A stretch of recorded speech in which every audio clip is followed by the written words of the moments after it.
All right, what's up, guys? It's been a moment since I've posted a video like this, and I'm saying posted because I did record one. It was like 3 or 4 hours long. I had to stop twice because once I ran out of phone space, and the other time my battery actually died.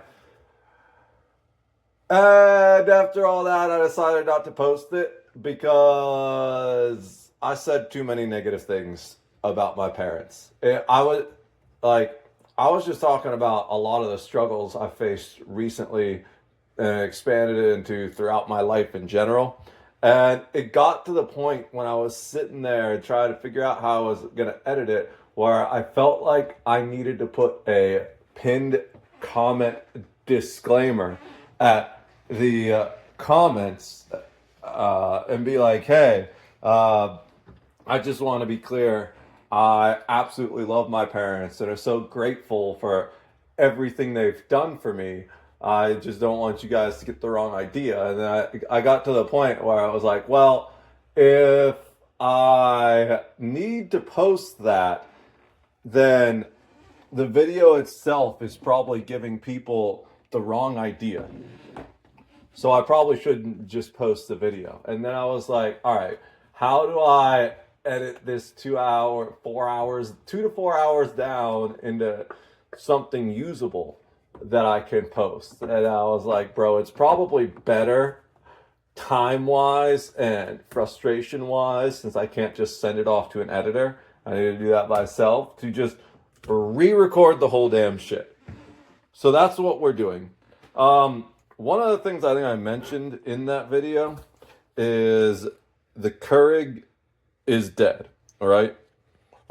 It kind of exploded. I was making coffee and it just started leaking water out of the bottom. You can still see the stain from that. Soaked the hell out of the napkin that I generally put the spoon on and all that stuff. So we're going to switch to the regular coffee maker until I can figure out how to fix that. If I can fix it, if I can't fix it, then I'm not gonna buy another Keurig. This was like a thing that my parents gave me when I moved over here. And while the convenience is nice, I don't really like the waste involved with the K-cups. The plastic K-cups piss me off. And I looked into recycling them, and you can recycle them, but it's a super big hassle, and a lot of places don't recycle the K-cups anyways. So that's my biggest frustration with the Keurig. As convenient as it is, it just annoys me that it's so wasteful. Now this is a really random tangent that I'm going to go on before I actually start the whole video, I guess. There is a section of K-cups that I've found that have like organic, biodegradable cups and stuff. Those are expensive, not the type of stuff they stock at Aldi's, which is primarily where I shop. And yes, preacher, if you watch this, all these cookies are fucking awesome. Some of them, so originally I was giving a pass on like the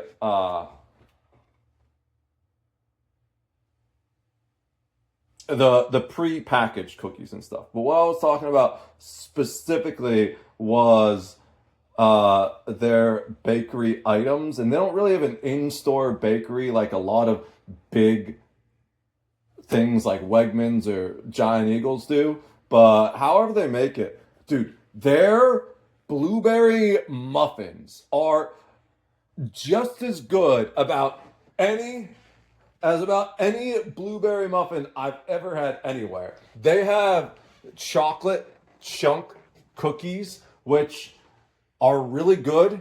In my opinion, they're a little bit harder than I would like, but I wonder if that's the process of them being packaged and shipped, since they don't have the bakery there itself. Now, is this going to compare to like top tier, the best cookie you've ever had? No, but it's also like it's way above so many other low tier generic brand snacks I've ever had. And at first I said there was like a little thing where, oh god, that smells so good. I just opened the coffee and it's like wafting up into my face.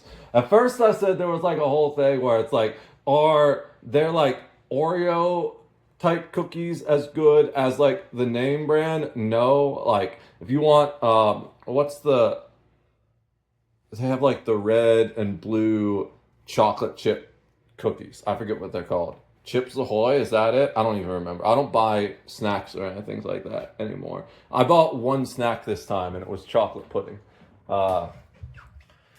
So, and the only reason I bought that is because last time I went grocery shopping, I didn't buy any snacks and I was so annoyed I didn't even have one snack. But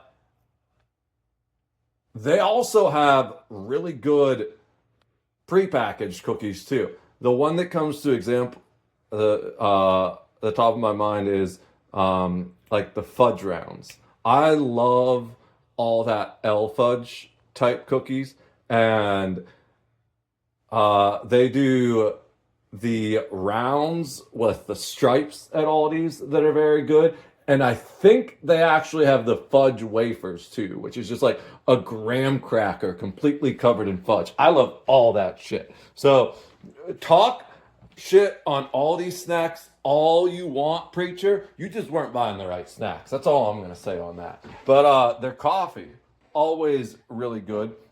And I'm going to compare 3 different types of coffee they have from them. So they have like the bagged coffee, which slightly more expensive. They're German roasted. We have a dark and a medium blend, and we're going to compare those. But first, we need a baseline, right? A control. So we have just, this one says Beaumont coffee, though. It's not Barismo. Interesting. But it's distributed and sold exclusively by Aldi's as well. So I don't know what the difference between Beaumont coffee and Barismo is. Maybe Barismo is supposed to be their, like, at Giant Eagle, they have like the basic Giant Eagle brand stuff, and then they have the Market District stuff, which is like the bougie stuff. So maybe Barismo is supposed to be their bougie coffee. But here we go. We've got this guy right here, the Beaumont coffee classic roast. It says deep, rich flavor. Do they talk about the flavor or anything? No, it just says mornings are better with Beaumont. Well, I'm not gonna dispute that. Probably true. I can't imagine mornings without coffee. I imagine I would just never get out of bed ever. It smells really good. It's, now that I pulled the little foil thing off, it smells even better. Oh my god. It's just like, it does have slight hints of nuttiness in it, but it is it just smells like generic coffee, but not in a bad way. I need to count this out properly. I'm bad at multitasking, so give me a second. We got 1, 2, 3,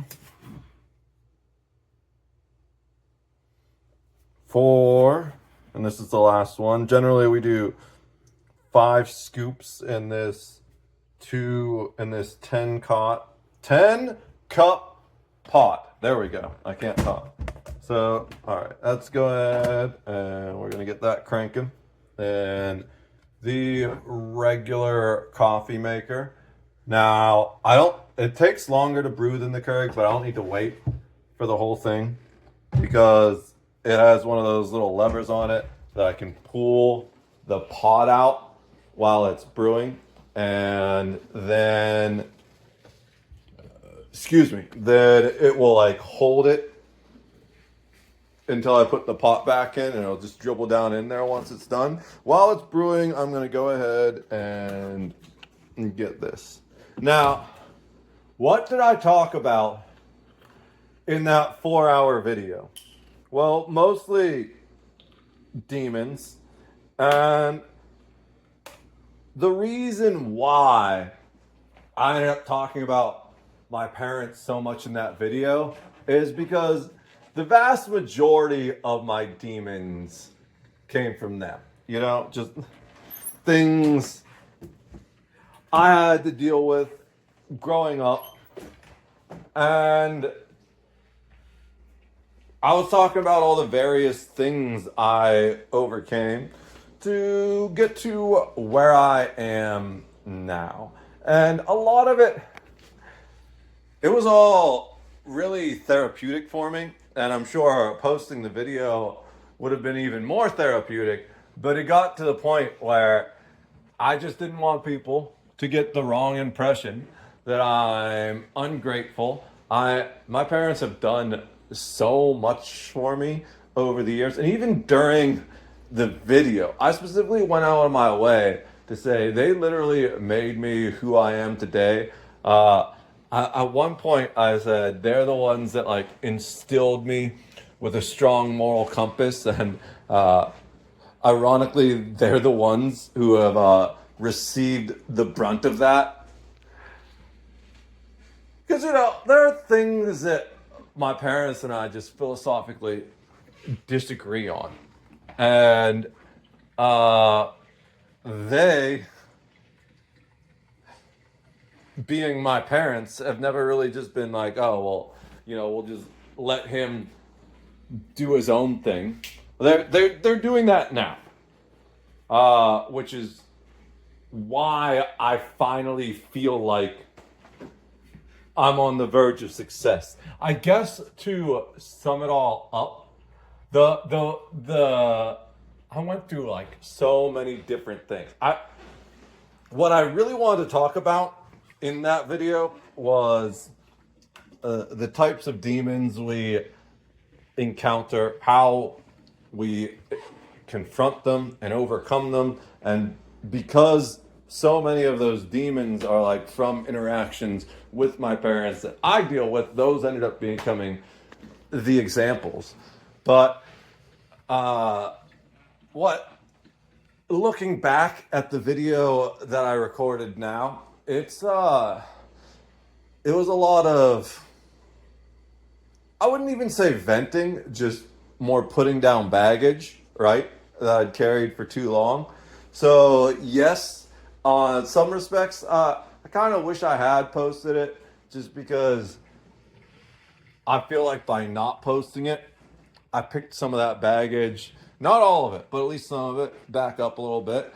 But I think the general gist of what I was talking about there is that I feel like because my parents have never really understood me, never really understood my goals or priorities, they've kind of always just stood in my way to success unintentionally. Now, to be clear, the biggest barriers to my success are ones I created myself, no doubt. But after that, it's absolutely the ones created by my parents. For most of my life, I constantly felt like I was sitting here trying to build this sandcastle, and then my parents would come over and knock it over because they told me I was building it wrong when I was so close to being done. And that's just, they wanted me to be successful, but successful according to their definition of success, their terms, their strict and kind of closed-minded sense of morality. So, for so many years, that stopped me from doing things that I really wanted to or felt I needed to do. There are songs I've been writing since 10th grade that I never released because I was worried they would ruin my relationship with my parents. And I'm gonna release some of those or some stuff like that eventually. The biggest thing I did this week, so like the previous 2 weeks were just me dealing with the void. But this week I had an entirely different battle I was fighting where I was just afraid. I have, as is a problem with many artists, I struggle with perfectionism where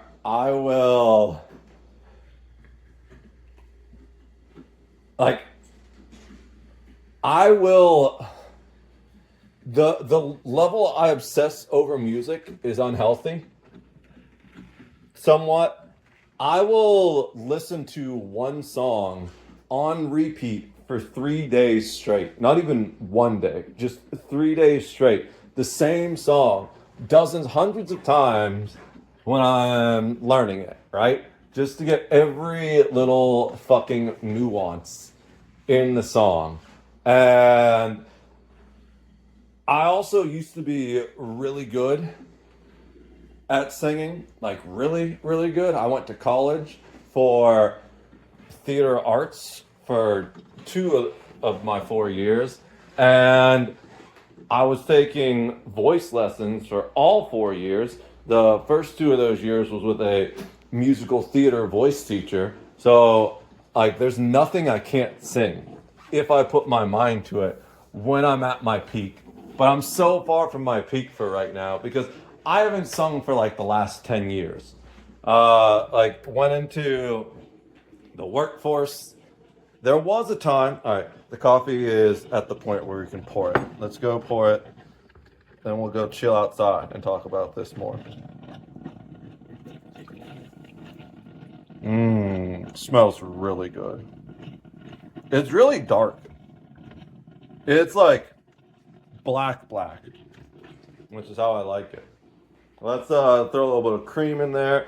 I don't think we're gonna need sugar. I feel like this is gonna be like one of those restaurant blend tastes. You know what I'm talking about? Like good restaurant coffee though, not bad restaurant coffee. Oh my God, it's so dark.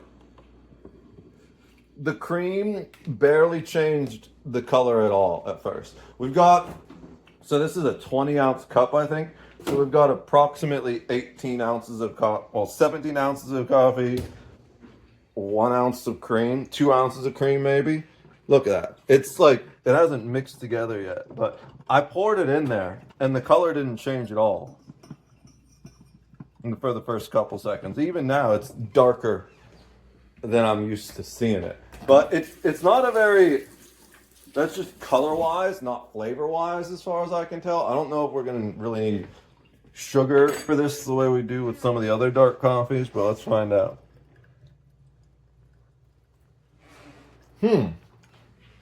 Okay, that's good. I don't think I need the sugar. It tastes like good restaurant Folger. Good restaurant coffee mixed with Folgers. Which is like, okay. It's clearly cheap coffee. That's no doubt. But it does the trick, right?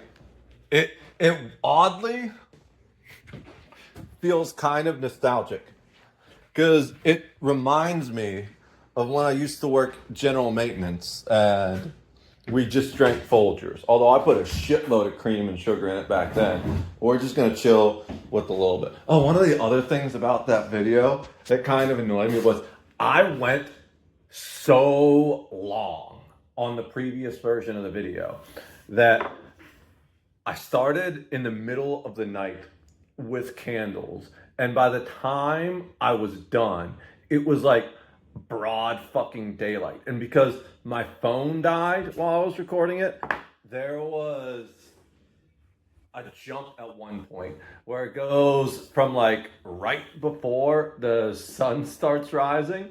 So it was like just starting to lighten up a little bit, but not enough you could really notice, to the point that like middle of the day. Right now it is early dawn. It's like the perfect time to be doing this, actually. The perfect lighting.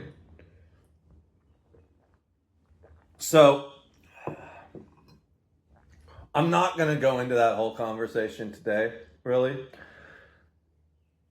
because even if I cut out all this stuff where I talked about the issues I had with my parents in the past, uh, it's still an hour to 2 hour long conversation.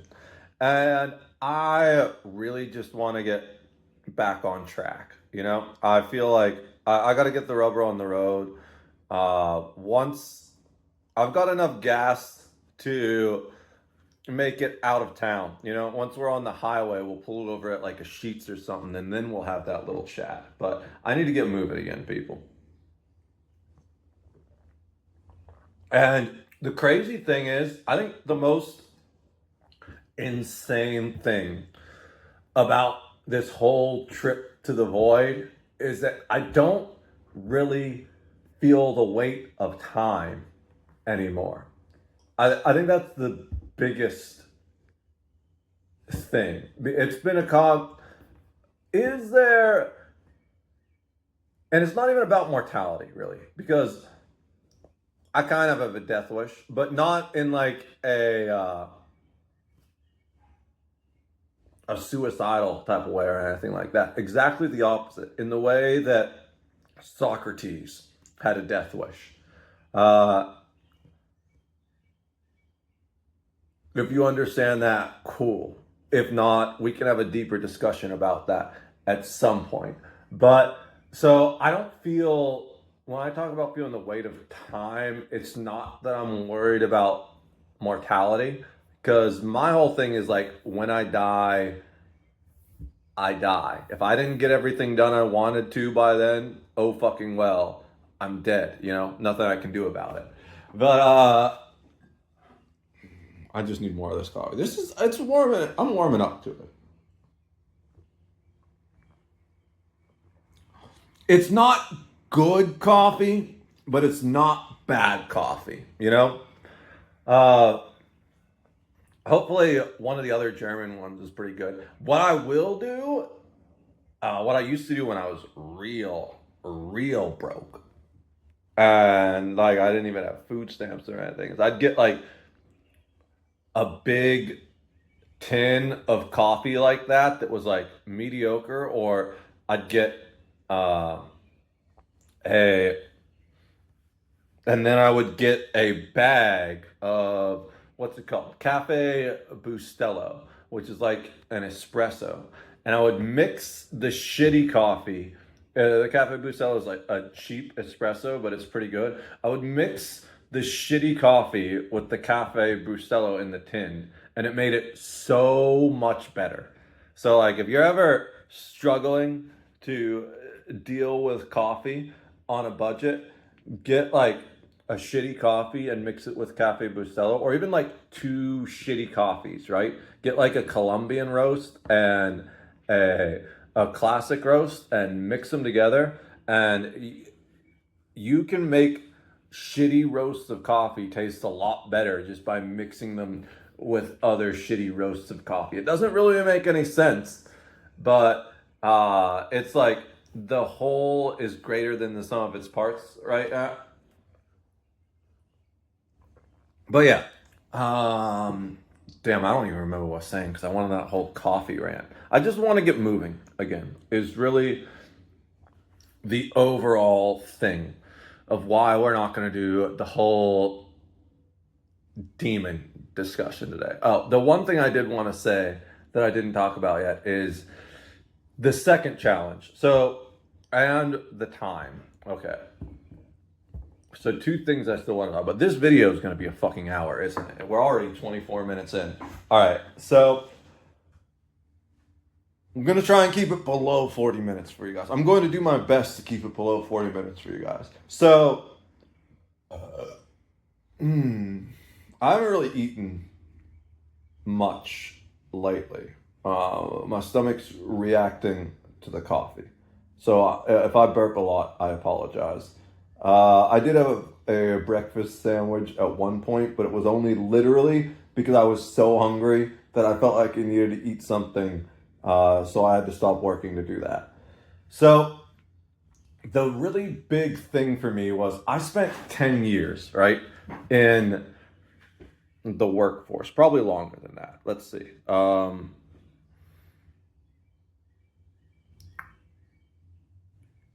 College was 2013. So, yeah, no, about 10 years.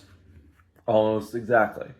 In the workforce, just every day, showing up, general maintenance, line cook, delivery driver, it didn't matter. IT, I fucking did it all. And whenever I got started at a new place, I always ended up taking on more work than my job suggested because I don't know. I just grew up in a different time. It's weird. Millennials kind of got fucked in that we're stuck between two different mentalities, two different economies, two different societies. We're like the transition generation between a physical economy and a digital economy, right? So, also, I'd say the transition generation between a moral country, a moral United States, and an immoral United States. And that's a whole other conversation we can have at another point. Uh, but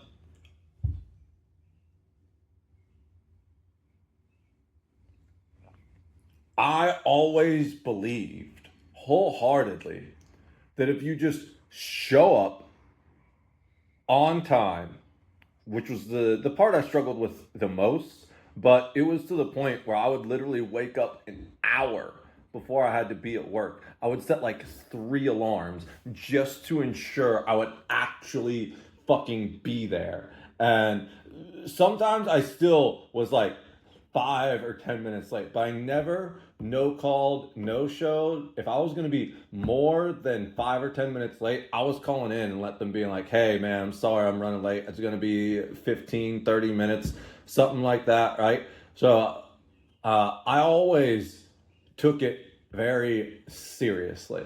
I've always believed that you just show up, work hard, do your best to be a good person, you'll be successful and have a good life. You know, you'll find a loyal wife, all those things. And yeah, all that turned out to be a lie, right? Because the harder I worked, the more people just took advantage of me. And the more people took advantage of me, the more my mental health deteriorated and the less women wanted to do with me, less anyone wanted to do with me. But in general, I paid my dues, but I never got back what I was promised for my investment, I guess.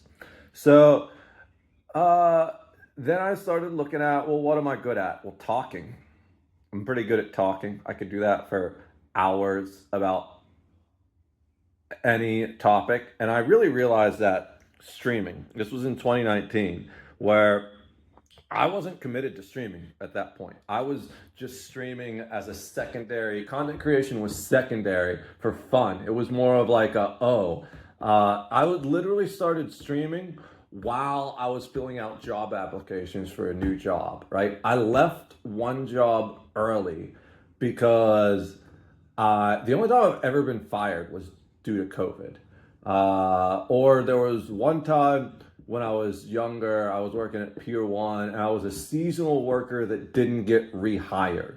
Yet somehow all the high school girls got rehired, even the ones that weren't, well, even the ones that weren't good at the job, but all the guys got let go, and I got creepy guys from creepy vibes from the male manager. But that's all I'm gonna say about that. Dude, that really shook my confidence when I was younger. Right, that was like one of the first examples of like showing up and working hard and being a good person will not pay dividends in this life necessarily. It's not like a guarantee that they won't, but there's no guarantee that it will because I put so much effort into my that job. That was my first like real job. Up to that point, I've worked for as long as I could, right? That's one of the things that my parents absolutely instilled in me was a strong work ethic. Where like I don't want handouts, even if you're going to give me something because you just want to do that because you're a generalist person. I want to be able to get you back. Uh, at the very least, I'll say I owe you a favor, but I would really very much just like to get it sorted right then and there. It's like, oh, cool. So, like, do you need like your yard raked or your driveway shoveled or something? I will do that right now. Right? It's like, I don't like receiving handouts at all. I like earning what I have. And that's really hard to do when you're not being appropriately compensated for the work you do. So, um, around 2019, I just started streaming because I left one job because I was very, very badly mistreated. Um, I think that was the only job I didn't give a full 2 weeks for. I've always played by all the rules, right? Even when I got so mad at a job that I was like, all right, I'm fucking done here. I'm never coming back. I went home. I slept on it that night, and then I came in the next morning and I put in my 2 weeks, right? I just didn't not show up. I had a roommate. I ranted in the video probably for an hour just about this old roommate. I had a roommate that when he was living with me, I don't even know how many jobs he worked, but he would like work for one call center and another thing. And it seemed like every week he had a new job and he just wouldn't tell the old job that he wasn't working there anymore. That was an Indian dude that I had to teach to cook rice, by the way. And we're just gonna let that settle in. Like a literal fucking man baby, a child that somehow was of adult age and couldn't take care of himself.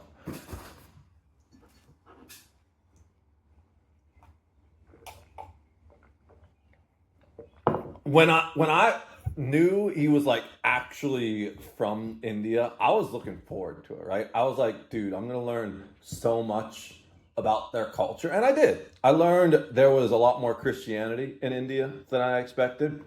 I learned about the rolling brownouts. They I don't know if it's still true. This was 2018 because that's when I was last in the apartment before my life started falling apart. Um, 2017, 2018, around there. Uh, I learned about like the rolling brownouts and rolling blackouts where there was such a limit on electricity that like they had electricity rations, like California during a dry season or whatever with their water. I was like, that's kind of crazy. But I was like, oh, maybe I'll learn like all these ethnic foods and stuff. It's like, no, uh, bro, I hate to say it, and especially because I know some people that are exactly the opposite. I've known a fair number of Indian dudes in my life. I love their food most of all. I'm just obsessed with food, but it's such a cool culture, uh, all that stuff. And most of them, at least most of the ones that I've been friends with, don't fit this at all. And I'm sure Akash Singh will say it's because the region specifically that my roommate of India came from. I've never seen anyone hate Indian dudes so much as that guy who he himself is Indian. It's fucking hilarious. That dude, he does the best crowd work of anyone I've ever seen. But this guy fit like all of the negative Indian stereotypes, where he was just lazy. He was like, he didn't know how to cook. He made messes. He didn't clean up after himself. He had literally an excuse for everything. I don't even know I'm going down that tangent anymore. But yeah, I guess it's important to recognize the whole reason why hard work doesn't pay off is because people like that exist, and the chain is only as strong as its weakest link, right? And I feel like a good company would recognize the good employees, but then that makes me question if I've ever worked for a good company. And with all the companies I worked for over the years, are there any good companies?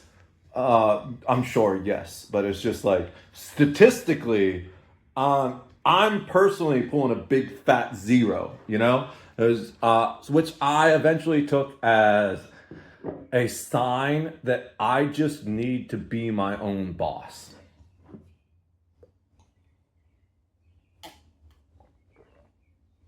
That didn't sink in until like 2023 though. 2024 is when I really start making moves. 2025 is when I figure out I think this is how I'm supposed to do it. So then I had to look at, well, what am I good at? Talking. And like not just small talk, these deep conversations, philosophical conversations, political conversations, religious conversations, all the shit that everyone else is afraid to talk about. I'm a pro at that. So, and that really started through the streaming. It didn't even occur to me that I'd be good at that until I started streaming while I was applying for other jobs. Then the streaming took off and I went super hard on that for a while, but it wasn't paying as well as the other jobs. And I know there's this huge debate as to whether or not streaming is an easy job. Uh, as far as like, it all depends, man. So, like, is turning on the camera and just talking to it for 5 hours, 8 hours easier than working in a steel mill for 8 hours? Yes. By like just pure like the potential for bodily injury, the amount of physical energy required to be invested in that, absolutely. But uh, in the grand sense, especially when you're talking about doing it at a level where it's sustainable for being your primary source of income, and I say streaming, but I mean content creation in general. So uploaded to YouTube, Instagram, Reels, whatever the fuck it is you want to do that brings in money, right? And you should always diversify. Don't put in all your eggs in one basket, or like an idiot moderator can destroy your entire income by accidentally banning your channel or intentionally banning your channel, even if you didn't actually break any rules. So, really, the plan was never to become a full time content creator solely. Uh, That's just, there's two reasons why I do it. This For the money part, the whole plan was to,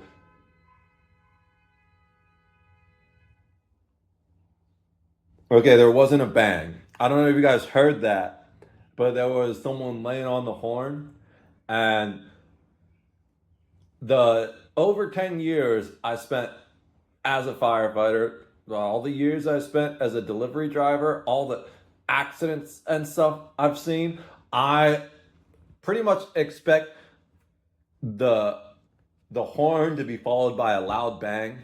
And if that happened, I was gonna end the video and run out and see if I needed to haul anyone out of a car or like extinguish anything. But it didn't. So thank God. Someone's just a little pissed off. No one got hurt. Um, but the plan was always to take that money and then invest it into entrepreneurial undertakings. And I don't even mean the way that most streamers and content creators do, like Mr. Beast with his Feastables, or Moist Critical with his cheeky soaps, Pokimane with her insanely expensive mini cookies, whatever it is, right? All those things are like directly associated to their brand, pretty much, I think. Or enough that it's like, hey, this is me as a streamer, as a content creator. This is something adjacent to streaming to help me make all my payments and bills and stuff like that. And don't get me wrong, I think that's a great idea. I love all those things. Eventually, once I am a little more fiscally solvent, I want to do a YouTube series where I go and I review other creator products. Like, I know that's been done a million times before, but it's a thing for me where I want to sate my own curiosity more than anything else. I want to know, like, are Feastables really as bad as everyone says, or are they just like an alternative to Lunchables? Which Lunchables aren't that great either. Lunchables will pack yourself, your body, with so much salt that you don't even need like a salt truck. You can just go out and shit on your driveway and it's just gonna all run off the snow. No, I'm kidding, obviously. But I would love to test that stuff out. But what I really want to do is, I'm talking like serious entrepreneurship, serious investment, something that's more in line with, there's like two areas I want to do it. One is something that's like Starforge, right? Where it's kind of adjacent to the creator sphere, just gaming, my interests and all that stuff in general. And for that, I want to make software, specifically like apps and things that will help make multi-streaming easier. One of the big things I really want to do is I just want to make a new camera phone app, because while the phone app the camera app on my Galaxy was amazing, this one that comes with the Google Pixel is utter shit. And none of the ones I've looked at that I found on the App Store do what I actually want a camera app to do. There were limitations with the Galaxy app as well, but it did like 90% of everything I want. Where this app, I don't feel like it doesn't even do 50%.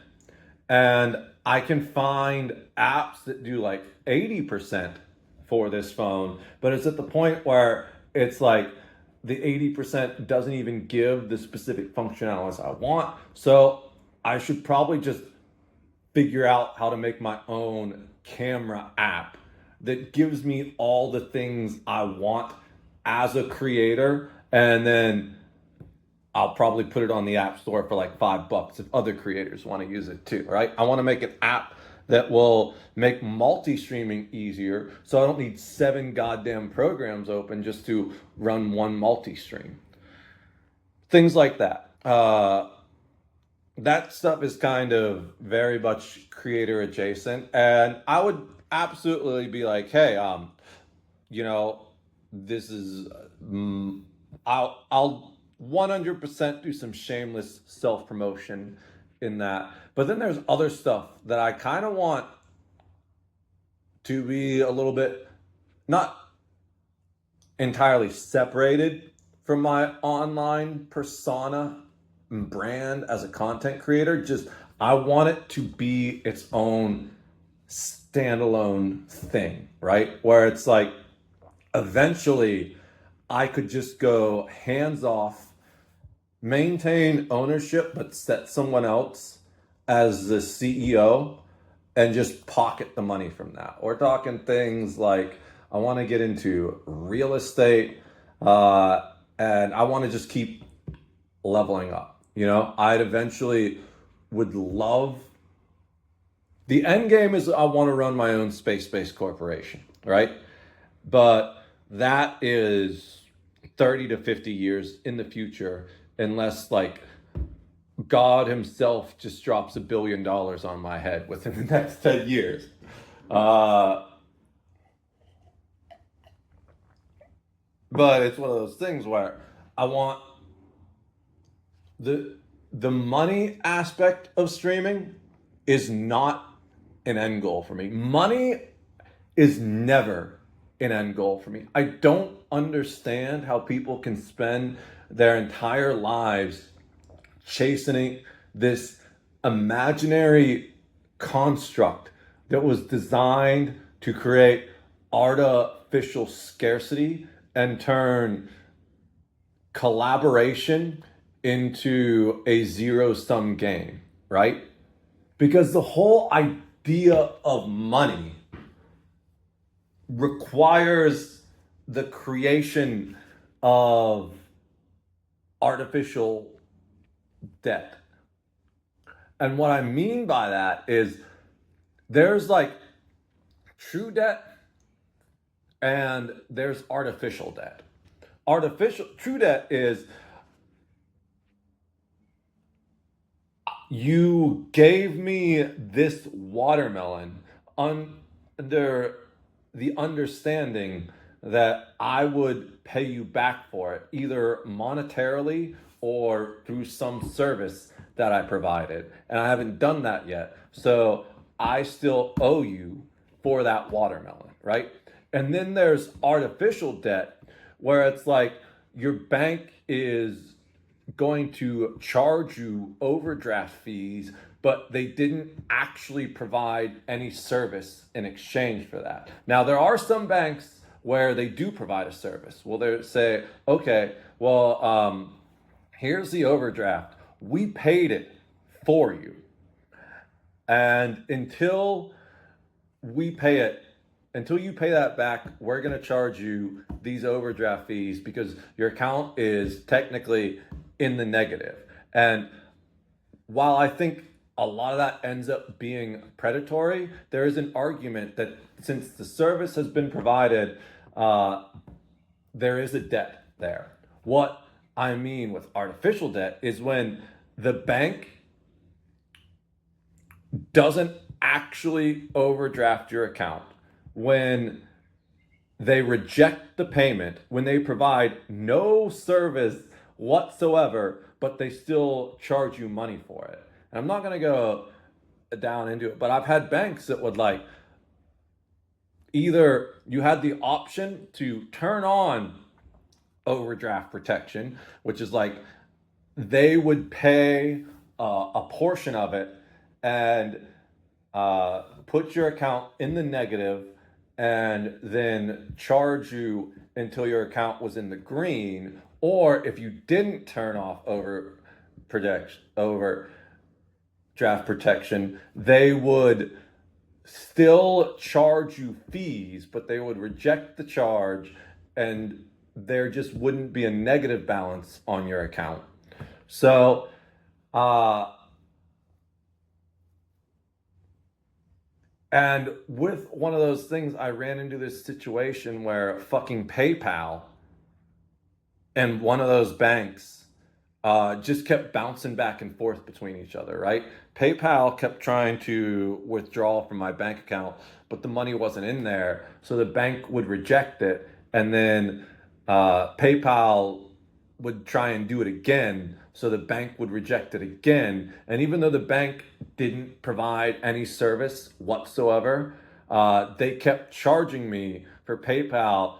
Like it was like $35 every time trying to take that out. I ended up owing like 150 or something in overdraft charges, even though I never actually overdrafted. It was just the most asinine, evil thing, right?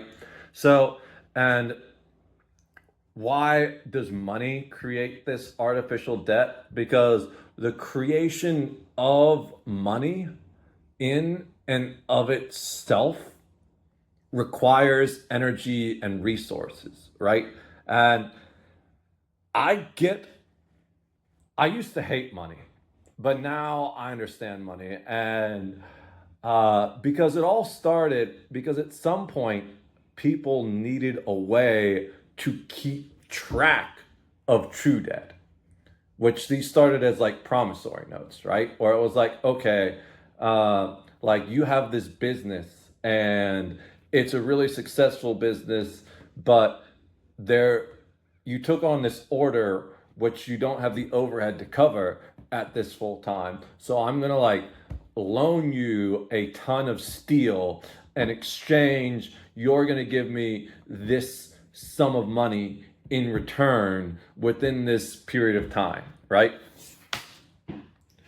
So that's essentially how money evolved, because eventually people are like, well, why don't we just skip this whole weird contract thing and we'll just create this note that by itself is worth a default value. And we don't need to like go through all this stuff of determining how much this individual promissory note is worth. We're just going to create these banknotes that have a defined value of like 1, and like then there's one is worth 10 and this one's worth 100.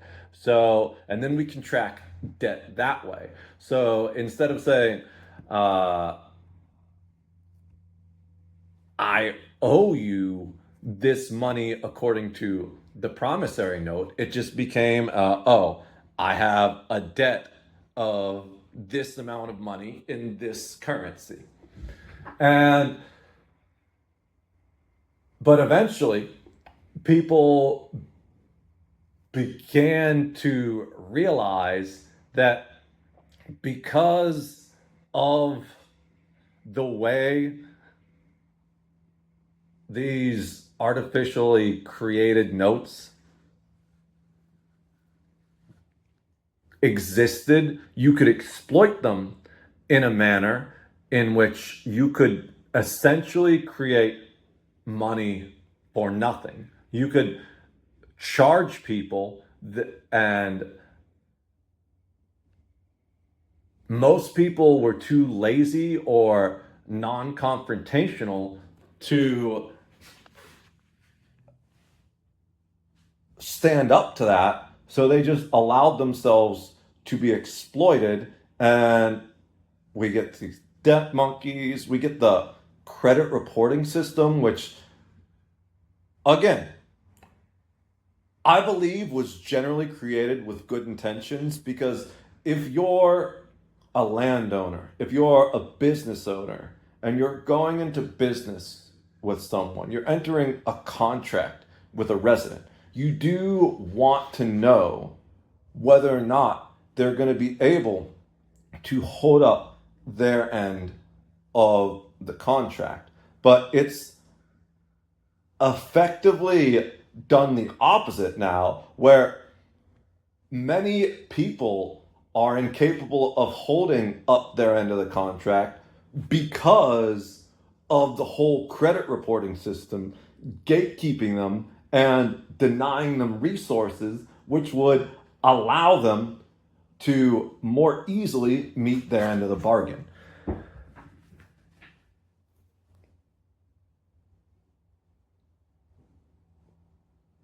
So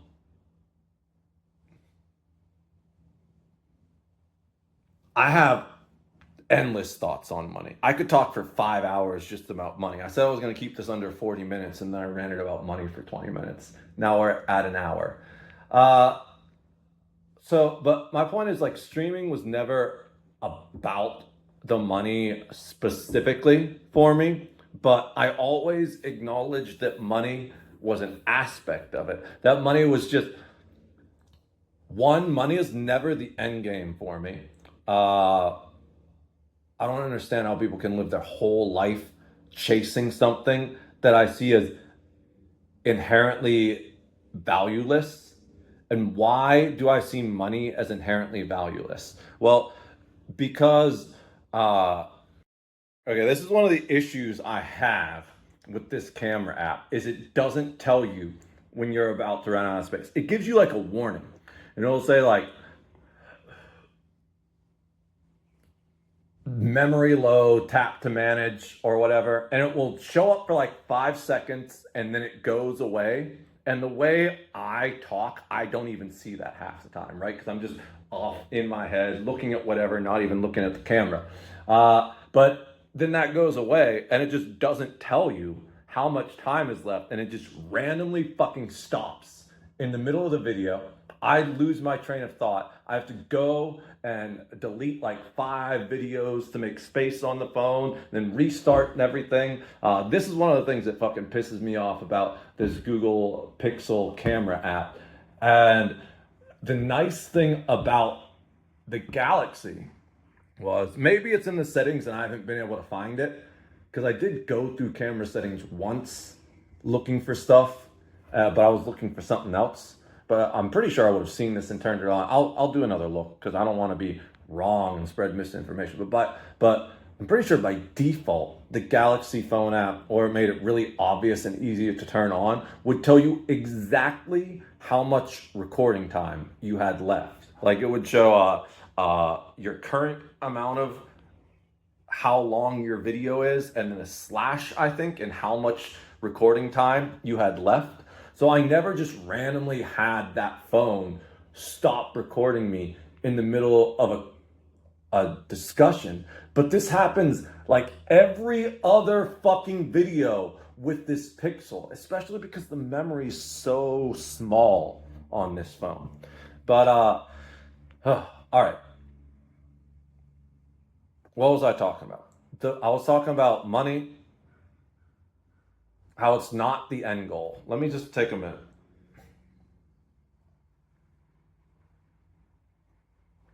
So yeah, money was never the end goal with streaming for me, which is, I feel like, is a crazy thing to say, because so many of these kids these days, even like people my age, people older than me, they want to get into streaming and content creation for the money, right?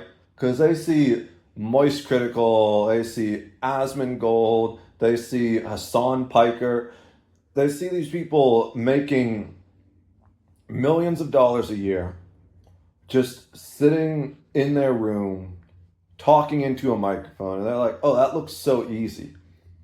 I could do that. Um, but in reality, it's like sitting there watching Michael Jordan shoot foul shots or do layups or sink 3-pointers effortlessly and be like, oh, that looks so easy. I could do that. The reality is most people don't understand how much work goes into the simple things like that. And uh, do I? Dude, this video has gone so off topic so far, but that's fine. We're just gonna rant and ramble. You know what? I'm gonna let it go freely.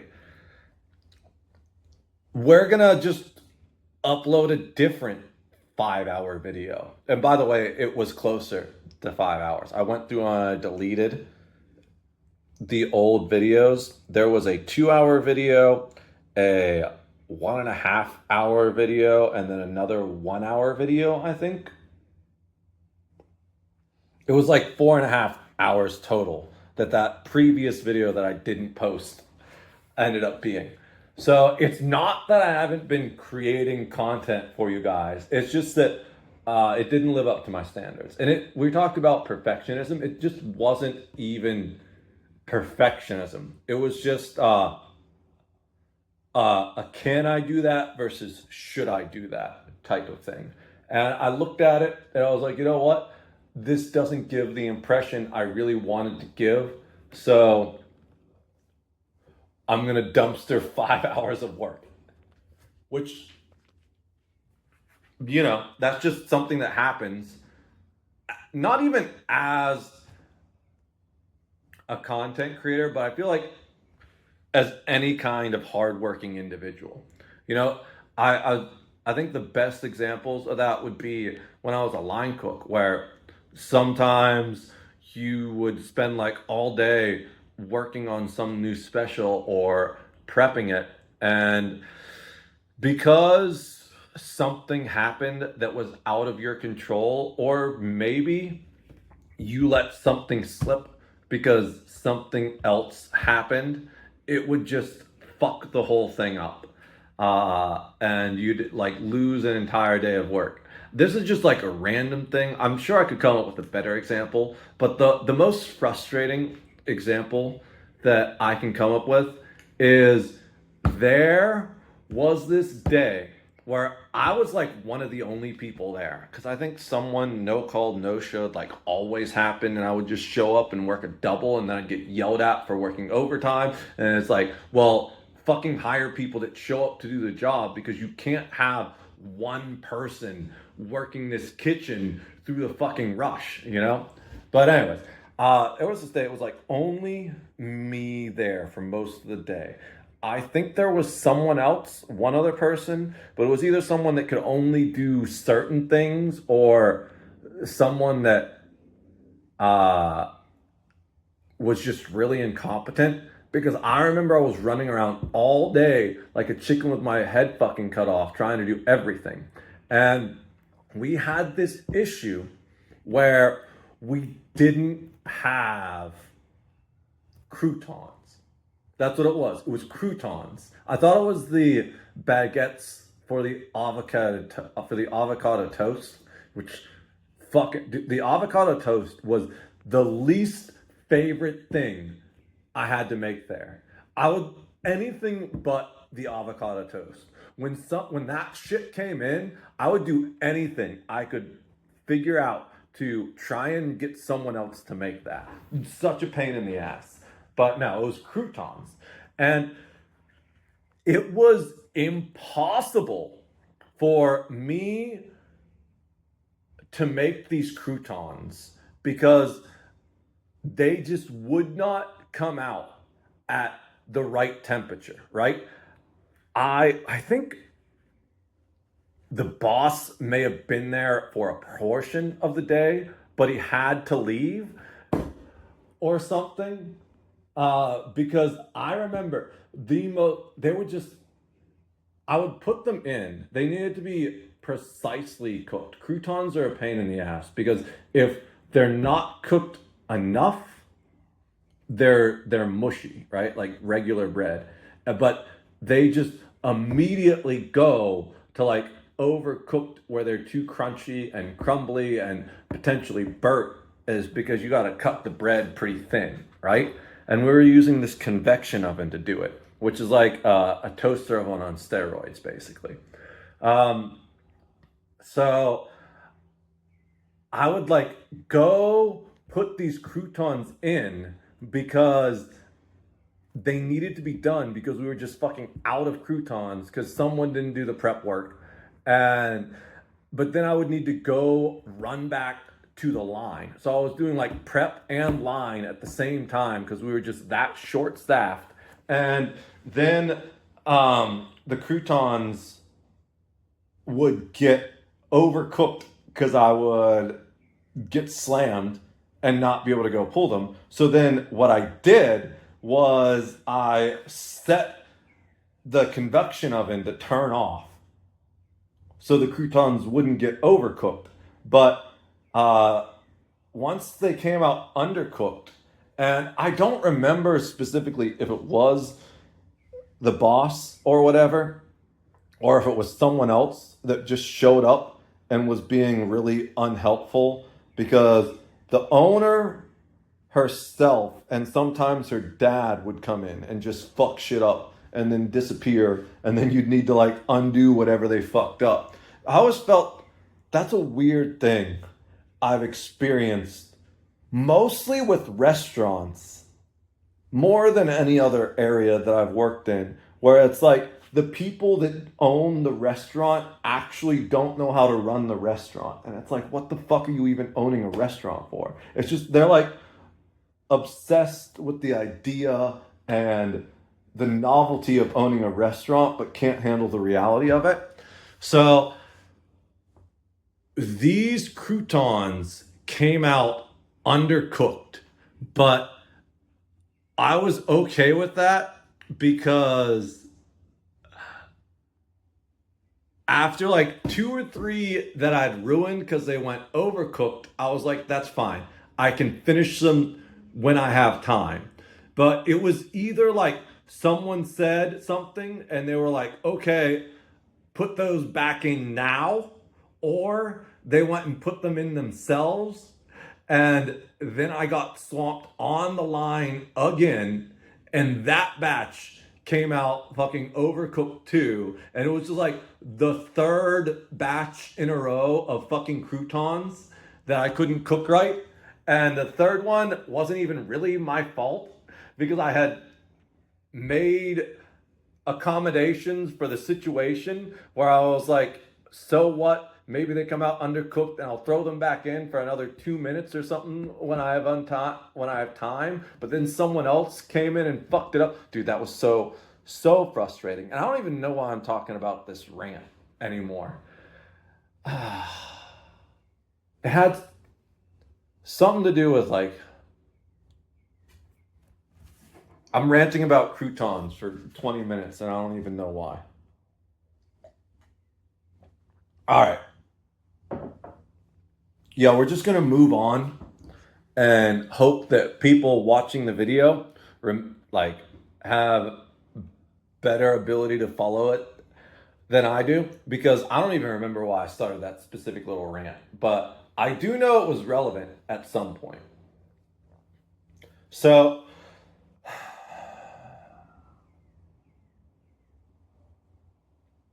just dealing with all that bullshit eventually, it got to a point where I was like, all right, what are my skills? My skills are talking and like deep conversations, intellectual conversations back and forth, not just like talking like a lot of politicians where they're really good at throwing rhetoric in your face, or talking like Hassan where he can just endlessly spout bullshit that has no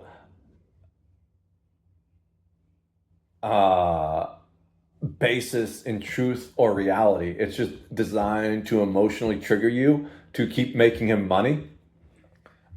I'm not really good at talking in either of those fashions. Although, to be fair, over the years, I have learned how to farm a bit. Like,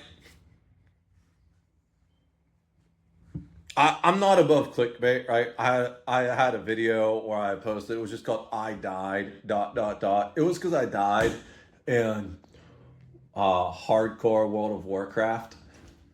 But knowing the way the internet is, some people is going to wonder if I went to the hospital and I like flatlined and now I'm back making content creation again. So it's like they're going to click on that because they got to know. So I think there's a difference between good clickbait and bad clickbait. Someone who's really good at good clickbait is Moist Critical.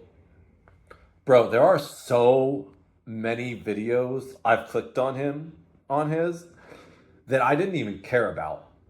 But I did it just because I was curious, you know, and then I was like, oh, this is what he's talking about. Whatever. It doesn't matter. He got the click, right? I don't really like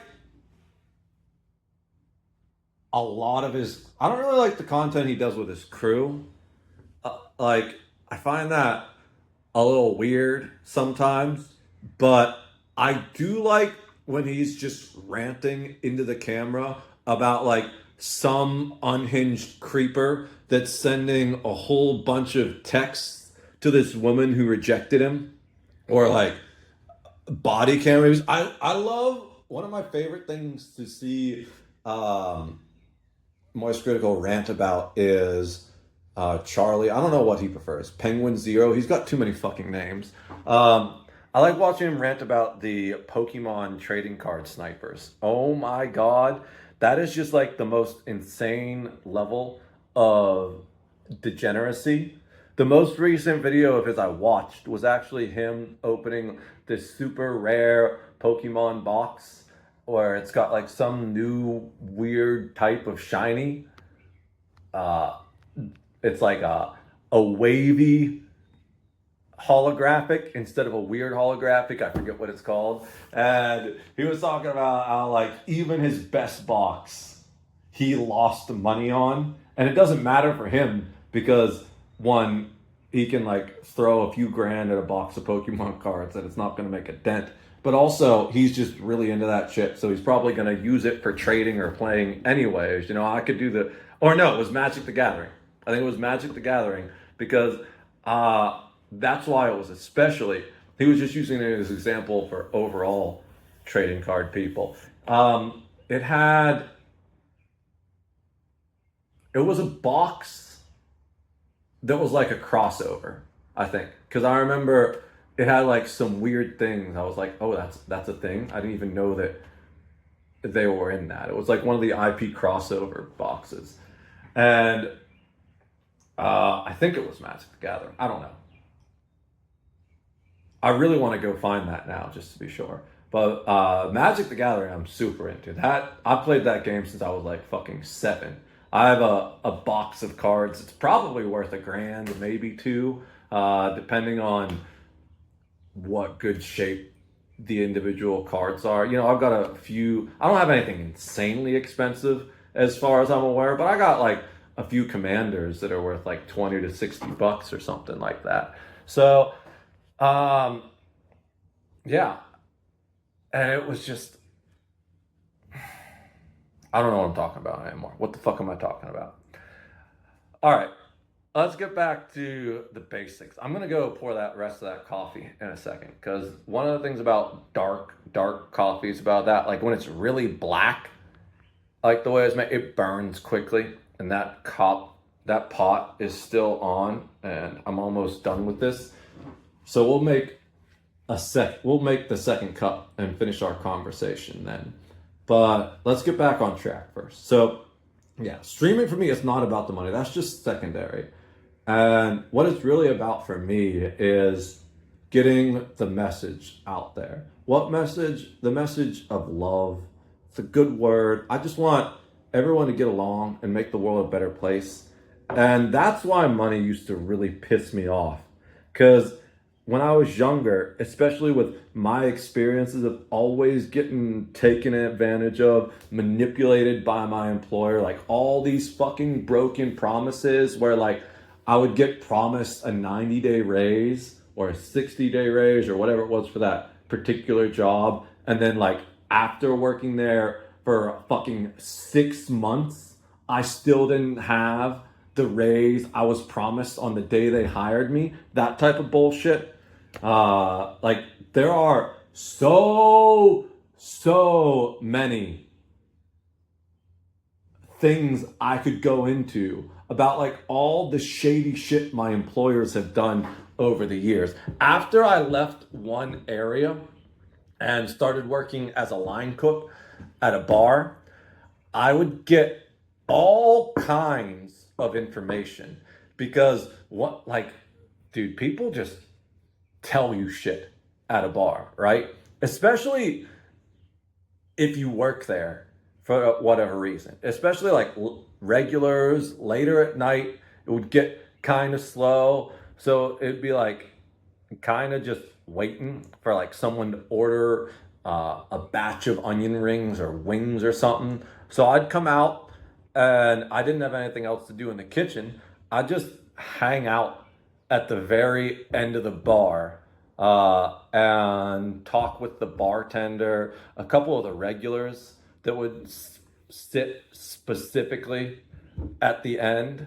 I don't want to give any names, but let's just say if you're one of the regulars that used to hang out at the Tavern in the Wall, God bless you. You kept me sane being able to have those conversations. And those of you who have passed on, because a few of them are no longer with us, God bless you up in heaven. I miss you dearly. Went to one of their funerals, actually.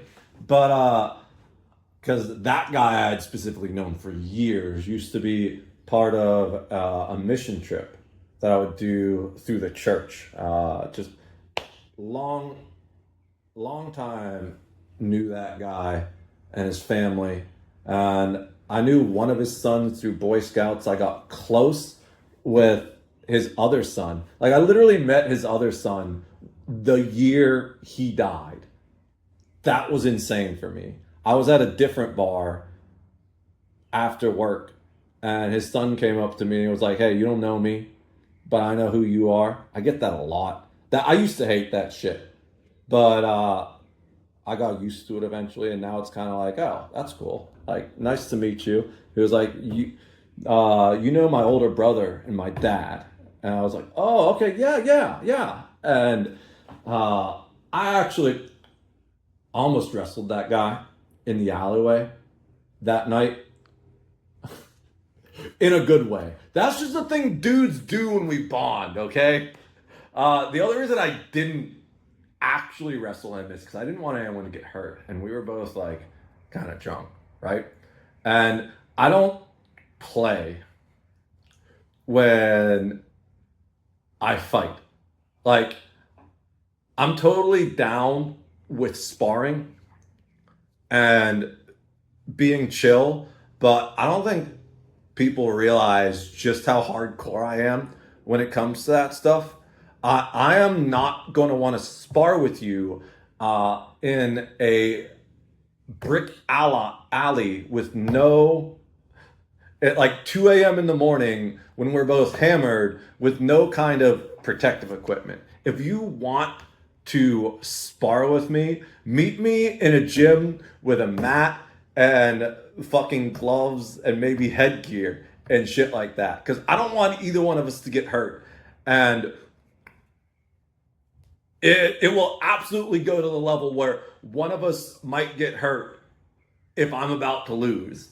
Not that I would intentionally hurt anyone, but just I don't fucking give up. You know, it's like you are going to submit me or you're going to KO me before I give up. So that's why I didn't even want to spar with the dude, first of all, because there's just so many reasons. But tangent aside, I would come out of the bar, come out of the kitchen, just hang out at the end of the bar, talk to these people while they were sitting there, and then like someone would put it in an order for like fucking buffalo chicken dip, and I go back and do it, bring it out, and then I just wait. When I was working there, there was a guy that worked for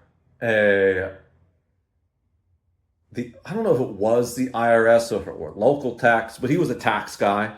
And he would come in at the bar and we'd just talk about shit. And at one point I mentioned this other place that I used to work for and all the bullshit problems I had with them. He was like, "Oh yeah, the guy knew the place by name." It's like when there is a tax guy that knows your business by name because you do shady shit, like that just confirmed my suspicions, right?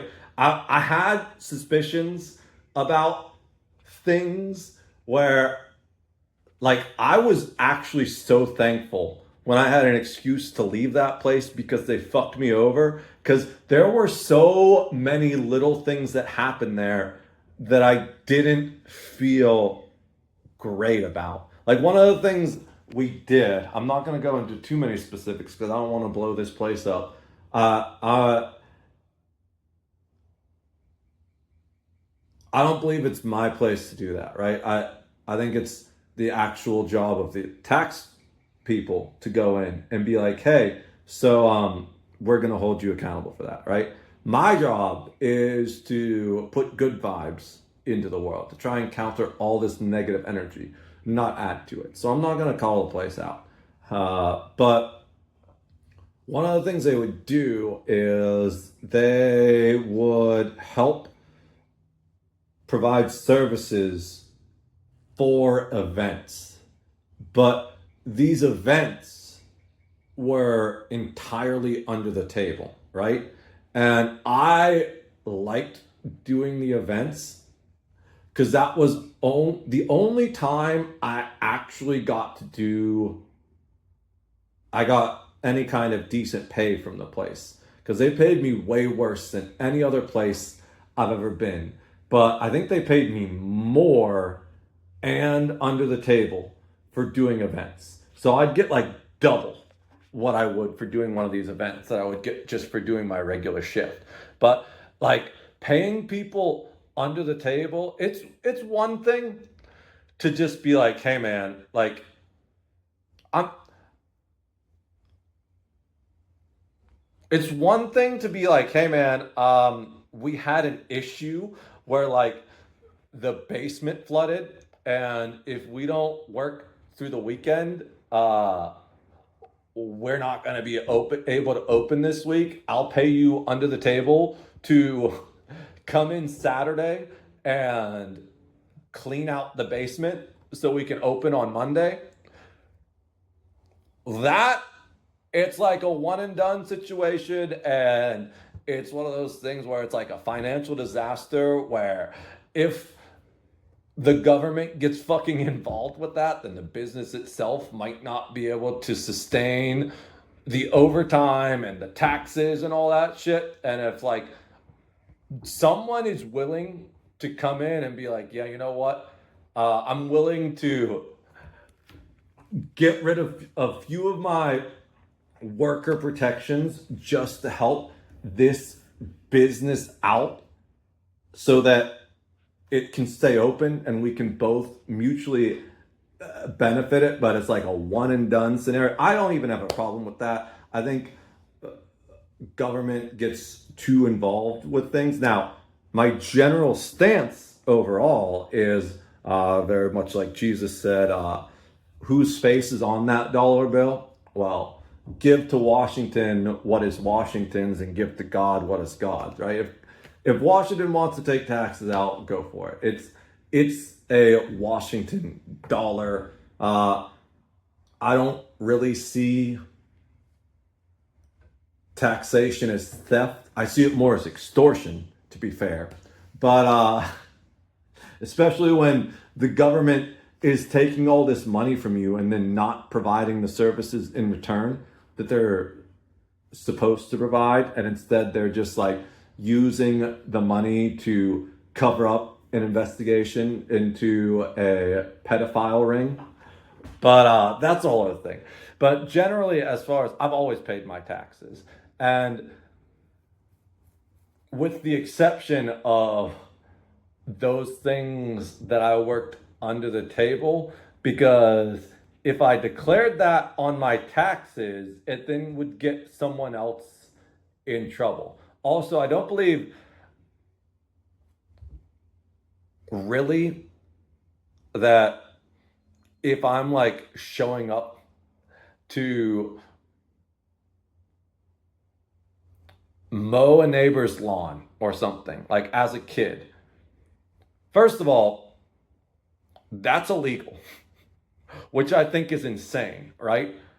It depends on the state, of course, at the thing, but like I think we obviously need good child labor protection laws because I don't want us to end up like uh, a country where you have fucking 10-year-olds going to work all day to earn $2 for uh 12 hours in like a sweatshop in terrible condition, right? I don't want that ever to exist in any country that I live in. But I do think at the same point, if like that 13-year-old, that 12-year-old, I think I said, whatever, if a kid wants to go out and say, hey, I want to do this so I can have some spending money so I can buy a pack of Pokemon cards because I can't afford it because it should be $7, but the scalpels all get them and they cost $40 instead of $7. Or even not that, it's just like I want to go to the movies with my friends and I want to buy some popcorn. It's like $15 for the movie ticket now. It's like $20 for the bag of popcorn. So you should really just like go to Five Below and like buy candy there and then sneak it into the movie theater. But no, like let's be real. Movie theater popcorn is its own thing. That's something I would always get at the movie theater was the popcorn itself. But I'm not gonna lie, I would buy snow caps. Snow caps were my favorite movie theater candy. At Five Below, put them in my pocket and sneak them into the movie theater. And then I'd get like the popcorn or maybe a slushie in the movie theater.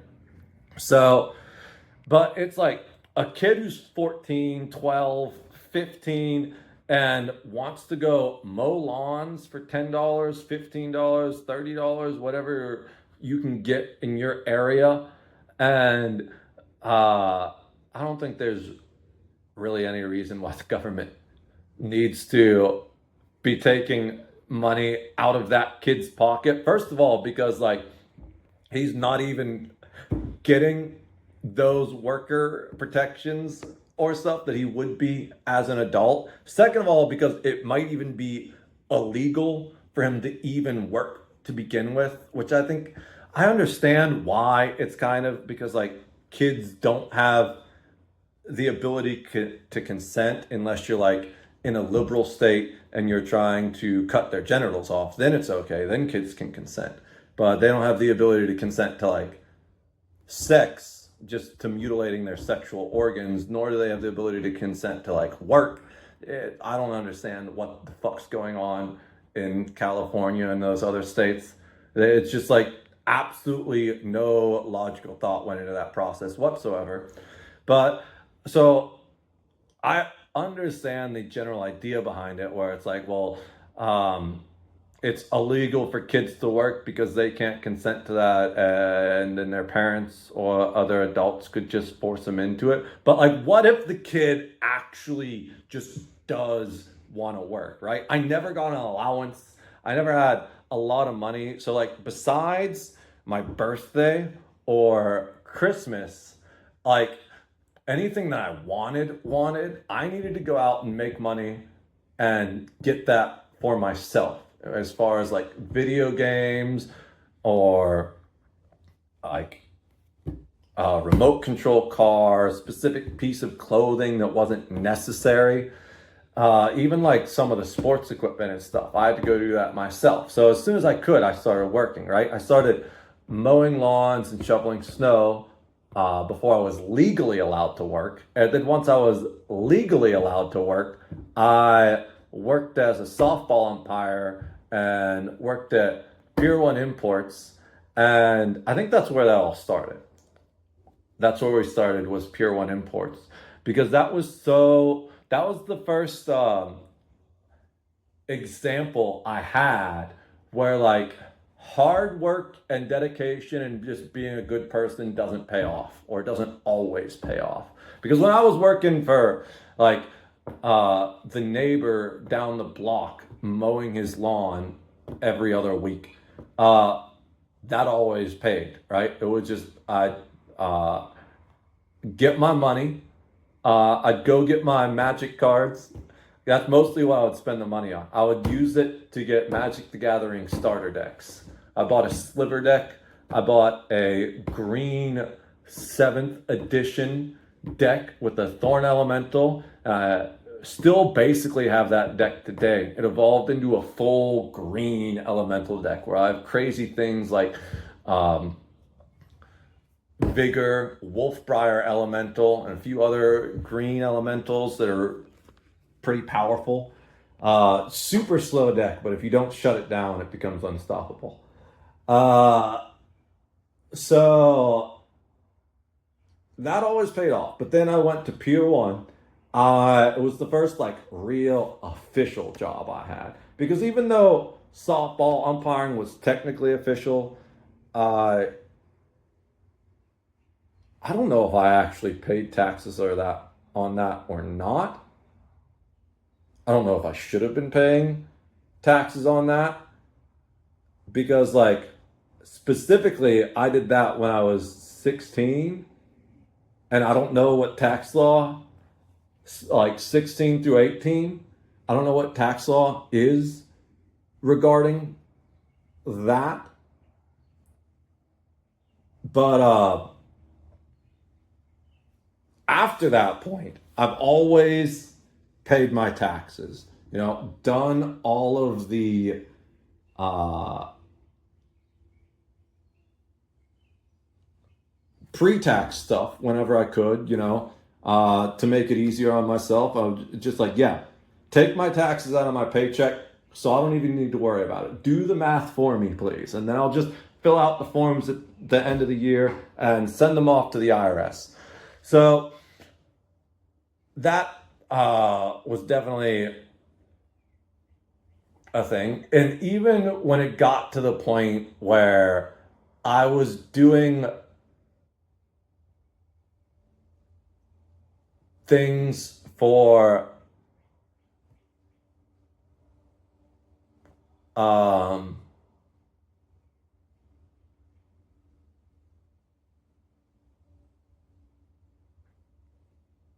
streaming and online and stuff like that, I've always included all of that in my taxes. The 1 year that I had crypto income, I included that on my taxes. It's just all the specifics of it.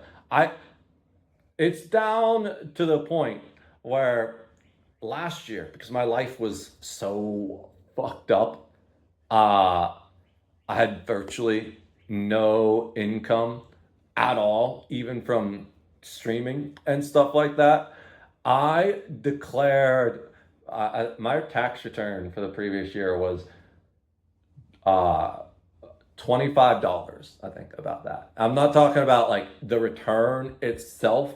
I'm talking about my income, my taxable income for the entire year. I paid no federal income tax, and I think I paid like $2 in state income tax. I paid all of that, right? So the one time, now there were situations I had like an under the table landscaping business where when I was working as a general maintenance guy for um,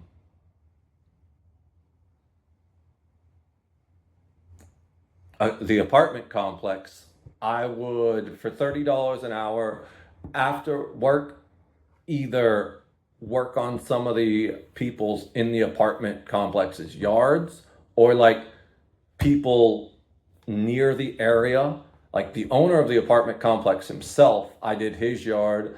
I did a friend of his that was on the same street. I did his yard. And that stuff was all under the table. And I don't feel bad about it for two reasons. One is because it was never an official business, never any kind of LLC. I didn't have like any architecture really through which to declare taxes besides uh, now I think I have a lot more, or I didn't know anything about taxes back then either. I have a lot more knowledge now. Probably, I think it would be like a 1099 miscellaneous I might have to file for that. But there are forms where I could have filed that income. I just didn't know how to do it. and nobody ever told me. And to be honest, I was at such a point in my life where I couldn't have paid that amount in taxes anyways, because I was paying student loans that I couldn't get reduced. I did get them deferred for a while, and then I I tried paying them for a while after the deferment stopped, and I couldn't afford to eventually, or I wouldn't have been able to pay rent. And when it comes to student loans versus rent, rent's definitely higher on the priority list, right? And that was before I had food stamps or anything either. So it was like, do I eat this month or do I pay my student loan this month? I think I'm going to eat this month. Uh, so, but the things that one company asked me to do, that just felt really.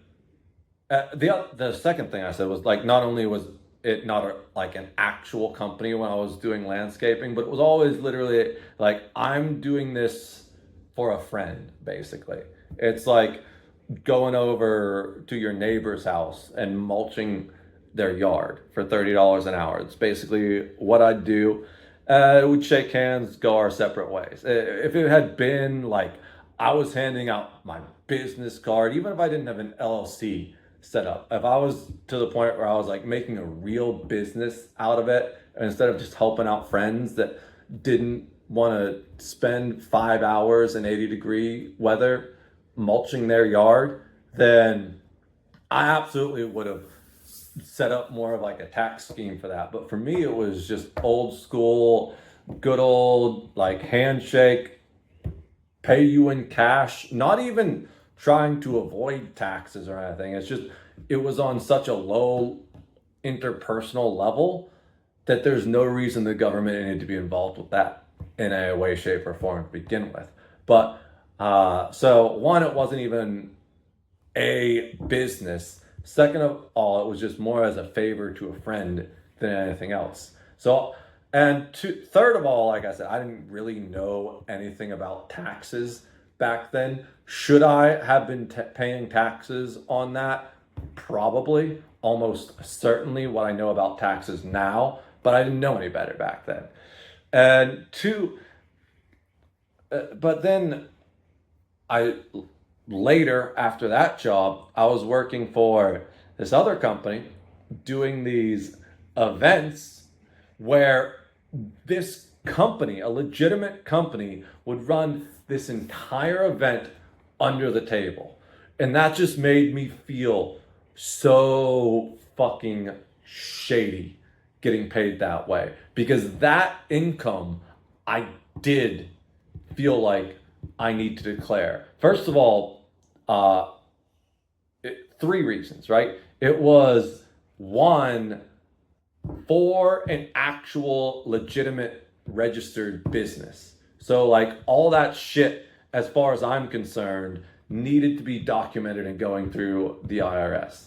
The second thing is it like wasn't just for helping out neighborhood friends. Like we were going to these really rich areas, and like the company was making thousands of dollars doing this for like for high school graduations, that people would spend more money on this high school graduations than I've seen people throw at entire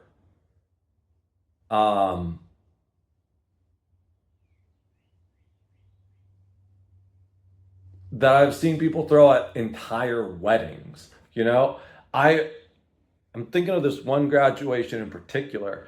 All I did was show up, set up our stuff. It took me like 10 or 20 minutes, and then I was leaving, right? I showed up with our van, set up our stuff, and then I was gone, and someone else was going to come pick the stuff up later, I think, after the event, or maybe they were even going to bring it back to us. The dude, I think he gave me a $40 tip.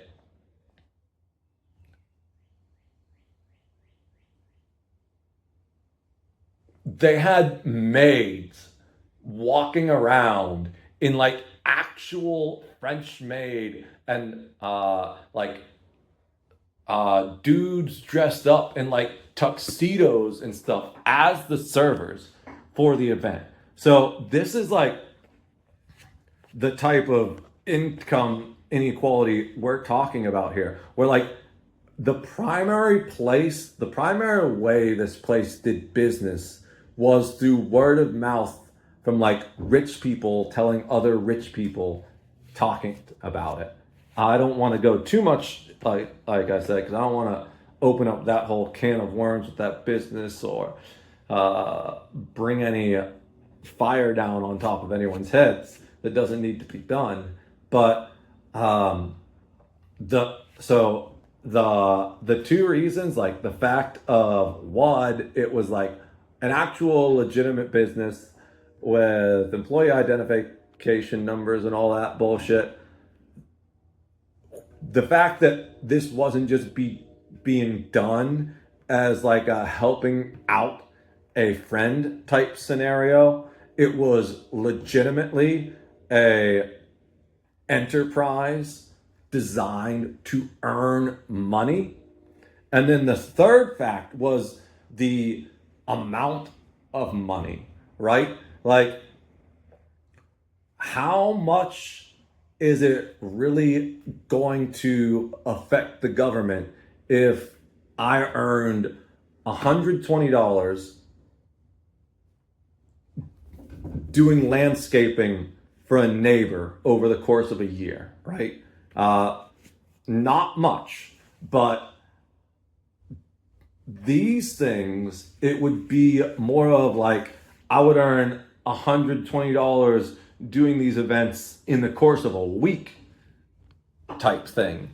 But I couldn't declare that on my taxes because if I did, it would like torpedo the business, because the government's going to be like, okay, so maybe not necessarily, because even then, as much money as I was making from those, it was not a lot to the point where the IRS is really going to notice. But let's just say for whatever reason, I do get audited. The government's going to want to know. So it's like, where's this $120 a week that you're declaring coming from? It's like, oh, well, that just comes from the place that I work that as an entire business has like 5 employees that go out and do these events that they pay under the table. That is going to just blow up the entire situation. And I always felt kind of weird working for those people. And I was so thankful when they fucked me over and I had an excuse to just walk away and never go back. And then when I talked to that tax guy like a year or two later when I was working at this other place, I was like, okay, so it wasn't just like my internal moral compass that was telling me this is wrong. Like, this guy has specifically investigated personally that business multiple times. So like my instincts were right here. Like, that place was absolutely fucked. And it's just after years of dealing with that type of shit. Now, that was the worst business I've ever worked for by far. I'd say the only other time where I had anything that was even remotely kind of sketch as far as taxes and like that stuff goes is the first place I worked as a line cook. I left.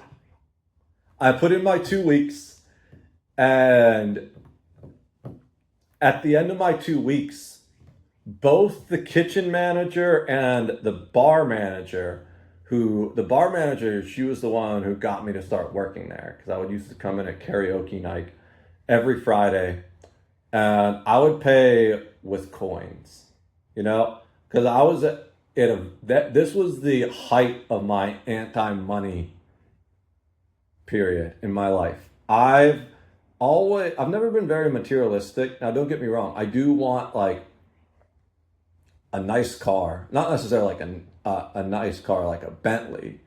I want more like a Mustang and like maybe uh, a Bronco. I really like Ford or something like that. Would I eventually get a supercar if I could afford one? Sure, probably, but it's not really to show off. It's because I just want to fucking drive fast. Okay, I like driving fast. So, but I'm not really into all that stuff. So it's like, will I get a Bentley? Probably not, but I would get a Maserati. Oh, I fucking love those things. One of my favorite things about the Maserati is like, especially a lot of the models, you don't even realize it's a supercar. You're like walking past it, you're like, damn, that's kind of sleek. What is that? Oh shit. That's like a sedan that could beat 90% of like the sports cars on the road in a drag race. That shit is so low key but so sexy at the same time. I fucking love a good Maserati. Now, there are cars that are kind of flashy. I would like. I'm thinking specifically when I worked at the apartment complex, there was a Maserati there that I absolutely loved. Also, there was a BMW of some kind. And I have mixed feelings about BMWs. I think they're good cars overall. But there was this one super flashy BMW that looked like a supercar. I think it was like all electric or partially electric or something like that, like some type of more prototype or limited production run than an actual one of their main offerings because I'd never seen it before, never seen one since then. I kind of want to look it up, but I don't. That'll end up pausing the video, I guess. Um, Maybe one day I'll find pictures of it. Dude, it looked so pretty. It was like black and white and like sky blue accents. And that thing looked gorgeous and sexy. And that's one of the few vehicles I would have ever gotten just for the looks. But I was like talking with the guy who owned it or owned the Maserati. I don't think he owned both, but I think the guys that owned both were friends. They were usually parked close to each other. And either the guy that owned one of them lived in the apartment complex and the guy that owned the other was a friend that would come over and visit, or they both lived and were in the same block because it was a group of townhomes. It was 10 townhomes per building, and there were 11 buildings, if I remember correctly. And, but the guy, I was talking with them once, and the guy was like, yeah, the BMW kind of sucks. It's just, it looks sexy, but it's underpowered and stuff. And I was like, oh, really? Well, but man, I don't even know why I'm going down that tangent. Why am I talking about? Oh, so yeah, I've never been the type to care about those things. You know,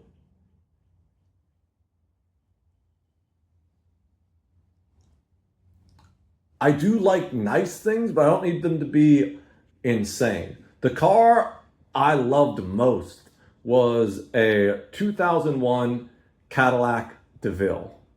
And yeah, a lot of that was because of uh, I just felt classy driving around in that '01 DeVille. And there was a song by Stray Cats uh, that I would listen to.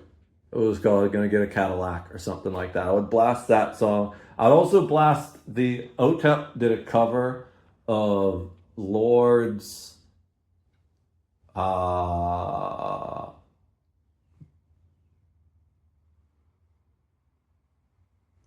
I forget what it's called.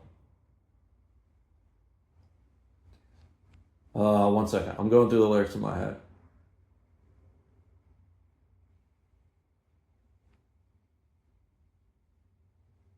Royals. Lord's Royals. Otep's version is so much better than the original, by the way. The original, the lyrics, you ever hear one of those songs where like the lyrics don't make sense with the production? It's like the lyrics are saying you're not this, but the production is saying you are this. Whereas when you listen to Otep's version of Royals, it's like, yes, this is all aligned with each other. It's so perfect. One of the lines of that song is, "We're driving Cadillacs in our dreams." I used to blast that song when I was in my Cadillac. So to be fair, like, yeah, I did really enjoy it. But you know what I liked most about my Cadillac is that it was just pretty fuel efficient for what it was. It was a V8, but I managed to, when I got it, it had sat for a while. So one of the guys that worked at the that lived at the apartment complex, he died, and he was a good friend of mine. One of the few people there that I knew personally. And then when his sister came into town to like deal with all of his stuff, she ended up selling me his car cheap. That ended up being a weird situation where we like agreed on one price, and then she like changed the price on me, and then we ended up settling at a price in between. I think it was like originally we'd agreed on like 13 or 1500, but then she like wanted 2800 for it, and I think we agreed on like 1800 or like $2,000 around like that. And I knew the car ran, but it needed work because the guy was really old. He wouldn't drive it at all. It would just sit. And pretty much the only time it would move was when I would move it for him so that we could have the snowplow clear the parking lot. So I knew it started and it ran, but it needed some work. So I took such good care of that car. When I got it, it was like 7 miles per gallon. And when I hit the hill to go up to where the apartment complex was, it was getting like 4 miles per gallon. I pulled out all the filters, replaced them with new filters. I ran, what's it called? C something? It's fuel injector cleaner. I forget the company. But I ran a bunch of fuel injector cleaner through there. I did everything I could to get that car up to spec. And I had it going like 22 to 25 miles per gallon on the highway, which is, I think that's better than its official stats, because I think its official stats were something like 18 miles per gallon on the highway. And I did so much to just bring that car up to par and really take care of it. And then eventually the town I lived in ended up destroying it effectively because they had a bunch of shitty brick roads that were improperly maintained. There was so much stupid waste in that town where they would spend like $1 million to redo one alleyway, pull up all the bricks, entirely re-brick this one fucking alleyway that like people don't even really drive down. It's just a bunch of drunk people walking down it because that's where one of the bars is in the town. And they lined this whole alleyway with like LED lights that didn't even last for 2 months before they started going out and just disappearing and stuff. They spent $1 million on this fucking alleyway, but they wouldn't like fix actual potholes that were destroying vehicles on the streets, the actual streets that people lived on. I'm sure if you're from the town, you know exactly what I'm talking about, because there are many people from that town that I still love that watch my content. And that was a whole issue for the town for a while. Almost as big.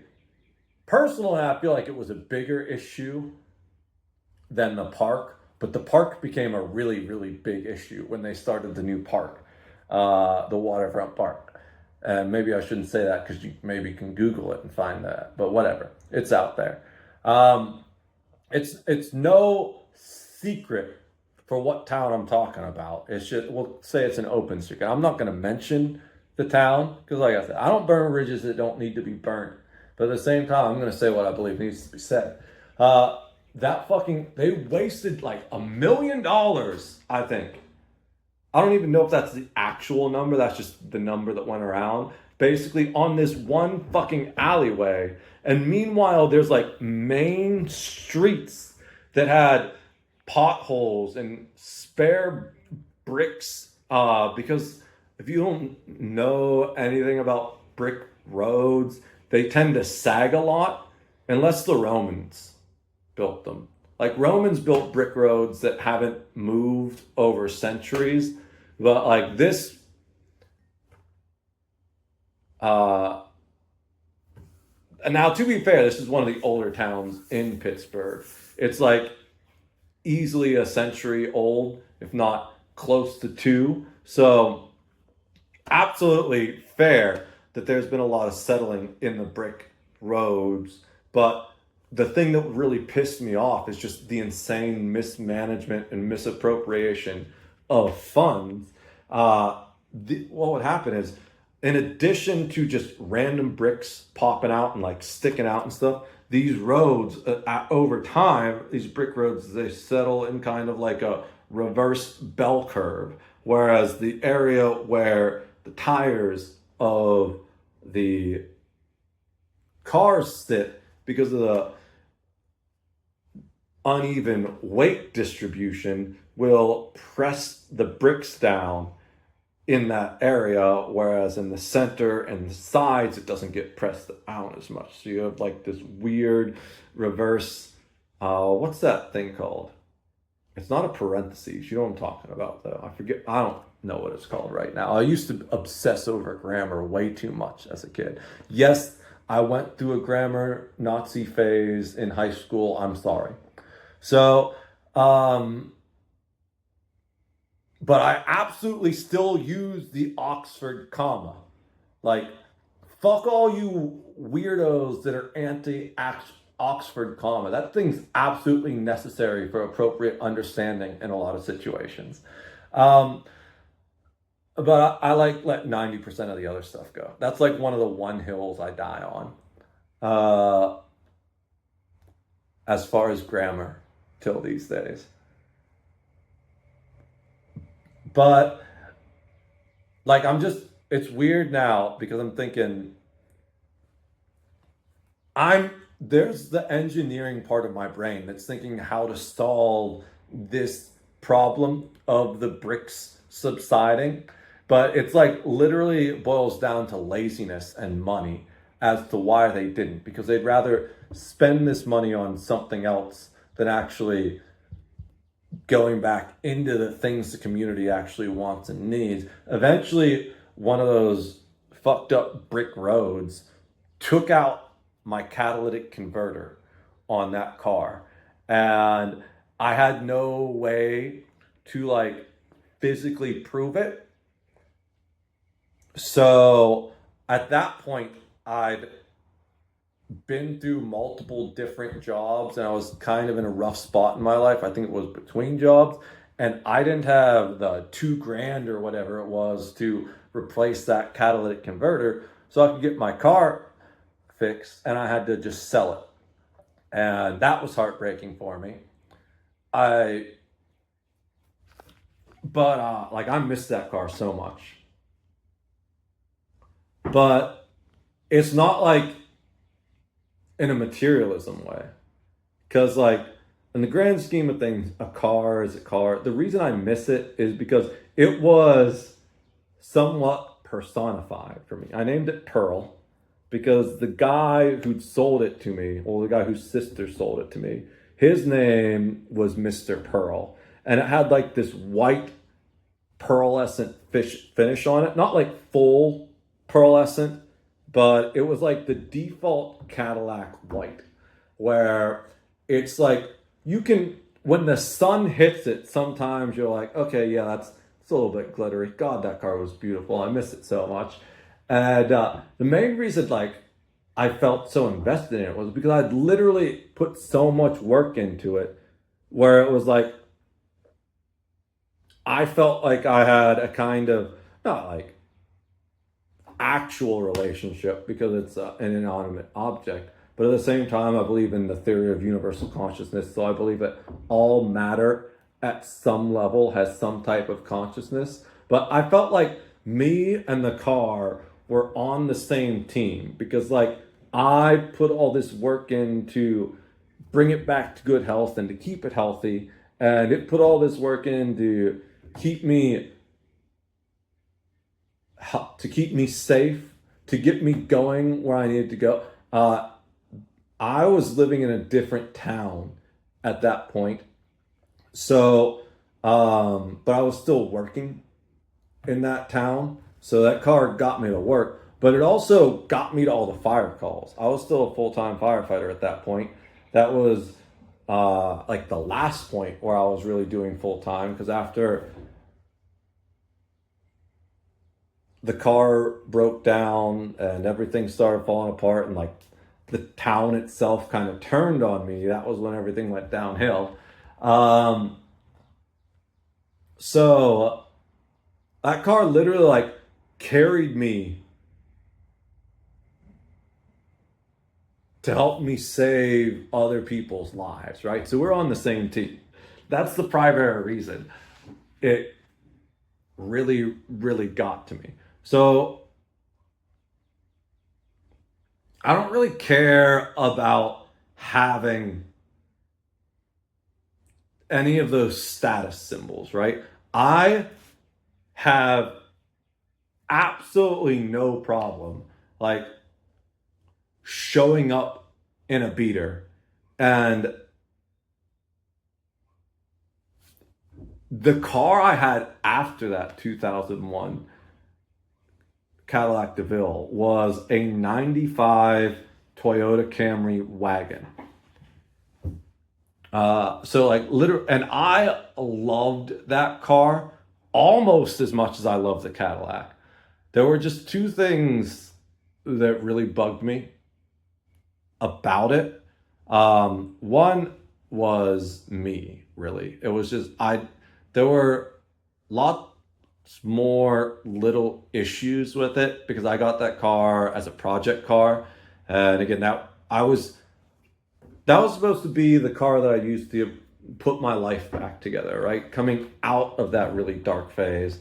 But then of course the town fucked me over again with that car. It literally fucked me out of both of my last two cars, which is interesting now that I think about it. The town that I dedicated my life to protecting as a firefighter for over 10 years is the town that fucked me over the most in my life. How ironic. But I never got that car operating entirely smoothly, no matter how much work I put into it, because it was just all incremental stuff where I needed like a new starter solenoid. So I had to start, I literally sometimes had to get out of my car, open up the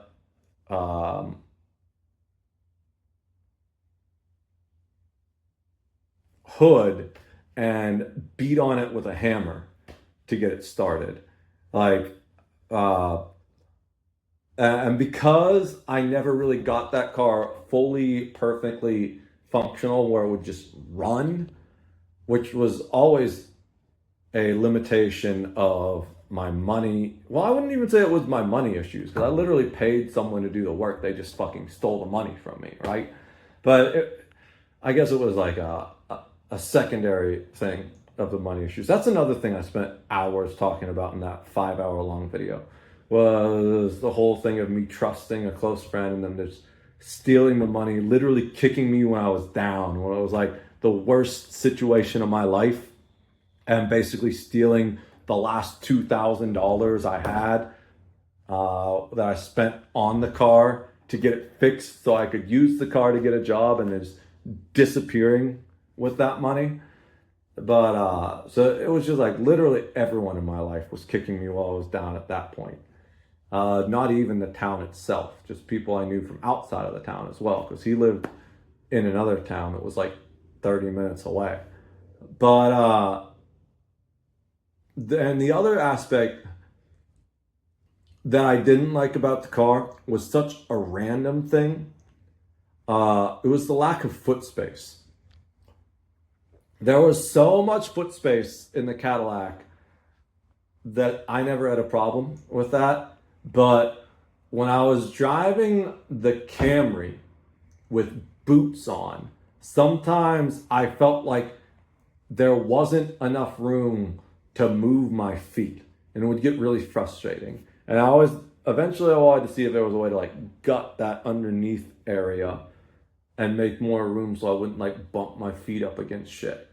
But those were like the only two gripes I had with the car. Other than that, I loved it almost as much as the Cadillac, and in some ways more.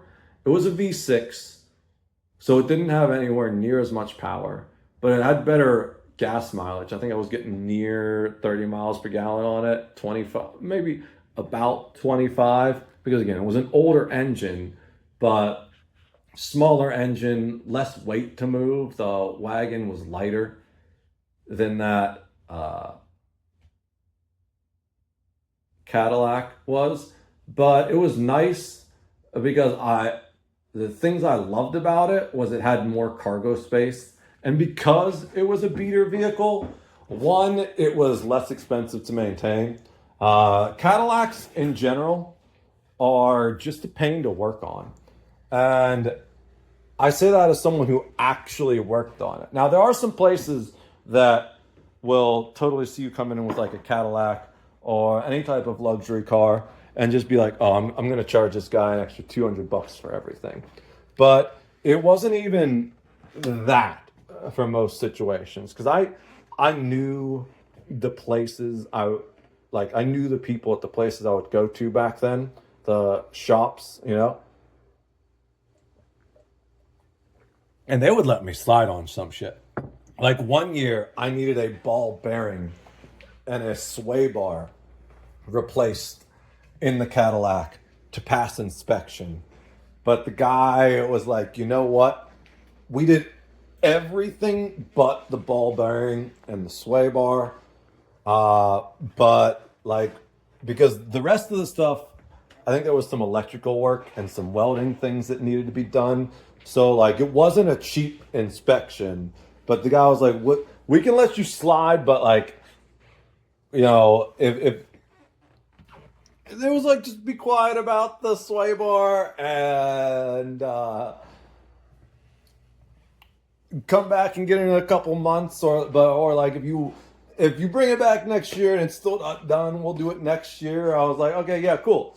But bro, any work I ever did on the Cadillac was a pain in the ass for two reasons. One, in the pursuit of luxury, they have neglected convenience. And I think some of that is because those luxury car brands, they all want you to bring it into their dealership for maintenance, right? So they don't make it easy for independent mechanics or individuals to make the work. And I'd say in some situations, they intentionally make it difficult.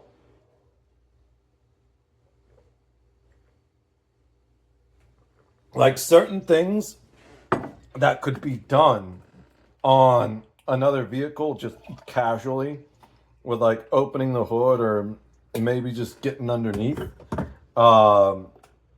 you would actually need to drop the engine out of this Cadillac to change. And that's something that you need literally a whole ass garage with all the equipment and people with insane amounts of expertise. That's lots of man hours to do, right? It's like something that on another car, I think the big thing for me was the oxygen sensor, right? I think on certain cars, I'm not a mechanic by any means, right? I would just do the work on my own car. But I think that's the big thing that year that he let me go on the sway bar was the oxygen sensor needed replaced. So they had to drop the engine out and everything just to get to that oxygen sensor. And I did a whole thing where I had a window that stopped working. I'm putting a little sugar in this one. Just the coffee doesn't taste good enough to just rock it with the cream, unfortunately. I had a window that stopped working. So me and a buddy, we went to a local like pick apart junk yard. If you're not aware, especially in Pittsburgh, I don't know how it is in other cities or states, but Pittsburgh's always had a like great DIY community, lots of right to repair stuff. There's a bunch of junkyards where you can just call up and be like, hey, do you have any 2001 Cadillac DeVilles? They'll be like, yeah, I got 5 of them. Like, cool. I'm gonna. Then you show up with a toolbox. You pull whatever parts you want out of them, and then they just charge you like fractions of what it would cost to get that part new. So me and a buddy, we went out to this pick apart place. Got like a couple parts we needed to fix the window, but one of the items we couldn't get there and we had to actually get it new. I think it was like the regulator piece itself, which is like all the wires and everything that allows it to go up and down. Okay, yeah, that's much better. That I had to order online and get shipped. But I'll tell you what, man, replacing that window was such a fucking pain in my ass that it was utterly insane. Just getting that door panel off was way harder than it had to be. Meanwhile, I had an issue with one of the door latches or one of the locks, I think it was, on the Camry. I had to take one of those door panels off for some reason. Those door panels went on and off like a charm, right? So one of the big issues of a lot of those luxury cars is one of the reasons they cost more in maintenance is because they are literally just so much more a pain in the ass to maintain because they're not designed to be easy like that. So one of the things that I very much liked of the Camry over the Cadillac was, well, there were 2 things. One, a lot more 95 Camrys in junkyards than there were 2001 Cadillac DeVilles, right? So I think I could use parts from like the 95 through the 97. And even though I had the wagon, most of the parts from the sedan were also the same parts on the wagon. So it would be like, when I called up for the Cadillac DeVille, it'd be like, yeah, we got 2 or 3. When I called for the Camry, it was like, yeah, we got 10 Camrys. It's like, okay, cool. I'll definitely be able to find the part I need. And it would depend on the parts. So like for the Camry, I put a new alternator in the Camry. That was probably the biggest expense, like a new alternator, a new battery. But there was something I wanted to go get, but I don't remember what it was. So I did think about maybe looking at body panels, right? Because I had some rust on it. And I was like, if I can just go find a body panel off a Camry, no rust on the frame, but some of the body panels had rust on them. And all the paint was faded. So I needed to repaint the whole thing anyways. It was like bad faded to the point where it's not even just discolored, but like the sheen is gone, and it's like it's maybe almost bare metal. You could definitely get it to bare metal just with like some sandpaper or something. So the whole car needed repainted. So my plan was just to get those body panels real cheap at one of those junkyards and then repaint the whole damn thing. So that was nice. But as far as like spending money on luxury, I've never been into that. It just feels so insanely wasteful to me. Maybe it's because I've never had money, so to speak. But at the same point, I also don't feel those kind of social pressures or anything like that. And that, I believe, is more intrinsic to who I am, more nature versus nurture. Like, I know some of my extreme penny pinching I do at this point is definitely nurture, because of through the years of my life where like I had a couple of years of my life where I literally for that entire year had to survive on like $100. That will definitely change the way you look at your finances as far as like, do I need that? Absolutely not. Even though it's just $3, that's $3 I could put towards gas money type thing, right? But even beyond that, I've just always had a situation where I never really cared so much about what other people would think. My roommate in college, one of them, uh, awesome dude,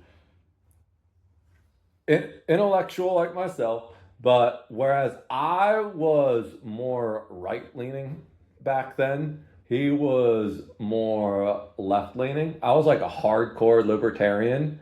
He was like a hardcore socialist, but we were both intelligent, intellectual, open minded people. So we had some of the deepest, most interesting conversations. We were like entire opposite sides of the spectrum. He was a self proclaimed narcissist who would like go really deep into like these Salvador Dali paintings. He had a one in particular called like the Trial of Narcissus or whatever that related into like his whole self-proclaimed narcissism. I was like the exact opposite. I was how can I be more fucking humble? What would Jesus do?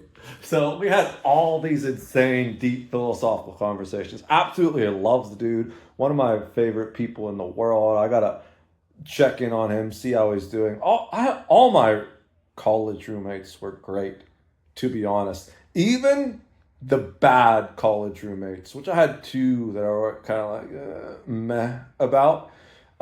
Even the bad college roommates were a million light years better than my good college roommates.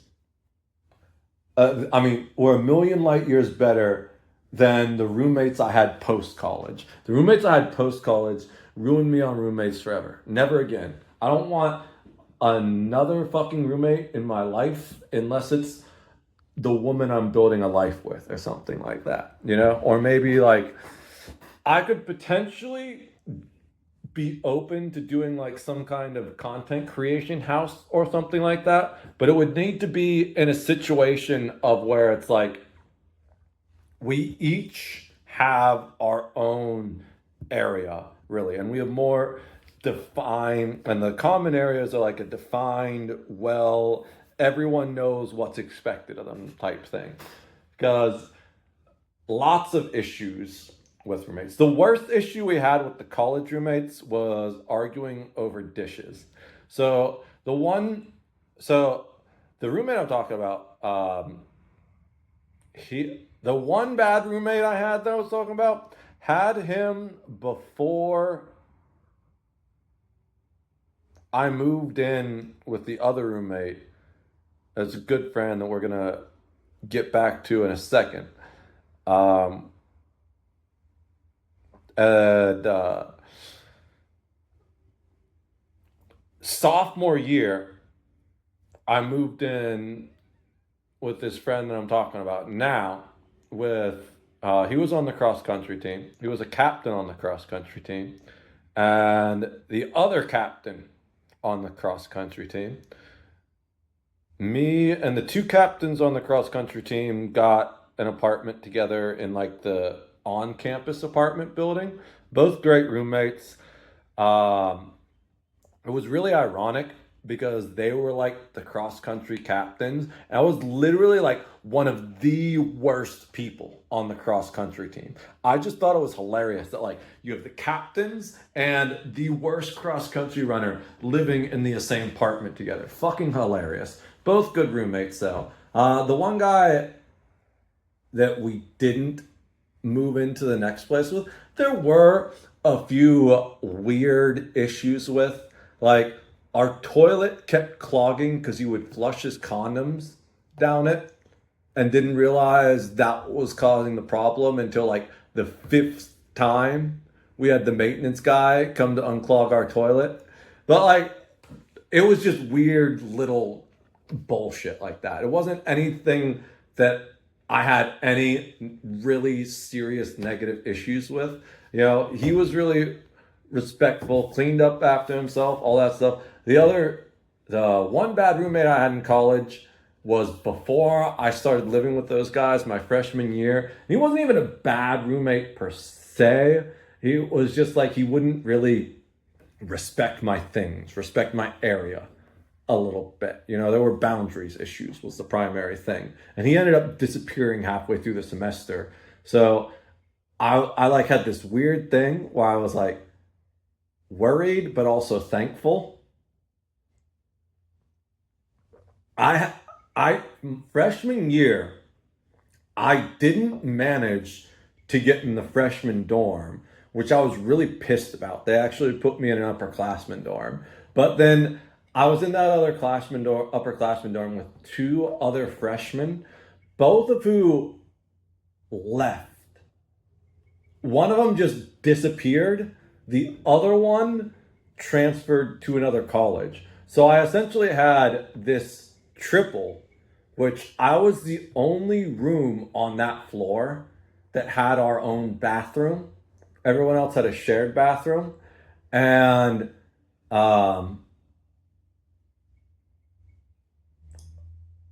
I ended up having it all to myself when both of my roommates left, which was amazing because, well, then I would just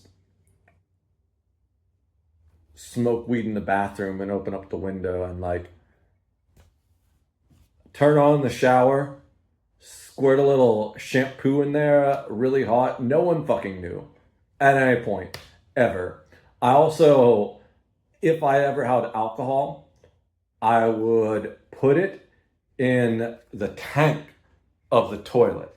You know, the upper area. I would just take off the tank and put the bottle of alcohol in the tank area because for two reasons. One, no one ever seemed to think to look in the toilet. I think it's just like the idea of like toilets being gross, even though one, I kept it clean, and two, like the upper area, that tank, that's all fresh water. That's like literally just as fresh as the water coming out of your sink. Two, since it was generally cold, it like kept the alcohol cold without ever needing to put it in a mini fridge or anything like that. So that was cool. But after I moved into the on-campus apartment with the new roommate and the other cross-country captain, junior and senior year, we moved into an off-campus apartment. And junior year, we had a roommate that didn't vibe so much with the rest of us. And he wasn't even a bad roommate by like the roommate standards that I've had since college, but he would do a lot of things like he would cook macaroni and he wouldn't cook it well. He like wouldn't mix it. So it would get stuck in the bottom of the pot. And then we would just put it in the sink and leave it in the sink. And like we did have a division of duties, but it got to the thing of like this point of this one roommate being lazy and kind of it falling on everyone else to clean up his messes. And then like me and one of the other roommates, not the guy I'm talking about with right now, the second guy we got to move in was, we would have arguments over these messes that neither one of us created, but the fourth roommate had made.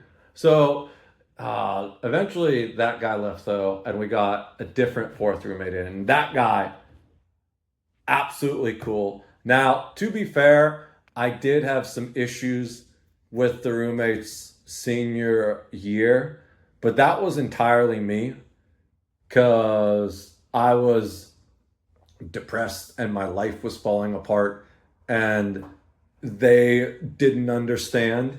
And you know, they do jokes and things that I wouldn't take very well, that would just piss me off because it just felt like people were kicking me when I was down, when really a lot of it was just trying to cheer me up. And it was just dumb guys being dumb guys who lack a level of emotional depth and awareness that I do. I've always had that complication, you know, with interacting with other guys. I feel like most just don't have the emotional intelligence that I do.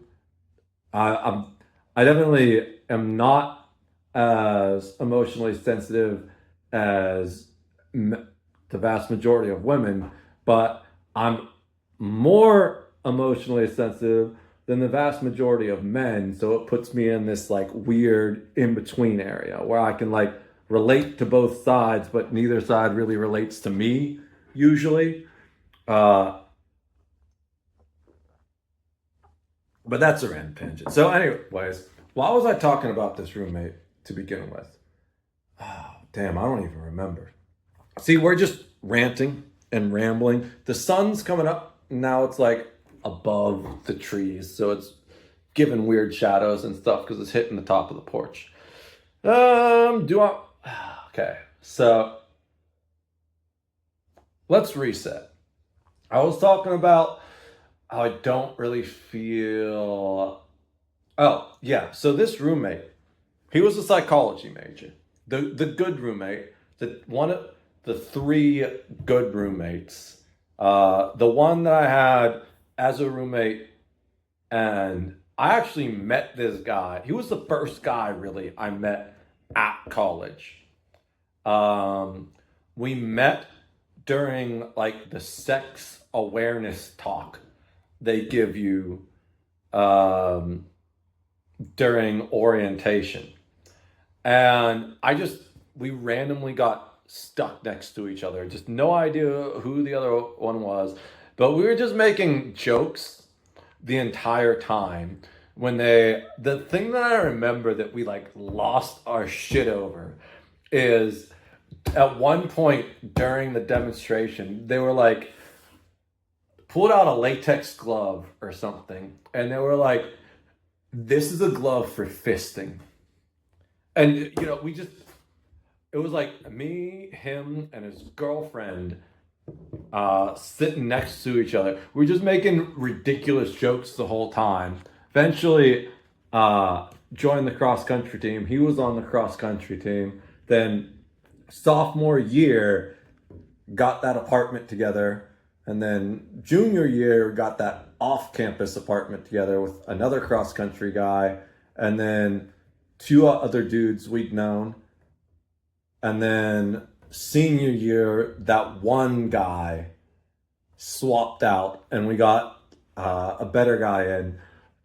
Senior year, best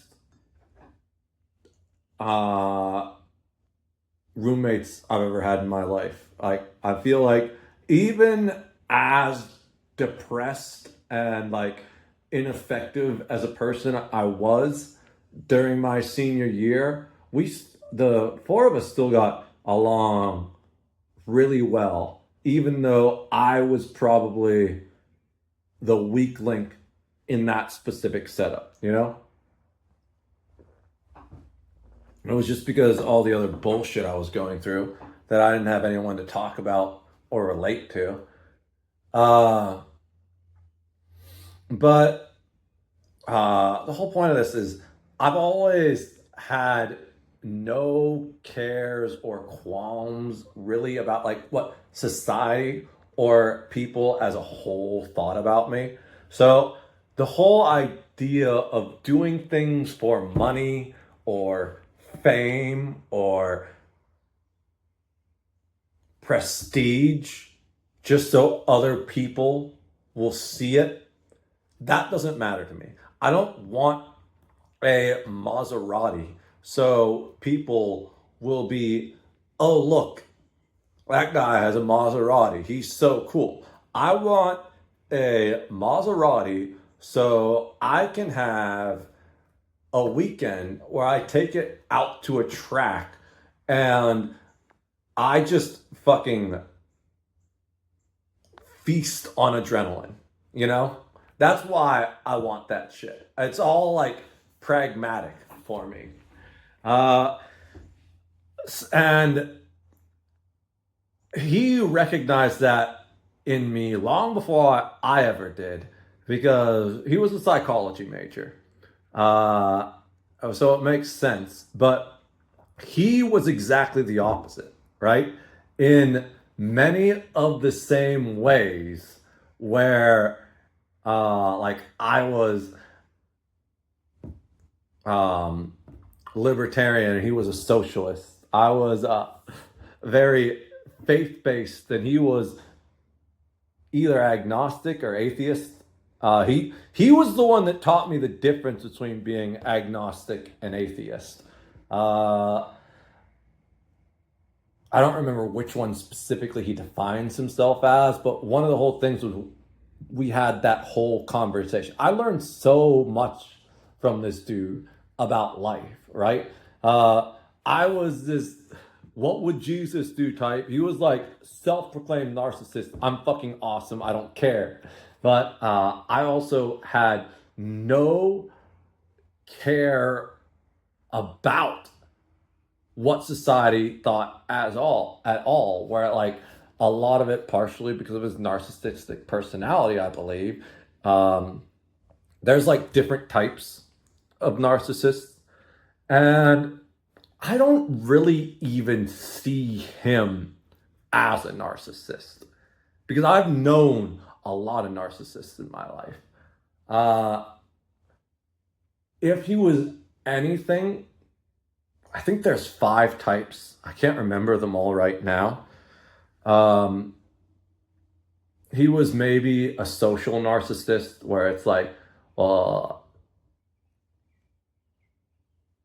this is what society says. This is my image within society. I need to maintain my image and all that type of stuff. So I'm sure he could tell you better exactly what type of narcissist he was. 1, because self-proclaimed narcissist. 2, he's actually a psychology major where I'm more focused on like practical applications of mental health through like the fire department and all kinds of things like that. He knew more about all the theory and stuff like that. I was like, bro, I don't care so much about the theory. I just need you to get your shit together so people don't die here. uh, it was, he requested that I would help him break a social norm, right? Weirdest thing ever, because he just did not have like, I don't want to say he lacked the courage, because that feels like I'm ragging on the guy, because I'd say he's generally a pretty courageous person. But I guess that is what it boils down to. He had just this innate fear of breaking social norms. He like couldn't do it. Meanwhile,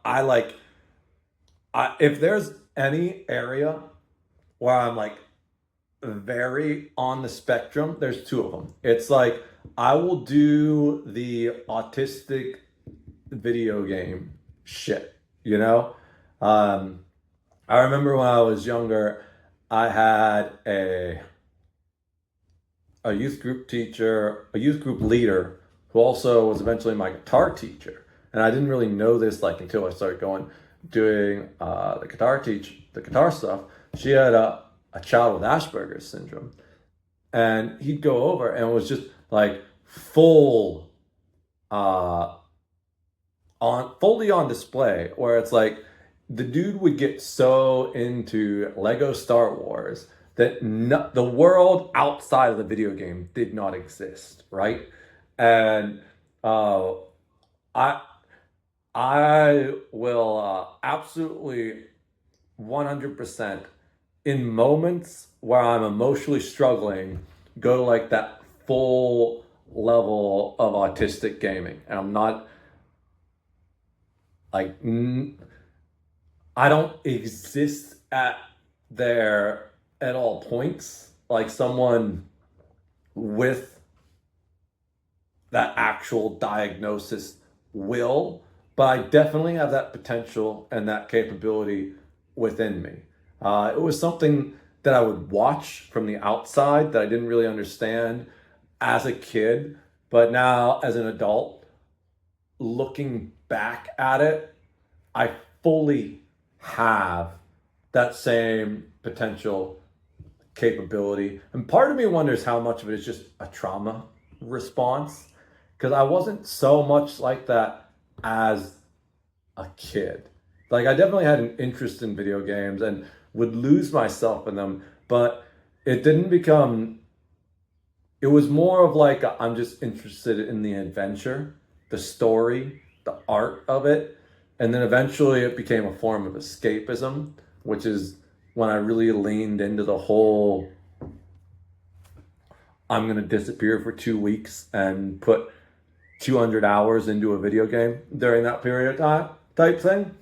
But the other thing that I'm like kind of on the spectrum is like when it comes to social norms, I just literally don't give a fuck. I'm going to do what I believe is right, and that's it. And that's what it boils down to. If it's some like weird social norm or thing that I don't understand, I'm just not going to bother with it.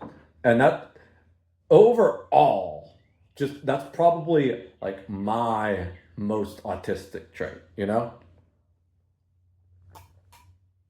So when it came to breaking the social norm, my roommate, he had to do it as a psychology major for one of his projects. It was like literally an assignment for him to break this social norm. He was like so afraid to do it. He was like, "Hey man, will you do it with me?" I was like, "Sure, sounds like fun. I'd love to do it." Like I would do it just to do it, even if he hadn't asked me to do it, right? I think the whole reason he asked me to do this is because I remember. So this was junior year, I think. He asked me to break the social norm, either junior or senior year. Sophomore year, when we were living in that on-campus apartment, there was one night I got drunk and I decided I was going to spend the night in the elevator playing my guitar. Just because I would just stand there in the elevator and wait for people to come back from like their parties and stuff. And just like, I don't even remember what I was playing. I was just playing it random songs. Like, whatever the fuck happened, people would get in the elevator. I'd just start playing a song. And it was a 13-story tower. I think I lived on the 8th floor. And I would just stand there in the elevator with my guitar,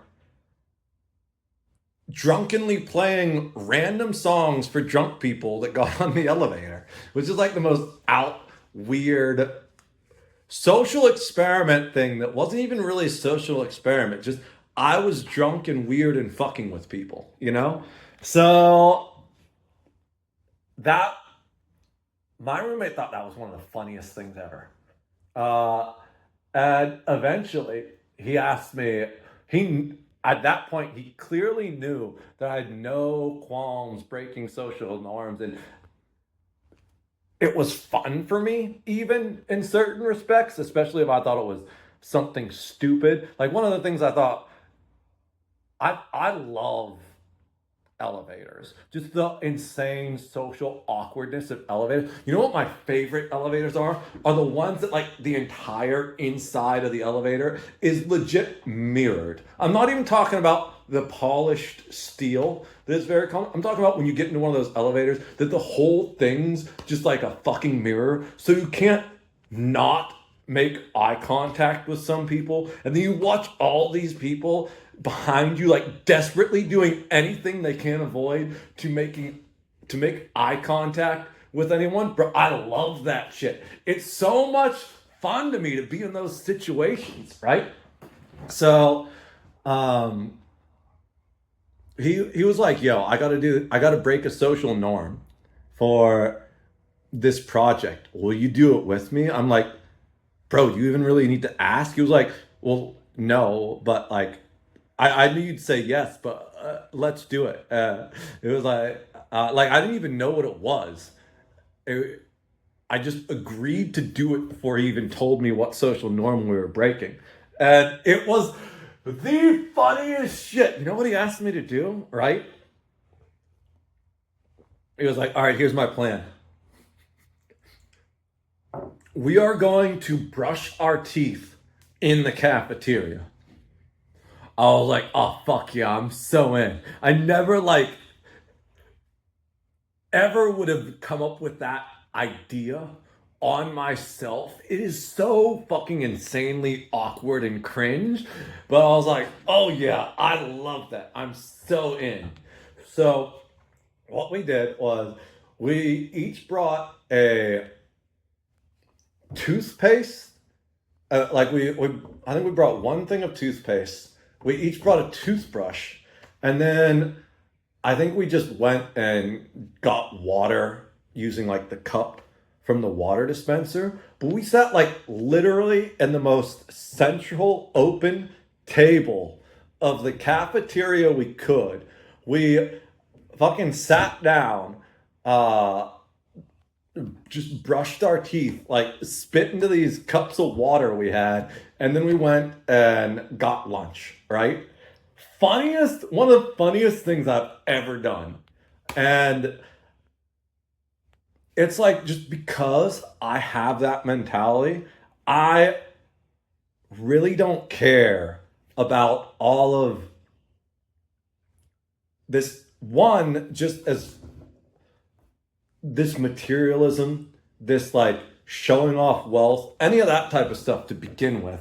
But second of all, I don't give a fuck about this goddamn streamer ego, content creator ego bullshit, right? None of that stuff reaches me at all. So, as far as like people pursuing content creation for the fame and for the money, that is so foreign to me, and in fact fully laughable to me, because if you're doing it for that, it just seems like such an insane waste of effort. For me, it's all about getting the message out, the message of love. You know, I'm just sitting here talking to the world. And if the world doesn't fuck with it, that's fine. I'm going to go tell God, I'm sorry, man. I did the best I could. They just didn't want to listen. And that's what's important to me, right? That my soul is right with God. That's all I really care about in the grand scheme of things. And I believe the best way to do that is to try and put as much love into the world as possible. Now, I used to believe it was just through like putting my nose to the grindstone, shoulder to the plow. I'm just going to show up every day, work as hard as I can, make someone's day better by making them the best goddamn Reuben they've ever had in their life. You know, I love a good Reuben sandwich. And that was one of my favorite things to make too. I love Reubens. That's like my default. Whenever I go to a place like that, like a tavern or a mid-level restaurant that has a Reuben sandwich, or even like a fucking hole in the wall, that's what I use as like my canary, you know? The Mayan canary, if you're aware of that. Reubens are relatively easy to make. I wouldn't say the easiest sandwich to make, but it's one of those things where like, if you're a line cook, I'm not gonna say, like, I'm not gonna walk up to any random person and be like, yo, you know how to make a Reuben? No, what the fuck is wrong with you? It's not as simple as like just doing turkey bacon or something like that. There are a few more steps. There's like a specific way you got to put it together. Otherwise, it's just going to suck. So it's like making a good Reuben. It takes patience and attention to detail. So it's like, I'm never going to knock a random person who's not a cook for not being able to make a Reuben. But any line cook in the world, regardless of what your specialty is, whether you're like saute or doesn't matter, you could be a seafood dude. If you just can't make a Reuben, that's like a basic entry level skill, right? I feel like if you can't make a Reuben, you shouldn't be in a kitchen. And then, so the other thing too, though, is because it's such a low skill cap for making a good Reuben, it really comes down to the quality of the ingredients as to how good that Reuben is, assuming it's just made with the base level of skill required. There are some things that come down to like, oh, there's too much sauerkraut, or there's too much Thousand Isling, or they didn't cut it right, you know? And that stuff, it's like, well, some of that's personal preference. Some of it's like, does this place just lack the skills? Do they just like not hire good workers? But then the other part is like, man, that corned beef was really dry, or like it was just, or it was like really bland. So it's like the quality of the ingredients. So the Reuben is like, that's the entry level thing when I go to a new place. I'm like, man, if their Reuben here sucks, nothing here is probably good, because almost everything else is more difficult to make. And if they can't get just decent rye bread, decent corned beef, and decent sauerkraut, then all their other ingredients are probably shit tier too. Why I went on the Reuben rant, I don't even fucking know. But because it was just about like the simple joy of making a good quality thing for someone was really important to me. So that's kind of the first aspect of that too, where it's like, how much does the employee care? There's the quality of the ingredients, and then how much does the employee care? Because that's really what it boils down to. Since the skill requirements are so low for making a Reuben, all that matters is like, does the employee care enough to make that Reuben? And if not, why is the owner hiring employees that don't give a shit? So, as far as that whole mentality of like, I just want to put good energy into the world, make a better place, and be able to put food on the table during that process, that is essentially, hey Charlie, what's up, kitty? What's up, buddy? He wants in. What's up? You're all whiny all of a sudden? You're the one that's been all gone all day. It's your fault. You want inside? Okay. I probably need to feed him in a minute. He is already turning around. I think he's gonna beg for me to come back out here, but he'll just bug me until I give him attention. So I want to finish this video first. He's always super needy whenever he comes back. He'll be like gone all day for like hours, and then he'll be like, all right, pay attention to me. Just, I don't know if you can hear that, but he's literally meowing at me through the door again. All right, so that's really where my mentality is. All right. Yeah, you can chill out here, Kat, but I'm still talking. So, where with this whole content creation thing, it's just that literally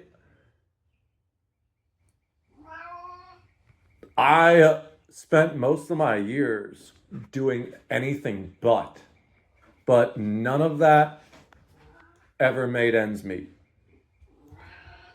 And so 3 things basically apply to why I'm doing this now and going all in on it. One, the first thing is just intrinsically in my soul.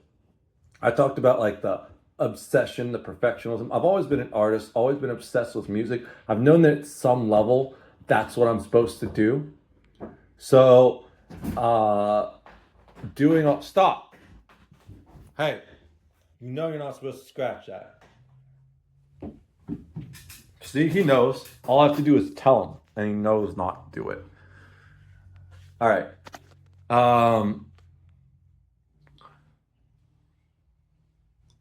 2. Let me get back on my train of thought. Damn cat distracted me. 2.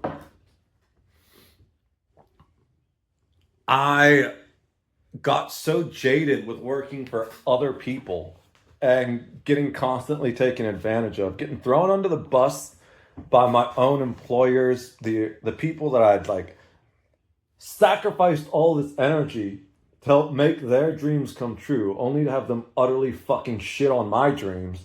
I was like, man, I don't know. I gotta figure out some other way to do this. I gotta do something else, because I'm making hundreds of dollars for these people only to get paid a fucking pittance, and then they fucking disrespect me, mistreat me. And I'm sure not everyone experiences that. I've just been unlucky with employers. But yeah, it really got to a point where I started looking at it. It was like, let's see, either I can keep working for other people and be broke and miserable, or I can go into business for myself and be broke but not miserable.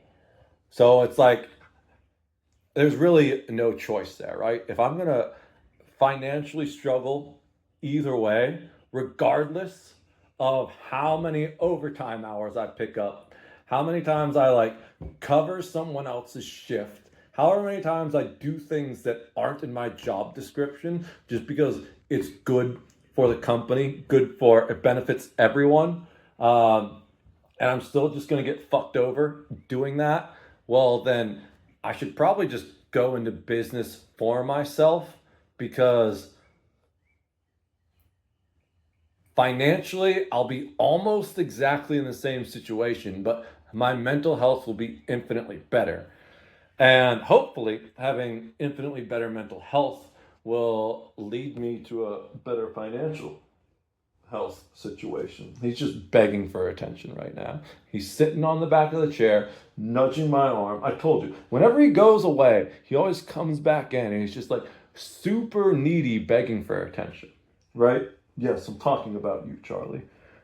He's stopped meowing, but it's only because he can like literally ram his head into my back. Uh so and the third reason, I said there were three reasons, right? The third reason is more. The first reason was really about myself, right? Of me feeling like, well, this is what I love. The second reason was about other people, where it was, this is kind of what I hate that other people are doing. And the third reason, well, that's about God. And part of what really drove this whole mental shift was there's this video. I don't know if it's New York or what, but some guys walking around the streets, big city. I don't know if this is staged or if it's just some guy that walks up to a random dude on the street, but some content creator, I don't know if he's even a content creator, if he just happened to pull out his phone and record this, or if he was like goes around doing this for content creation. But some dude walks up to this guy dressed to the fucking nines. He kind of looks like Mr. T if Mr. T was a pimp. Uh, the guy had, I think he had a mohawk. He was like, he had some jewelry on him, I think, but not to the point that I would say it's excessive. Not necessarily, he probably had less jewels than Mr. T himself, but the rest of the outfit really like brought it together. Dude was wearing like crocodile leather or some shit. I'm not even sure what it was. I'm sure his entire outfit probably rivaled what I've made in a year in my best years, you know? If not entirely just blew it out of the water. And the guy walks up to this dude. He's like, yo, man, I forget exactly what it says, but what's the secret to success? The guy just looks at him. He's like, secret? Man, it ain't no secret. Stop disobeying the Almighty. Period. Right? I've watched that video so many times. And it's taken years and years for it to sink in. But I was talking about like what am I good at earlier? Well, it can be hard to hear the Almighty amongst all this noise in the world around us. One of my favorite quotes of all the philosophers I've ever studied is man is born free, but everywhere he is in chains. Jacques Rousseau, I believe. And it's basically about the idea. So this is like going to like the fundamental philosophical question of, are humans inherently good or bad? John Locke thinks humans were inherently good. Hobbes, I forget Hobbes' first name, thinks humans were inherently bad. Rousseau is kind of like the middle ground where he's like, well, humans are inherently good, but society makes them bad type thing. That's what man is born free, but everywhere he is in chains. So it's like the societies we exist in are generally what cause us to do most of the evil things to each other. I agree with part of that mentality, but I also disagree with a different part. I think society is part of the problem, but it's not the only part of the problem because, like, if man were inherently purely good, then he would create inherently purely good societies.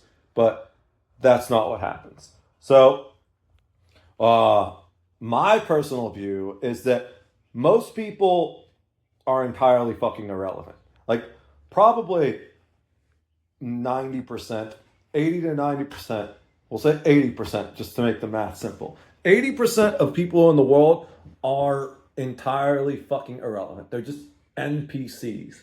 And then, again, I don't think it's exactly these numbers. We're just doing it easy to make it simple. And then you have 20% of the people who actually affect society.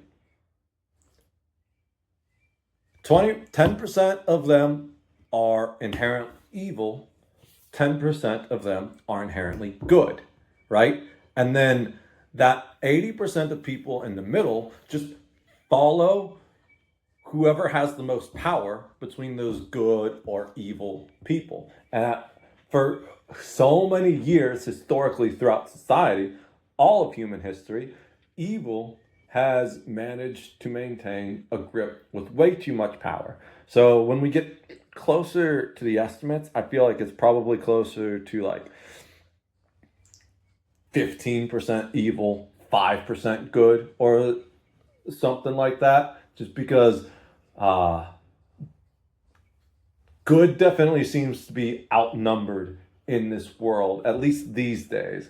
And whether or not that's because of like the inherent distribution of good versus evil in the world, or just the fact that evil has so much power these days that it has a unique ability to snuff out good in the way good can't crush evil at the moment, whether that's causing a perception shift instead of the actual reality of the distribution. The important thing is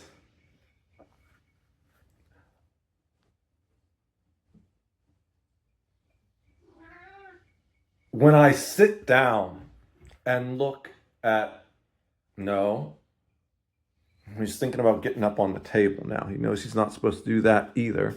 But he also knows that if he gets up on the table while I'm sitting here talking to the phone, which is on the table, and recording and using my coffee, it'll get him more attention. I can see him. Charlie, stop. I can see it in your fucking eyes. I can read your damn mind, cat. he, he, he walked away. All right. So,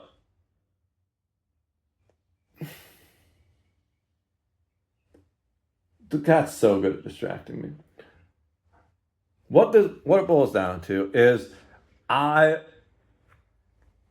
took that moment, stopped disobeying the Almighty, and I started looking at myself, you know?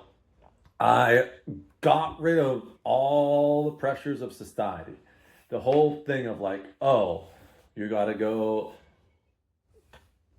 get your degree. You got to go get a job that makes this much. You got to go get married and have kids by this age. You need to have this. You need to have that. Whatever bullshit it is you want to say that's part of these societal pressures. And then I looked at what gifts did God give me? Because that really, I believe, is the biggest challenge we all face in life, is how do we hear the source through all of this noise? And I think the easiest way to do that is to truly go fully internal with it and just become insanely pragmatic, like cutthroat levels of pragmatic, where you just sit down and look at it and say, what am I naturally talented at? Where do the things that happen effortlessly for me lie? What areas of my life can I enter a flow state in?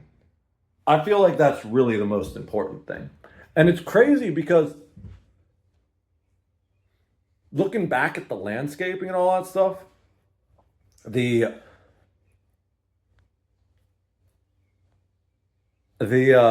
line cook, I was able to enter a flow state as that in that as well. If you don't know what a flow state is, Google it, you lazy piece of shit. No, I'm kidding. We can talk about that some other point. But just an overall thing. A flow state is when you are in this mental state of mind where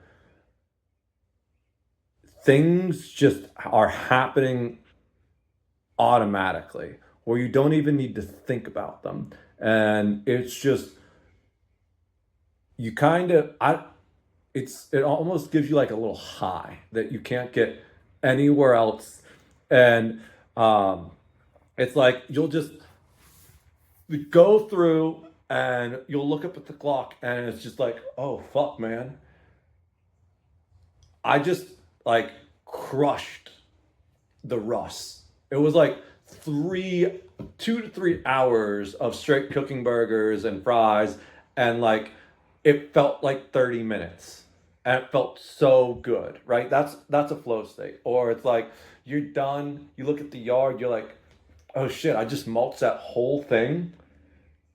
I've been out here all day, but it feels like it only took an hour. That's a flow state type thing. If you can find that flow state, that's one of those things that it's a hint you have some area of specialty with that. Now, is it an obvious direction? No, because like I said, I was able to enter a flow state as a line cook, but being a line cook is one of the most miserable jobs I've ever had in my life, which is insane because at first I thought it was just the first place I worked as a line cook because like the equipment was shitty. Some of my coworkers were shitty. I had this one guy, I literally wanted to give him a swirly in the deep fryer. That's how much I despise this man. He's actually the reason why I ended up leaving that first line cook job. And I was like, when my one friend begged me to go become a line cook in another place, I was like, I don't know, man. I don't know if I want to do that. But it's like, I was like, whatever, I'll give it a second try. Way better equipment, way cleaner kitchen, way better co-workers. Although I have to say the owner, I'm not as fond of. I had some problems with the owner in the first place, but it was more just because, well, I love the guy, but let's just say he likes the bottle a little too much. So it was more of like uh, he bought the bar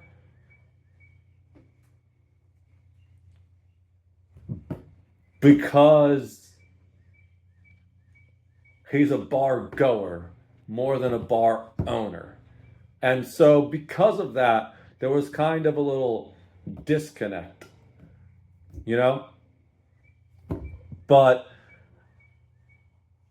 the second place, it was and so like things he just wouldn't make ends meet. Things just weren't really held up to the standard they should be. One of the biggest gripes I had with the first guy, with the first place, was just the strawberries. We always had moldy strawberries. And it was such a fucking pain in the ass for me that I would just lose my mind over that. But it was like, besides little things that I would just describe as like really drunken negligence, nothing more than that. Other than that, I absolutely love the dude. I'm still friends with him on Facebook. Really like a generally nice guy, just someone that wasn't the best to work for because he wasn't like the best at owning that business. The second boss, though, well, let's just say I had some problems with the owner, not the boss. The boss that I had at the second place, um, the chef that came in and then left, one of the best boss, if not the best boss I've ever had in my entire life. I learned so much, first of all, about being a cook, second of all, about myself and about life from that guy. Immensely always respect him. I don't want to give him a shout out here in this video because I've said some negative things about other people. I don't want people to do many connections, but I'm sure you know who you are if you see this. Uh, Dude has Brussels sprouts tattooed on his arm. That's how much he loved kitchen life. I'm just going to leave it at that. Uh, so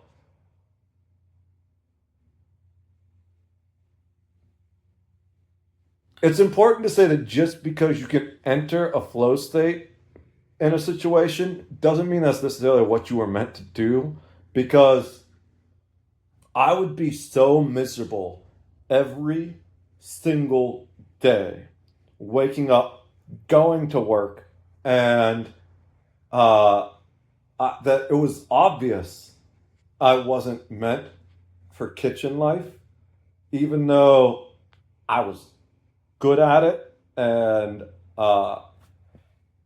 what I was really just good at was hard work, you know? That's why I was able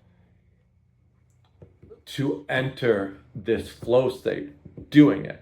It's because little things that I was individually good at. I'm really good at temping my meats, really good at anything with the deep fry. I was like the grill and the fryer guy. That was my specialty. Now, saute, I've always struggled with that. I will 100% admit that. I don't feel like I've ever made a good shrimp and grits in my life. That dish is beyond me. It's one of the most simple saute dishes out there, but I fucking hate doing it. I hate doing just about anything that's saute. Even like working with eggs and stuff, man. Like, I love a good omelet, but don't ask me to make one because I'm gonna struggle a little bit. But you want a picture perfect Reuben or like an immensely well flavored and seasoned steak cooked to exactly the temperature you want it with fries to the perfect amount of crispiness, then I'm your guy, right? I took so much pride in perfectly being able to time those the fries on buttering and toasting every single bun just so that the entire burger as a whole was exactly as good as it could be. You know, I even made sure to uh, put little grill marks on certain things to make it better. Like one of the things I would think of is veggie burgers, right? The veggie burgers, depending on which one they were, would not hold together the same way as a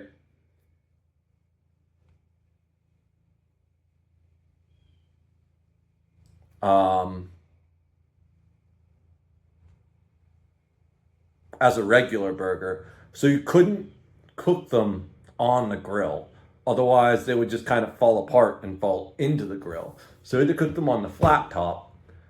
And but what I would do to make them more appealing and add like a little bit of that grill charbroiled taste at the end, you know what I'm talking about? You can tell if something's been cooked on a grill versus hasn't been cooked on a grill. One, because of the appearance of the lines. Two, because it just adds like a little bit of charcoal flavor, even if it's not a charcoal grill. You know what I'm talking about? Where it's, I don't even know what to exactly call it, but you're just like, oh yeah, that tastes like it was on the grill. So I would cook those veggie burgers on the flat top until they would hold together well enough. They were like 70% cooked or whatever. And then I would move them to the grill to give them that extra little bit of flavor and to add those grill marks just so that the whole experience for the customer was as good as it could be. Meanwhile, at that place, this was the first place I'm talking about, the one guy that I had a problem with, he would like literally do the minimum required every single time to the point where he would do things that I would fucking like absolutely gasp at and never in my life would have ever done as a line cook. Like, I can't tell you how many times this guy was like a clumsy piece of shit. I can't tell you how many times I saw him drop a bun on the ground and then fucking plate that shit anyways. And there were a couple times, at first, I would like, the guy had been there for a while, right? So I learned a little bit from him, but then as soon as I started departuring stuff from, as soon as I did anything that wasn't exactly the way he wanted it, I went from being like his favorite employee, his little golden boy, to I became his least favorite coworker to the part where literally I don't think I've ever despised anyone in my life as much as I despise this one dude. Uh, and his fucking excuse anytime anytime we had a disagreement was, I've been doing this as a line cook for 20 years. You haven't even been a line cook for a full year yet. And I was like, that just made me angrier because as a line cook with 20 years of experience, you should know better than to put something that was on the ground on a plate and send it out to someone, right? That would get me so fucking angry to the level that I can't even describe it. And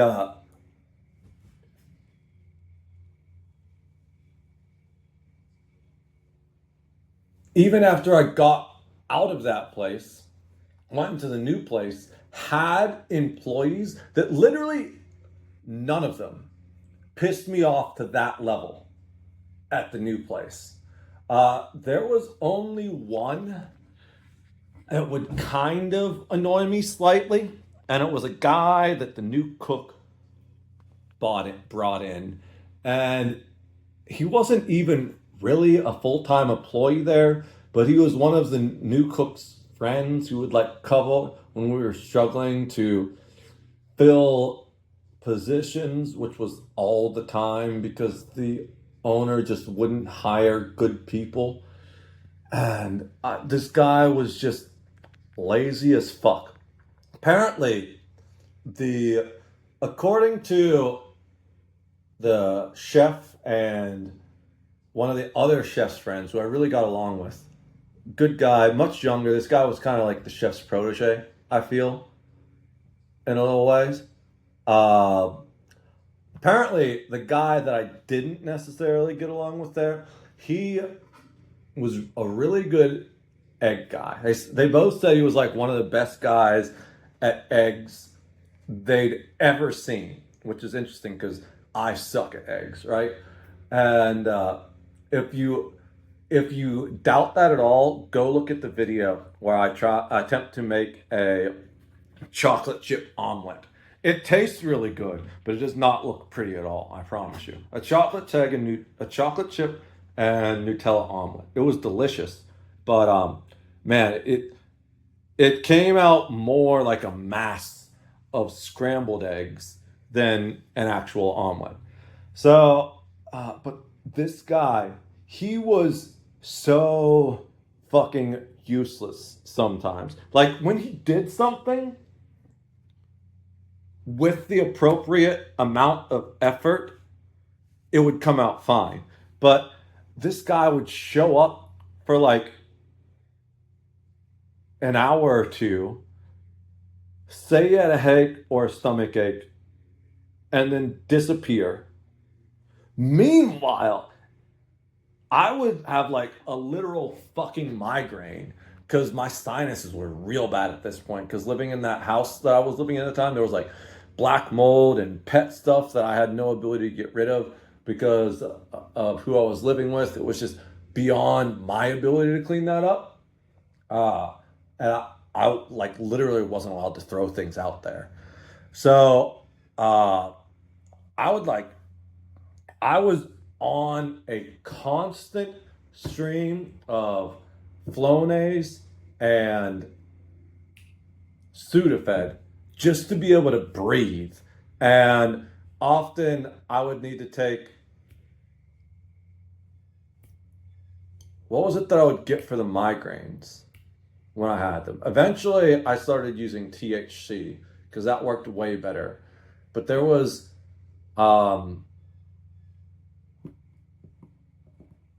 something specific I would get for when the migraines hit.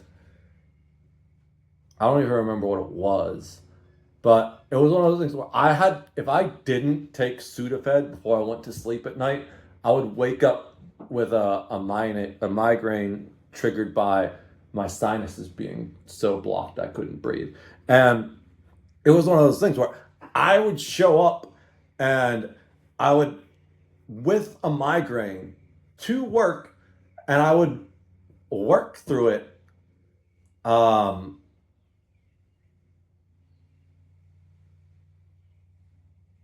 just as best I could. I would take like some ibuprofen or Tylenol or something and be like, yo, just be quiet. Don't shout at me right now because noises hurt my head. And I'd just show up and I'd work through that. Meanwhile, this guy, I'm pretty good at reading body language. So it's like he didn't even really have a headache because there were no visible signs of pain. So either it was a very minimal headache that it wasn't affecting him, or he was literally just coming up with excuses to leave. There was one time I left work because of a stomach ache, and I think it was because I was literally felt like I was on the verge of puking. And as a line cook, obviously you can't be doing that for sanitation reasons. So I was like, man, I'm sorry, I think I need to go home.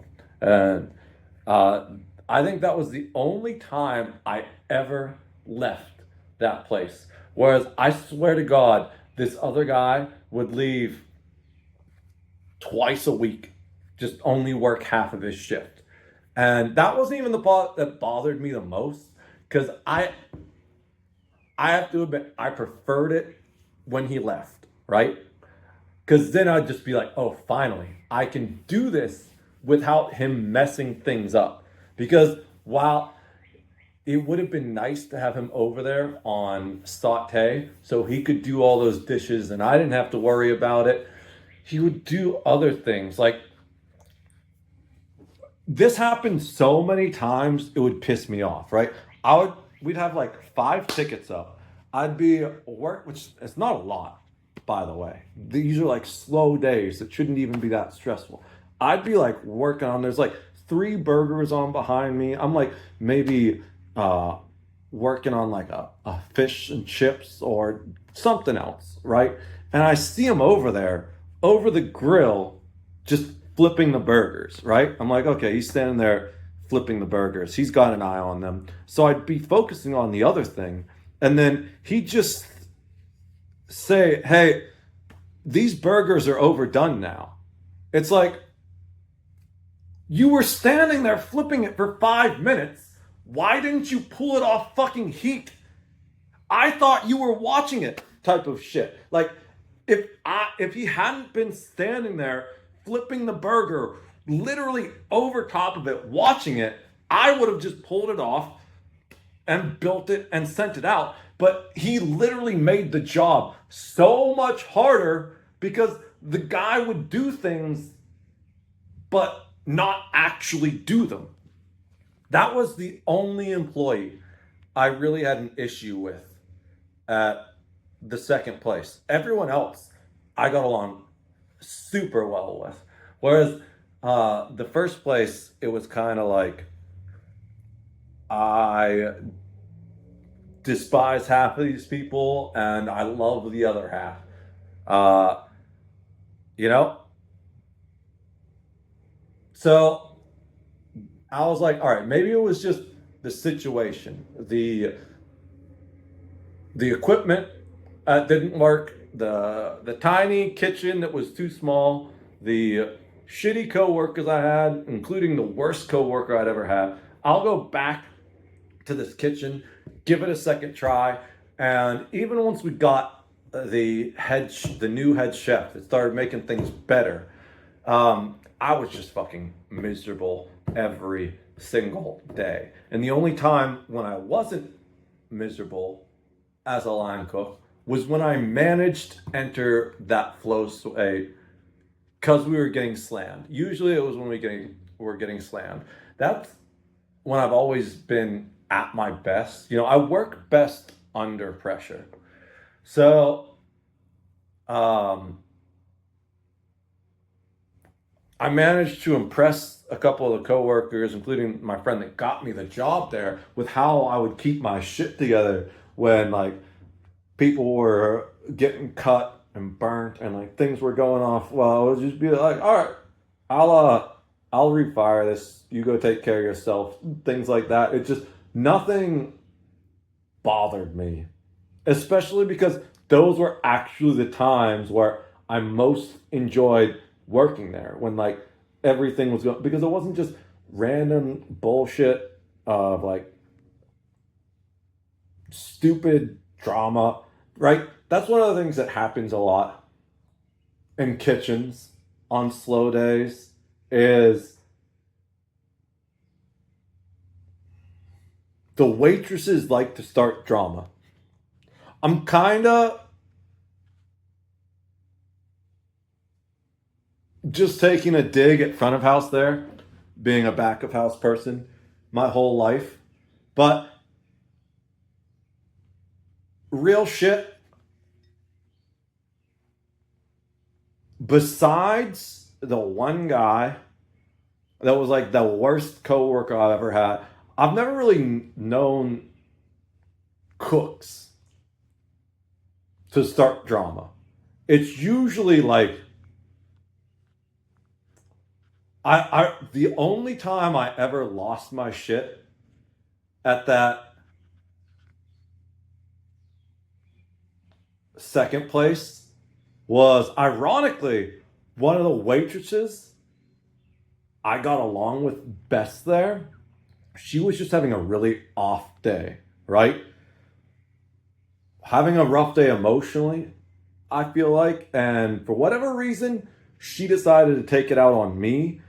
Meanwhile, I've been having a rough week. That was like the worst fucking year of my life. That was like the worst fucking year of my week of my life at that point. And I think that was the last day I had to work that week. And I was just like, oh, thank God. I have one day left. I have like the waitress I get along best with. There were like three waitresses I got along really well with there. And I was like, the waitress I get along best with, it's all gonna be awesome. It's gonna be a nice, easy shift, and then we're gonna be over. We got slammed that night, and the waitress I'm talking about, she was not keeping it together. And at one point, she messed up this order really bad and refused to take accountability for it. Like, I even had the ticket to prove that she entered it wrong. But I'm always been very focused on like the attention to detail stuff. So it's like I would just make what was on the ticket. And uh now I'm also very flexible, right? Oftentimes one of the waitresses would come back and be like, hey, I entered this wrong, or like there wasn't a way to enter it in the computer the way the customer wants. And then I would just be like, okay, cool. And I'd write that down on the ticket itself, just so like everything went out the way it was supposed to, right? But this waitress entered the ticket wrong. I made it how it was on the ticket, and she was like freaking out. And uh, I'm like, whatever, we'll just remake it and send it back out. It's like happens every so often. It's gonna happen a couple times a week, maybe a couple times a day, depending on the quality of the coworkers you have that day, where just something goes out wrong because people make mistakes. As far as I care, unless it's like negligence or incompetence, I don't care who made the mistake. Let's just fix it and make sure the customer is happy, right? So I was just like, whatever, I'll do this. I'm sitting there working on this ticket that she messed up, and she's literally talking shit behind my back, like literally 5 feet away, or I can hear it. I don't even remember what I said. I was very quiet at this point. And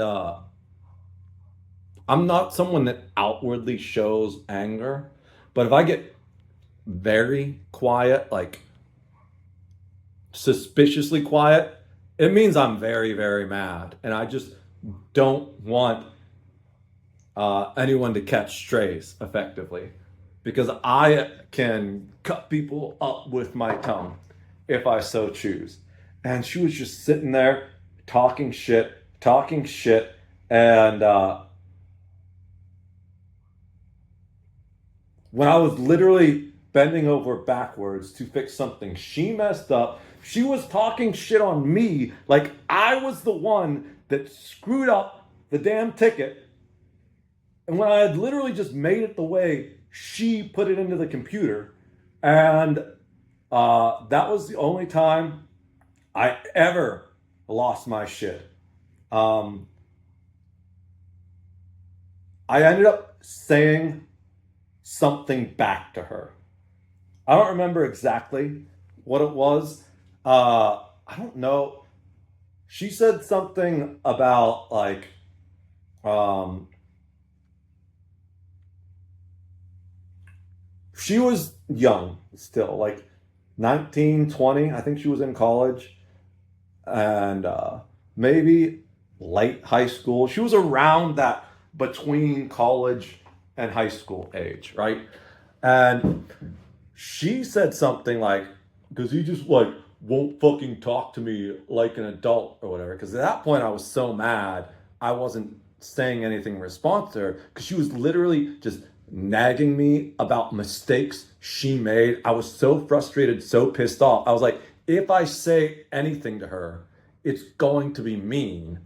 And I've always been one of those things, if you don't have something nice to say, don't say it. Now, doesn't mean don't call people out when it's necessary, because I believe the nice thing to do is to hold people accountable. But it's like responding to her, there was no positive outcome besides just but it would have just made things worse. So I wasn't saying anything. My whole mentality was, I'm just gonna make this uh, ticket right. I'm gonna send it out. I'm gonna go on a break, and we'll move past this. But her talking shit behind my back while I was bending over backwards to fix something she fucked up, that just triggered me. And I responded to something like, well, we'd have to both be adults for us to have an adult conversation or something like that. And I don't think that was what triggered it, but that definitely got her mad. And then she said something else, and then I said something else where uh, it literally brought her to tears. But to be fair, it was all her own fault, because I was doing everything I could to avoid having any type of conversation or confrontation. I literally had uh, no intention to fight with her, because she was arguably my favorite waitress. So there was a waitress that I had a little bit of a crush on, who I kind of liked more in other ways, but she was like my friend waitress. The one I looked forward most to, like, bullshitting and talking with shit. And I didn't want us to be at each other's throats like that, but we just both snapped on that same day. And I said something that brought her to tears. I don't even remember what it was, but I don't feel proud about that, but I do say she absolutely deserved it, because I did everything I could to avoid that confrontation. She just kept poking the bear, and well, eventually the bear had enough.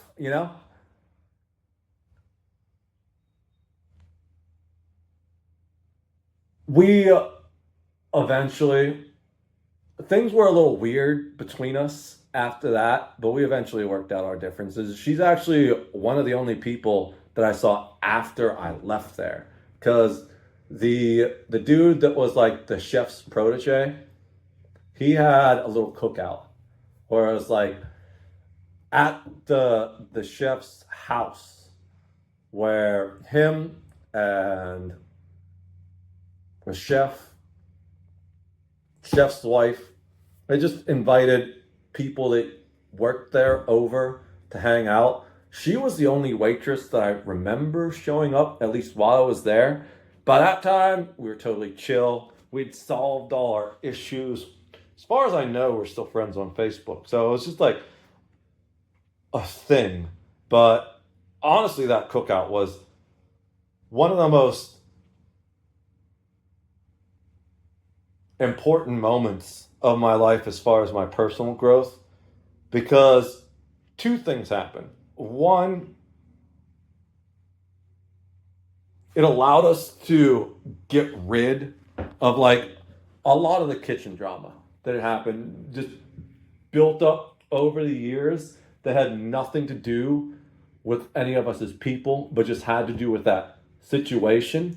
And most of it was really between me and that old boss, because even though he was the best boss I've ever had, we didn't necessarily get along super well at first, because he was like this very well trained, very experienced chef. Came all the way from California. He has like an actual chef coat, all that stuff. I'm just a dude from the block who knows how to grill a piece of meat really well, right? So there was like a whole uh, vast void of experience and knowledge between us. He would say things that were like base level knowledge for cook, I'd be like, bro, I've never even heard that word before. Right? And and I've always been very much a like, whatever, I'll figure it out. There was this issue we were talked about. This is all, we talked about this eventually after at this cookout where he said, I was like one of the most interesting employees he's ever had because I was on the one hand like the most probably reliable employee he had there, as far as like he could just ask me to do something and I'd do it. I wouldn't like question it if unless there were actual questions I had, or if I felt like there was something that I wasn't understanding or something he was missing. I'd just be like, all right, yeah, I got it. And it could be like literally anything from like um, just watching the the kitchen when he needed to leave or something like that, to like, oh, the water mains broke. We need someone to go downstairs and run all the sinks and know when the water's good and safe to use again. The borough just turned it back on. It was like literally anything. He could just be like, yeah, I know this guy's got it. I'll go ask him to do it. Uh, uh, Part of that is because we both had similar backgrounds. He was Air Force, I was fire department. So it was just one of those things. It's like something needs done, you just shut the fuck up and do it, right? And that was the mentality we both had. So at the one, we got along with it like that. But there were two big issues, right? One is he was kind of struggling with emotional regulation at the time. And I was the opposite. You know, I'm just this quiet, stoic individual that was just like, whatever. All right. Well, it doesn't bother me. So he would have a Gordon Ramsay moment every so often. I don't think he ever flipped out and yelled at me. I think on some level, he like instinctually understood that wouldn't end well. But there was a couple moments where he would just like lose his shit and scream at another cook like he was on Hell's Kitchen or something like that. And there were a couple times where it wasn't even deserved. I remember one time he made one of our prep cooks. I got along with this prep cook so well. He made her cry, and that just did not sit with me. So I went, I stopped whatever I was doing, and I went to go have a conversation with him. I was going to be like, look, I don't care that you're my boss. What you did was just entirely fucking unacceptable, right? We had two walk ins there. We had one that was the general walk in. It had like everything. Most of the completed stuff was in there. It had all the soups. It also had the meats. I'm trying to remember what else was in that walk-in. But then the other walk-in was all the like veggies and fruits and stuff. And he was in the veggies and fruits walk-in. And I didn't even need to say anything to him. Like he knew he fucked up. I walked up to him. He looked at me. I could see in his eyes that he was upset and sad and angry with himself. I didn't even need to say a single word. You know, sometimes a look conveys more than like an entire 3-hour rant. Not that I do any of those, could convey. And I'm sure he probably saw in my eyes just how pissed off I was and ready to go to war. I didn't need to say a single word. He just said, "Hey, can you find?" I think he was looking for strawberries or something. You know, whatever it was. He was like, "Hey, can you find these strawberries for me? I need to go apologize to." And he said her name. I was like, "Absolutely." I feel like that was kind of one of the two turning points in our relationship. The other problem we had is because he was this super experienced chef, and I was just a guy that's really, really good at reverse engineering things. That's one of my strengths, by the way. So, beyond, I have like four strengths, we're going to say. My ability to talk endlessly and intellectually and engagingly on any conversation topic, literally forever. Two, my insane love and intrinsic understanding of music, and my singing voice pretty solid, though not as good as it used to be, which is really what this whole thing was talking, what comes down to. Uh, Three, I have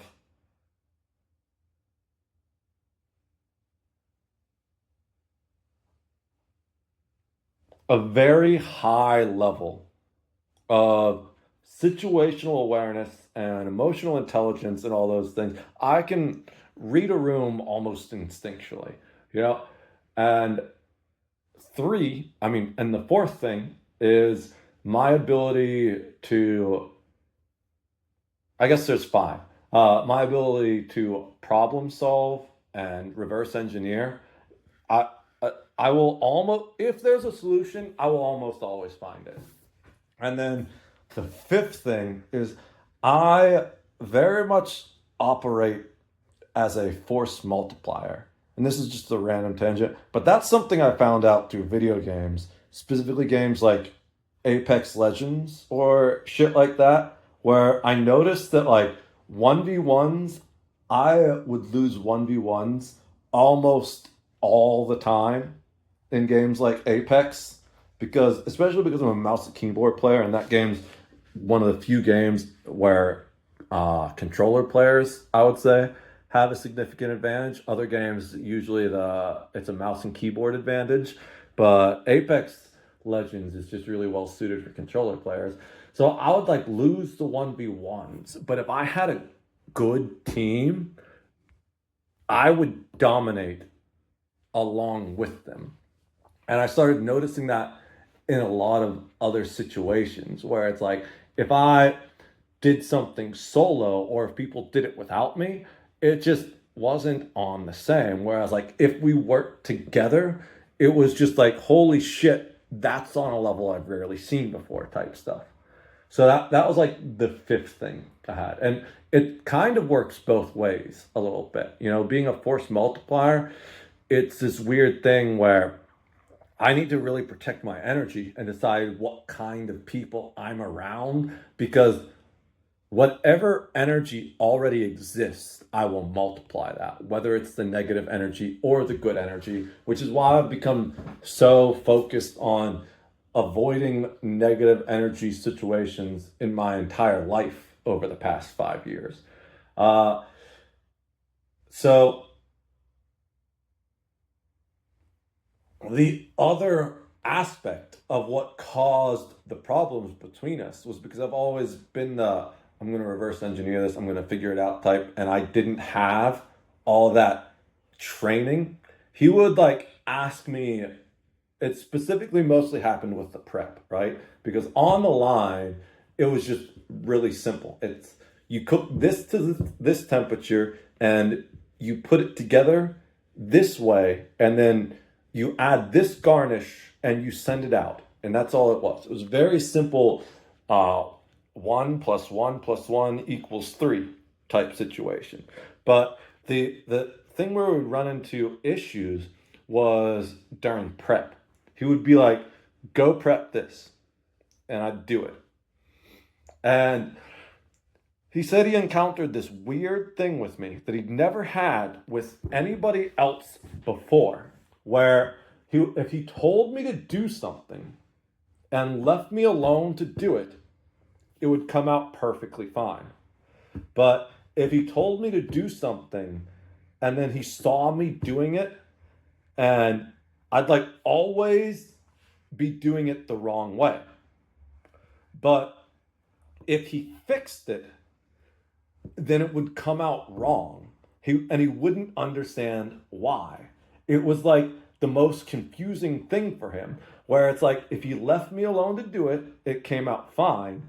But if he fixed it while I was partway through doing it, it would get all fucked up somehow. And me being very much like the I'll follow the chain of command type thing from being a firefighter from all those years, and him also having that mentality from being Air Force, I'd just be like, in my head, of course, I wouldn't say it to that. I would voice my objections when I felt like there was an obvious reason why I didn't think that was going to turn out right. But in my head, I'd be like, man, I think that's going to fuck it up. But that's the way you want it. That's the way you want it. And of course, it would fuck it up. But one of the things he said to me was, you do everything backwards. And that didn't make sense to me at first. But then, like, we had a conversation about what he meant by that. And I spent some time thinking about it. And it made perfect sense. And it literally, that one statement made my whole fucking life make sense, right? Because I've always loved the pursuit of knowledge, but I hated school. And it's mostly because I could do it better on my own. I could teach myself better than the teachers could teach me. And oftentimes I would find places where the teachers were wrong. Like I would call them out on their own bullshit in the book. And it would just, I feel like it's very much, let's see, Socrates, I believe it was Socrates, has this idea that we already know everything, right? And, or at least we previously already know everything. And in the process of being born, we forget it. So we're just rediscovering knowledge, not actually learning anything new. And when we die, we will once again know everything, which is why one of the reasons he doesn't fear death, but actually looks forward to it, because all the mysteries and questions of life will finally be answered, and believes he'll get to see his loved ones who have gone to the other side before him, right? I did say I wasn't going to talk about that specifically because it gets really deep, but that's the general like spark notes of that mentality of why Socrates and myself both have a death wish. It's not like a suicidal, depressive death wish. It's a transformative, I want to find out my next fucking evolution type death wish. Yeah, all that together, the boss that I had, he was like, yeah, you do everything backwards. You learn everything backwards. And then it was like, once I figured that out, it became easier for me to work with you because I realized that if I wanted something done a specific way, I just needed to tell you beforehand, you do it that way. And it wasn't because I was intent on doing it my own way. It's just because I didn't have a base level of knowledge of other cooks, like professional cooks, that he was used to working with. So it's like if I didn't have specific instruction on something, I just had to reverse engineer in my own head how to do it and figure it out that way. And I've always been the type, and I've always enjoyed working with the type of people that don't ask a million ridiculous, stupid questions. I just like being the type of person and being around the type of people Then it's like, go do this. Okay, I'll get it figured out. You know, I like having that level of autonomy, and I like knowing the people around me have that level of autonomy. So it's like, even if I didn't know exactly how to do something that the chef asked me to do, I'd be like, well, let me go see if that's in the recipe book. And if it was, I'd just read it off the recipe book. And if it was like maybe some kind of technique or something I didn't know, I'd just fucking Google it. And, so that whole cookout, not only because it helped me, one, finally, finally know that I was totally okay with that waitress. One, because she was like the only person that showed up, and we just there were two front of house people that showed up. The bartender I was super chill with, and the waitress I was super chill with. I think there may have been other people that showed up before because I got there kind of late. I've always been like the night owl type. The sun was down, well down by the time I showed up. But it was my two favorite front of house people that showed up. One of the front of house bartenders, she moved away, unfortunately, before that. She was really cool too. I would have liked to see her. But it was cool that, one, I got to have a talk with that waitress, and like we just totally cleared the air. Because after things were kind of not, even after we were okay again, there was always that weird, like, all right, where do I stand with her type thing. And we were perfectly chill at that point. Just it was cool to have that laid to rest. But also going there to his house and being able to have that conversation with him, we were able to have all kinds of conversations that we couldn't have when there was the power dynamic of like boss versus employee situation. Because he was talking about I felt some kind of way when he first told me, you're like one of the most frustrating employees I've ever had. I forget exactly how he started off, but he started something like that. I was like, man, what's that supposed to mean? In my head, I was ready to go fight. I was like, man, this guy's not my boss anymore. If he has any shit to say, I will give him the biggest tongue lashing he has ever had in his life. I'm going to make those drill sergeants he grew up with I don't know if it's called a drill sergeant in the Air Force. I think that's an Army position specifically. But I'm going to make those guys he grew up with seem like a gentle guy giving him a safe space if he's really going to like say some shit right now. But no, it was exactly the opposite, where it was like, he was just trying to say, like, I couldn't get it how you were like on top of shit, but we just had these issues. And then he talked about it from his point of view, and it cleared all kinds of things up for me. Not only about the issues we had, but it provided me so much insight into my own patterns of learning, my own thought processes, the ways. That's the first time I ever realized how good I was at reverse engineering or modifying things to improve their functionality. I love being a creative, but when I was young, I'd get kind of jealous on just how immensely creative some of my friends were. More creative than me, right? To the point where it almost seemed effortless to them, where I needed to put in a lot of work to have a comparable level of creativity. But what I'm really, really good at is taking someone who I'd say is more intrinsically creative, came up with, and making it better, right? Like that's where the force multiplier thing comes in.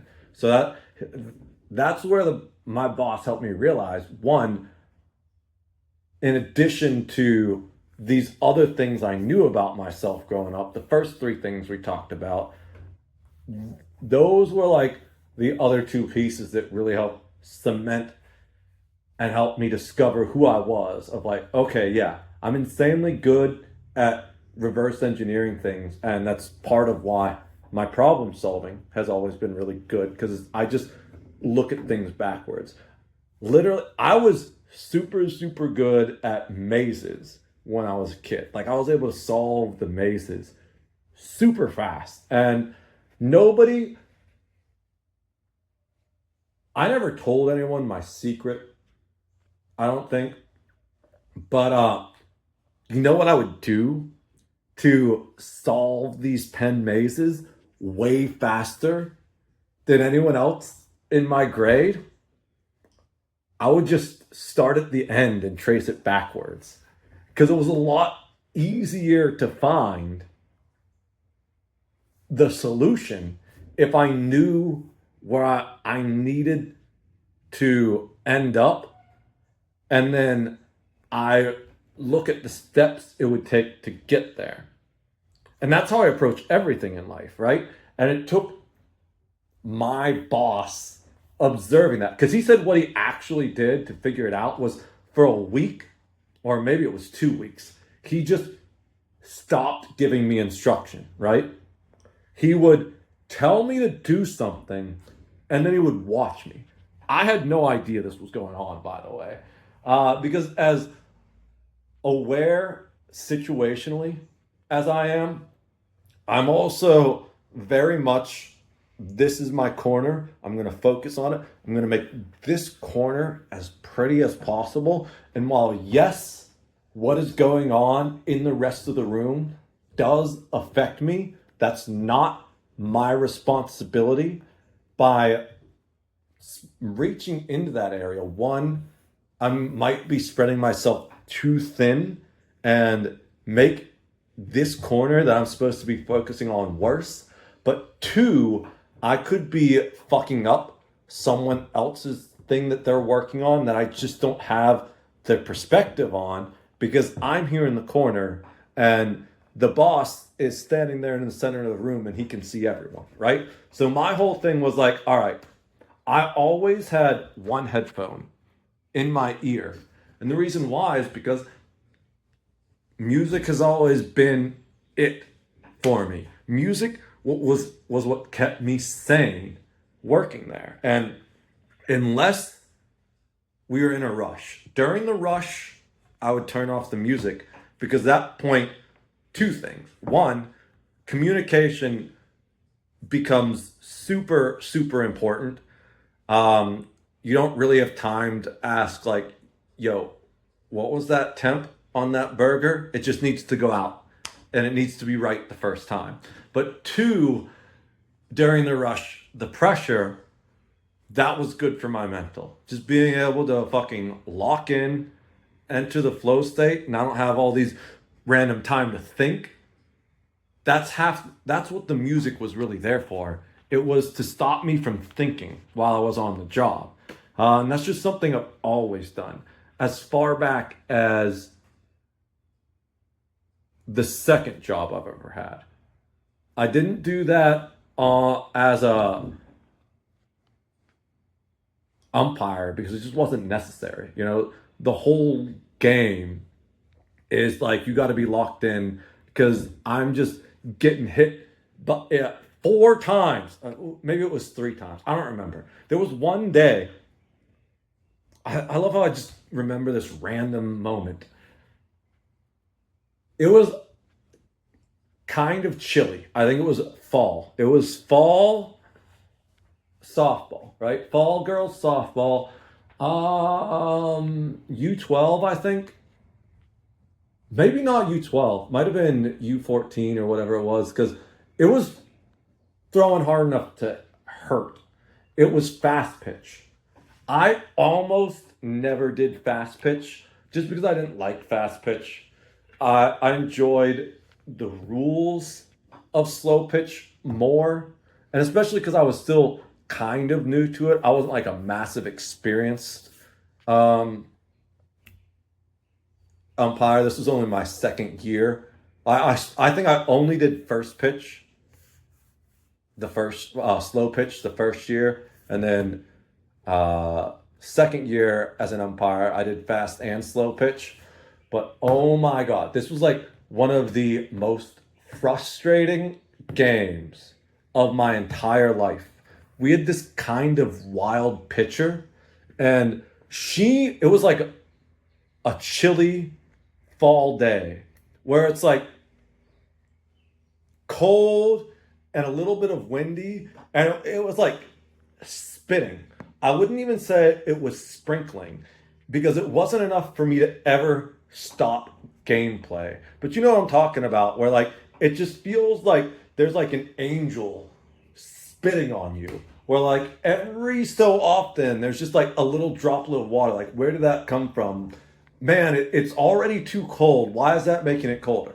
It was that day where it was just like this little bit of tiny bit of rain. It was just barely warm enough to even have a softball game.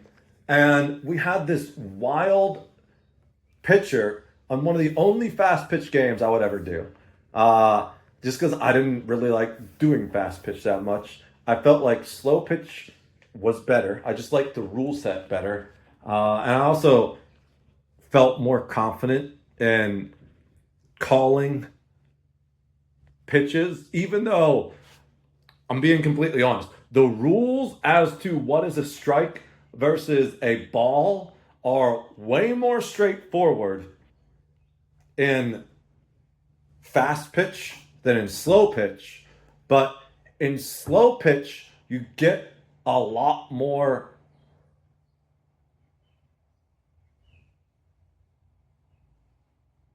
deference for whatever reason. I don't know whether it's the type of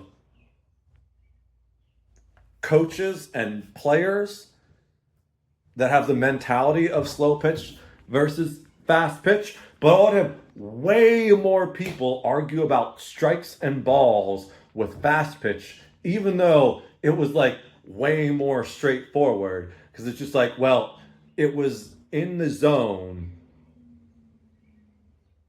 it's a strike. It was out of the zone, it's a ball. Whereas in slow pitch, there's like this weird thing where it's like based on the angle of where it passes over the plate. And it's important to note that the strike zone isn't based off of where the batter is standing, but where the batter is supposed to be standing. There were also all kinds of rules as far as the arch went. Like, it couldn't be too flat or it couldn't be too high. You know, they didn't want it coming from the moon, and it wasn't just supposed to go straight in either. It had to be within a specific arch limit. Otherwise, it was a ball. There were just way too many arguments over the slow pitch calls compared to the fast pitch calls. I got a lot more arguments there. But other than that, I liked all the other rules on slow pitch better. So I would do more slow pitch games. The only thing people really argued about in slow pitch would be the actual pitches themselves and occasional calls, where it felt like the fast pitch, they didn't really argue the balls and strikes, but literally everything else felt like an argument.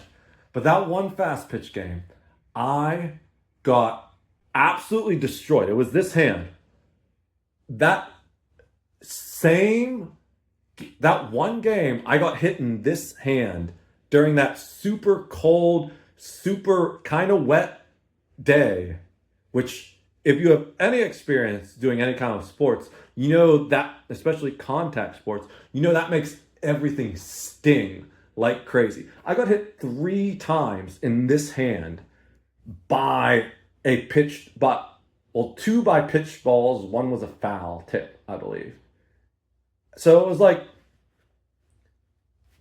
I was always constantly locked in because I was super, super keen on making sure I got the call right the first time, on uh, making sure that if it was a close call and I felt like there was going to be an argument, I at least had a very specific justification as to why I made that call. I could back myself up with the rule book, all kinds of things like that. At Pier 1, it didn't really happen because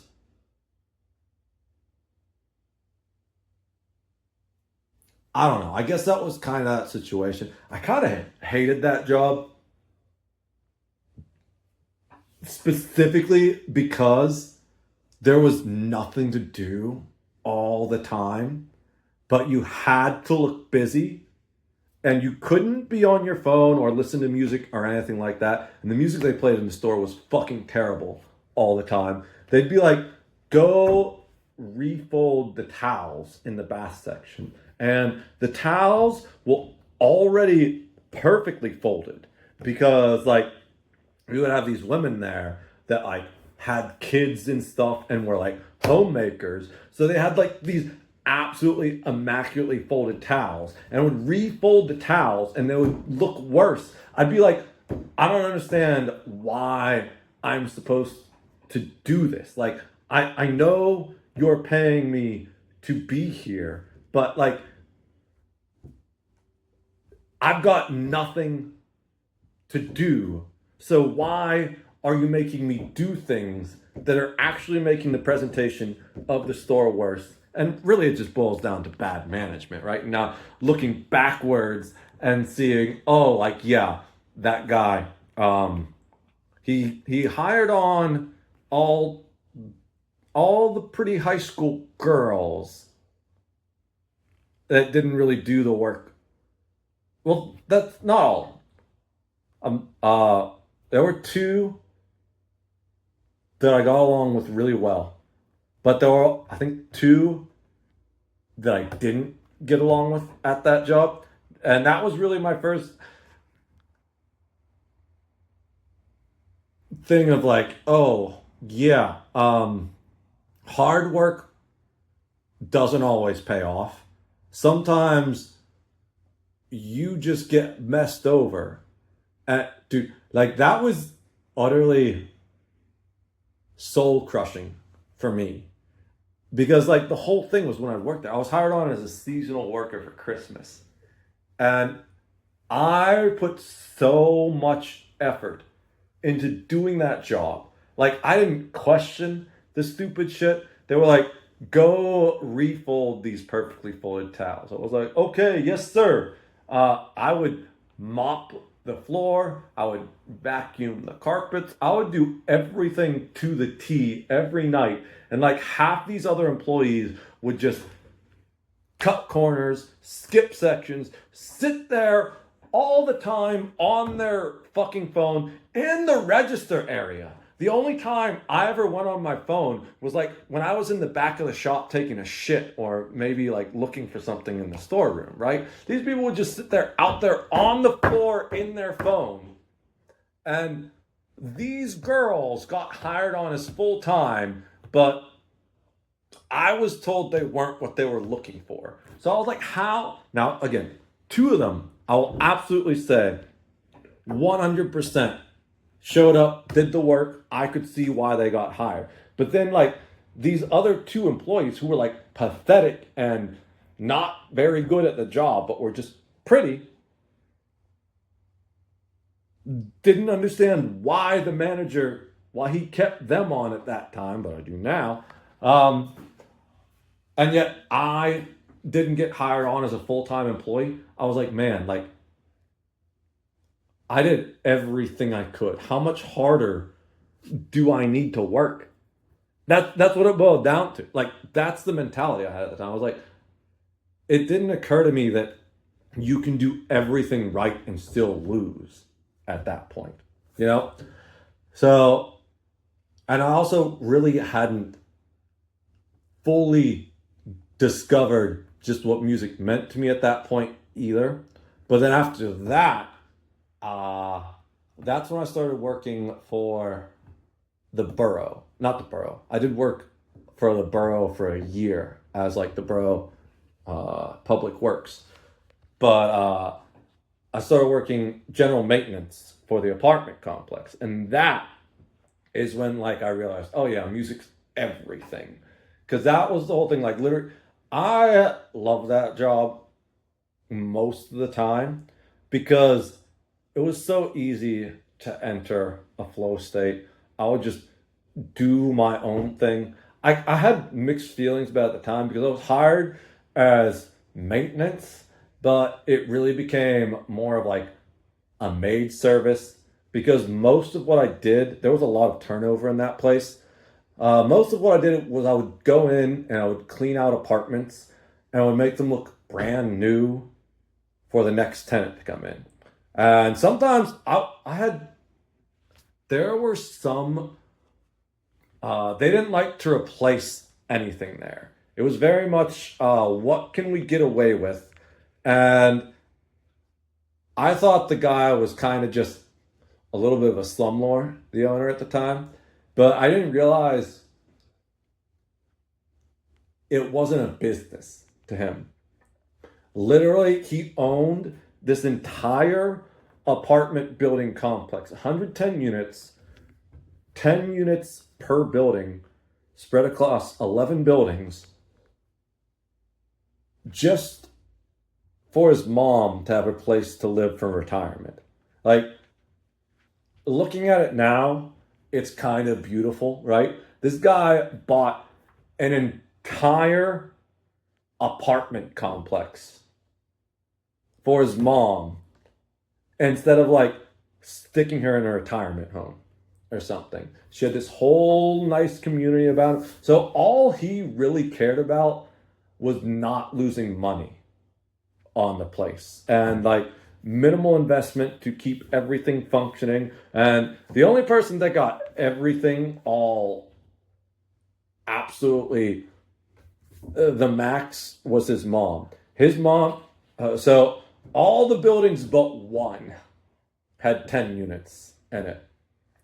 And the reason why is because the main building, which his mom lived at the end of, and the reason I call it the main building is because it's central. I think it might have been the first building. In the basement of the main building was, in the basement of this building was the rental office, the laundromat area, and the maintenance office where we had all of our equipment and stuff. Also directly behind it was the pool. At the end, this building only had 9 units in it, or maybe 8 units. I don't remember exactly, because what he did was he took the 2 units at the end of the building and he combined the 2 or 3 units at the end of the building and he combined them in to make this like one massive apartment that was, I'd say, equal, if not more than, square footage of the house that I live in now, right? I have a 2-story house. Well, I'd say a 1-story house with a basement, whatever you want to call it. Although the basement is partially finished, so I consider it like a story for the most part. Uh, yeah, they probably had more square footage. Just looking at it. She had this beautiful double apartment is the important thing. The rest of the place, I would get like kind of annoyed as like, I don't understand why you're doing the bare minimum. Why do you patch this roof 5 times a year instead of just replacing the roof when over the course of like a 10, 20, 30-year investment, it's way cheaper to just replace the roof instead of patching the roof every time snow starts leaking through it. There was this one building, I think it was building 3, that had just terrible, terrible roof problems where every time there was a lot of snow, or even if it was a heavy rain, they'd get leaks in it to the point where it like literally spent hundreds of man hours and probably tens of thousands, if not hundreds of thousands of dollars, just replacing and patching the spots of these roofs. I don't understand why I didn't just resurface it, because it was a flat roofs building. So any large amount of water up there, whether it was a big storm or a bunch of snow, could cause problems. And then, but now zooming out, after his mom died, like within a year, I think he sold the entire apartment complex. Zooming out now, I realized it was literally, he wasn't trying to invest in this place for 30 years to make money off of it. This was a, this whole apartment complex was really just a glorified retirement home for his mom. And he was doing the bare minimum investment to keep it functional, to uh, just meet the bottom line, you know? But I did love a lot of that job because it was one of the only jobs I've ever had where people just left me the fuck alone, right? It would be one of those things where they'd be like, yeah, uh, go shovel snow on this sidewalk, go clean out the backyard in this apartment, because like people would let it get fucking insane, right? Just all overgrown and stuff. Uh, Go clean this kitchen. It would take I had days it would take me literally an entire day just to clean the kitchen in the apartment, because some of these apartments were so bad. It was like cooked on shit in the stove, like somehow more spilt food in a refrigerator that never got cleaned up I could possibly imagine. I had to make all this shit look brand new because they weren't gonna replace it unless it was actually broken and needed to be replaced. As long as there was any hope that I could make it look clean again, I had to get it clean. So I'd spend like 2 or 3 hours just cleaning one stove sometime. And I was fine with that, except for the two times that I got hit with electricity from a stove. Because if you don't know, that's double what's running through your regular outlets. The regular outlets is 120 volts. Stoves and dryers are generally operating at 240. Once I just got a tiny zap where it was just like little tingly. Dude, the second time, both times it was because like there was improper grounding in the stove. And then the second time I like grabbed the stove with my hand. That shit shocked me so bad. My entire arm was numb for like 2 days. I was thinking like I should probably go to the hospital, but I also didn't have health insurance, so I really couldn't afford it. So I was like, it's getting better. If it ever stops getting worse, it's like I can still work. If it gets to a point where I can't work or it stops getting worse, then maybe I'll go to the hospital. But for the most part, it was like 90% of the time, they would just be like, all right, go clean the pool. That was one of my least favorite things to do because I had to work with all these fucking nasty ass chemicals, like full on corrosive bullshit. At the beginning and end of every year, I had to do most of the work on getting the pool set up. Muriatic acid, I believe it was. I might be wrong. Google that shit. Tell me if I'm wrong. But I'm pretty sure that's one of the things we used to clean the pool to get it ready before we filled it at the beginning of the year. Literally an all day thing. I'd have to put on like rubber boots and gloves and like a mask. But then, like, after I did that, the shit was so corrosive. You could use the brush once. The brush would like literally disintegrate by the time I was done with the pool. Uh, but 90% of the time, no matter what it was go fix this backyard. I didn't mow the lawn because they had a lawn care place that did that, but I would have to do weeding, or there was this wall, this concrete retaining wall. There was a bunch of ivy that would come over and just consume the wall. So about twice a year, I'd have to go back and cut all that ivy back, things like that. They'd be like, all right, go do this. I'd be like, cool.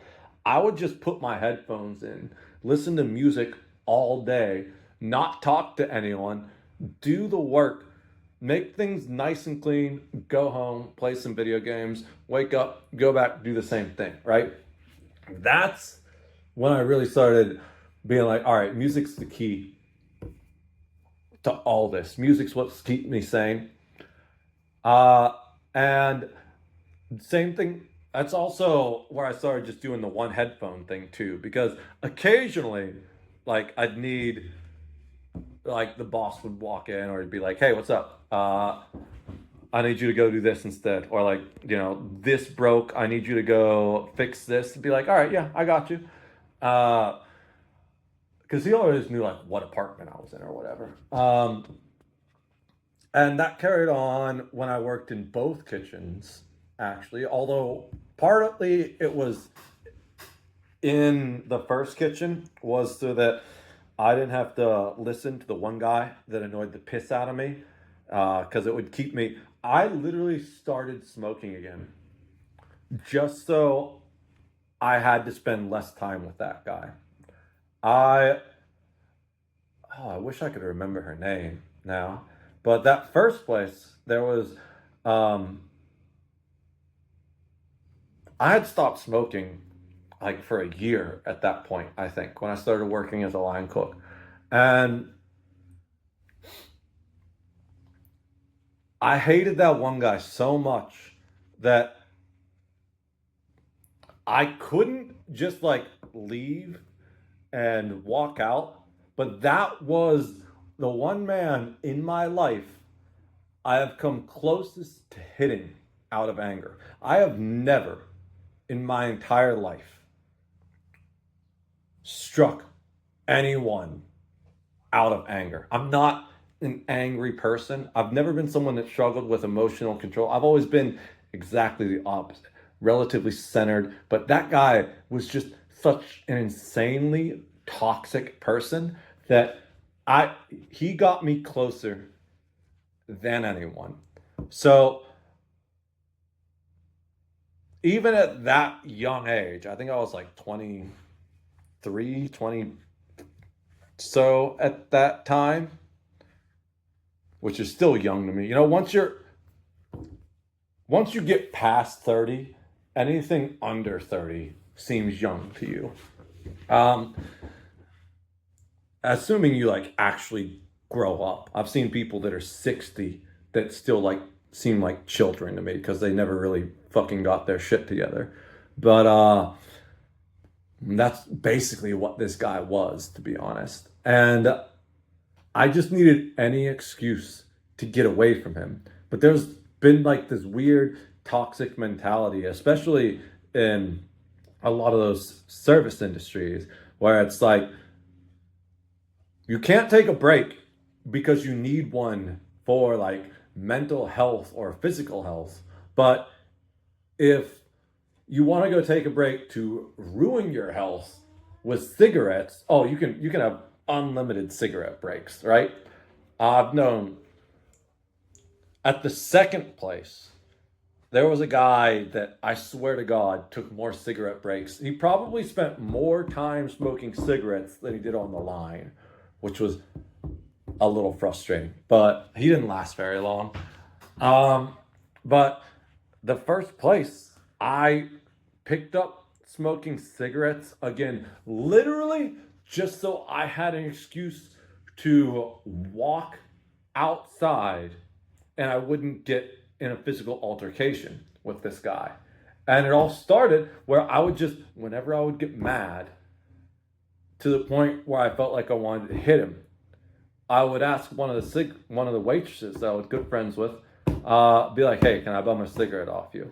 And it got to the point where it's happening like once a day, and I felt bad that she was essentially funding my cigarette habit. There wasn't even really a full habit, but I was like, you know what? I'll just buy myself a pack and leave it at work, and I won't take it home with me. And of course, that escalated to me smoking more cigarettes than I ever had before in my life and becoming like full blown addicted to them. Uh, the strongest my nicotine addiction ever was, I think. Um, and it was 100% just a stress management situation. I might, I do think I ended up picking up cigarettes when I went back into the second kitchen, but it was way, way lower. And I may have not even done cigarettes at that point. I may have just been vaping nicotine. I don't remember, but it was definitely like the whole kitchen life stress would always make me pick up smoking or vaping again, you know? So one of the things that made me be like, all right, that's like one of the worst things I've ever done for my mental and physical health. Maybe I shouldn't work as a line cook anymore. And then we but the music, it's always been there. Like literally, even from very young age, I started singing in church choirs at like second grade. So it's always been intrinsic to what I do. And it's only taken 4 hours, but we're finally getting to the point. Well, I guess we're replacing that video I deleted with something equally as long, but much more positive energy. Too much negative energy in the old video. That's when I realized music and creation were really what I was meant to do after I left that second line cook job. And I feel like I also have unfinished novels I started writing when I was in like 10th grade, right? Unfinished songs I started writing when I was in like 10th grade. I say 10th grade because that's really when I started to first feel a lot of the depression and started hating school, started feeling like I don't get the point of all this, like I was just being held back. And one of the biggest things that led to me realizing I need to use my voice and my pen because those are the gifts God gave me, in addition to like my problem solving skills, my ability to reverse engineer, my ability to have conversations. Like those are the gifts God gave me, and I haven't been using them. So maybe that's what's making me so miserable, right? Because that's what this whole thing is about. Stop disobeying the Almighty. And the thing is, the Almighty will never, ever yell at you. He never raises his voice.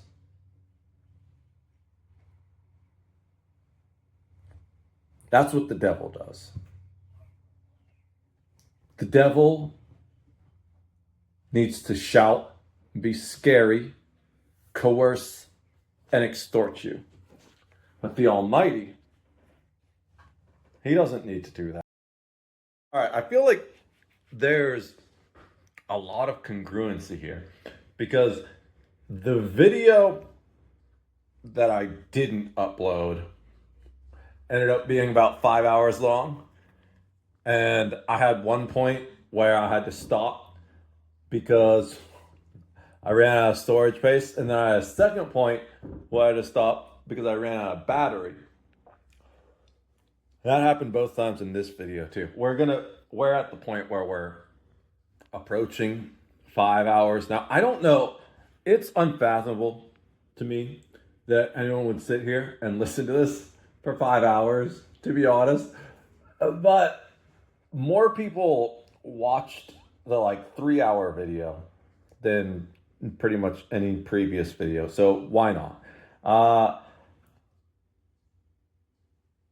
That's another gripe I have about this camera app, though, is it doesn't give me any warning as to what my battery level is. Just like it doesn't give me any warning as to what my space is. It's just like, oh, you're in the middle of a train of thought. Well, fuck you. Now you gotta wait a few hours for your phone to recharge, or you gotta spend like 20 minutes deleting shit, lose your whole train of thought, and then you can finish the video.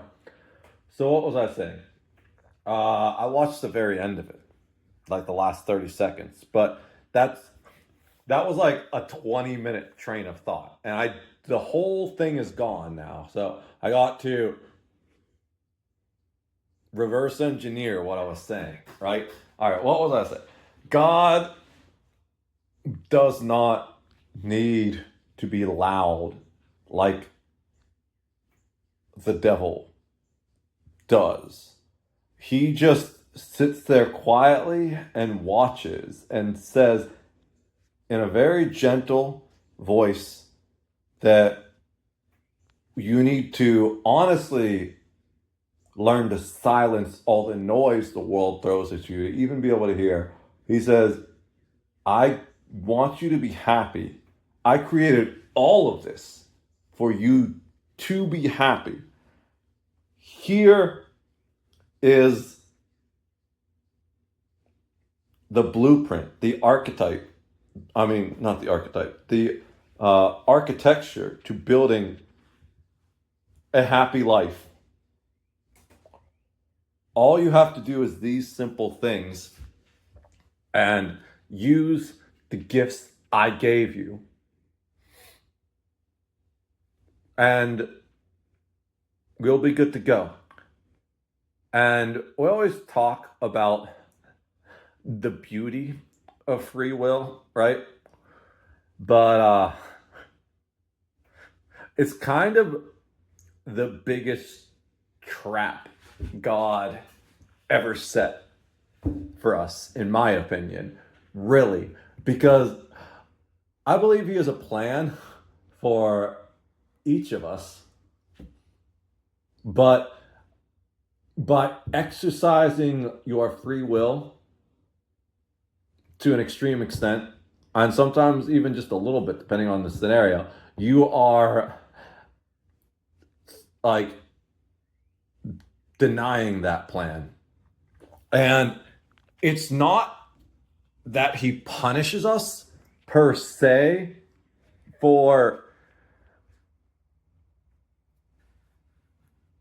exercising our free will. I do believe he'll punish us for committing a sin, but there's a difference between simply exercising our free will and specifically committing a sin.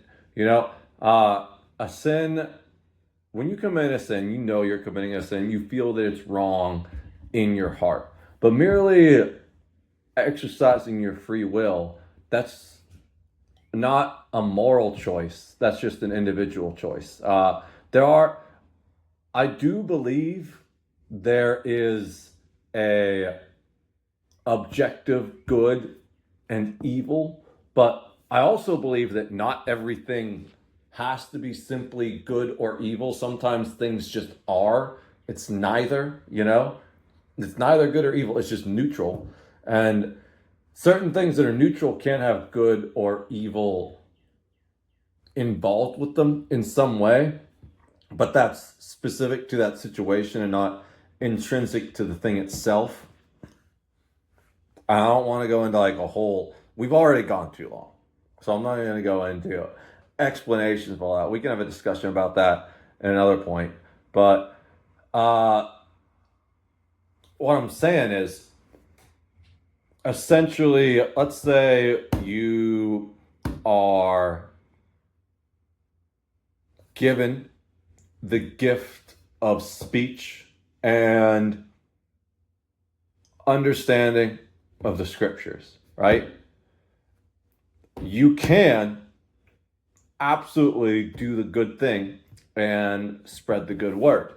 Or you can do the evil thing and use that speech and understanding of the scriptures to manipulate people into giving you money.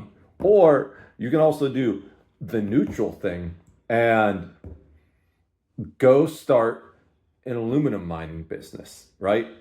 Because maybe with the gift of speech, you're really good at landing some venture capitalist shit. And it turns out one of the guys who's a venture capitalist happens to be a faithful individual. So you can have this conversation with that guy, land some venture capitalist funding to start your aluminum mining business, and boom, you're in the money, right? But even if you're successful in that situation, you'll probably end up being miserable simply because that wasn't necessarily part of God's plan, and it's not really how He designed you to be happy. It's kind of like putting diesel into a gasoline engine. Like, no, it's just not gonna work. It's gonna break the thing. Uh, so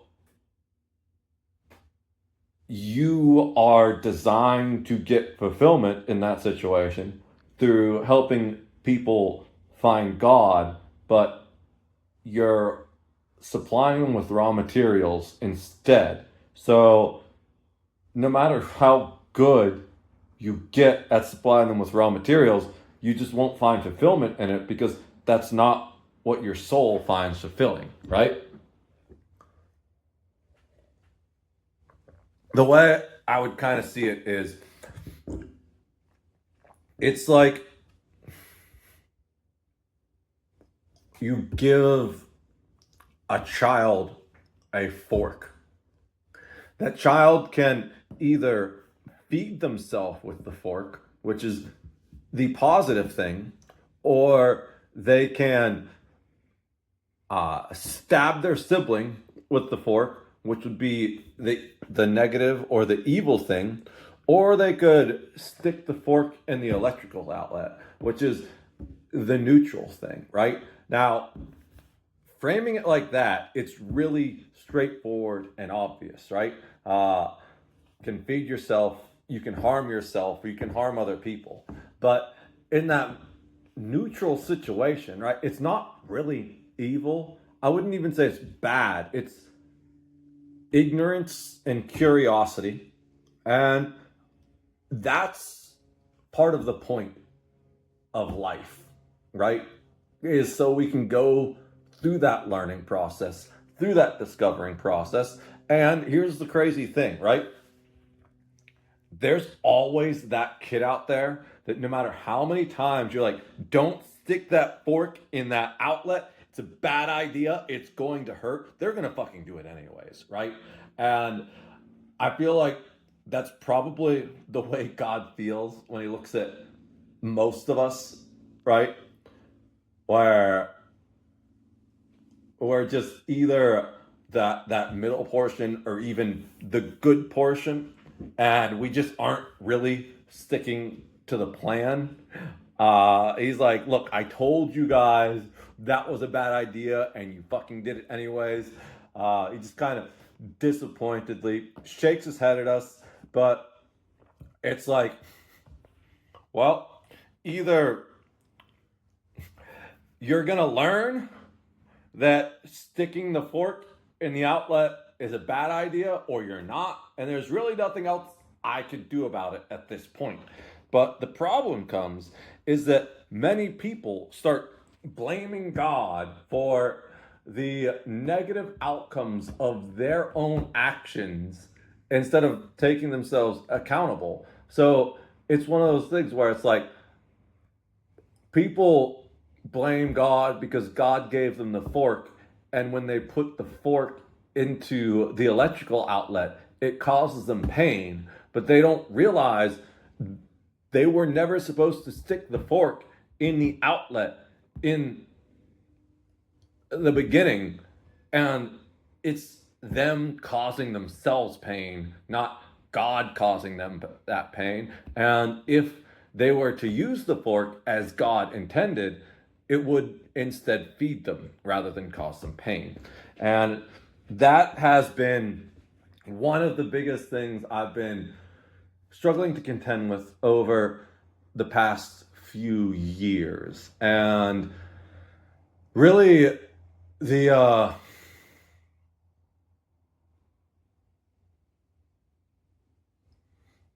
the big thing that I went on like a second, I wouldn't even say I went on a trip into the void. This was more like a trip into the clouds the past week because I kind of came back and then disappeared again, right?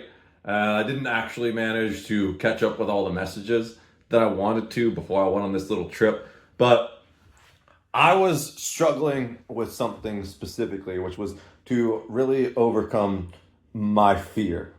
My fear of imperfection, partially, but also my fear of being judged for that imperfection, which is ironic in some respect because I said I don't care about like the social norms or any of that stuff, and it's true, but uh, what I do care about is how people react to things I create.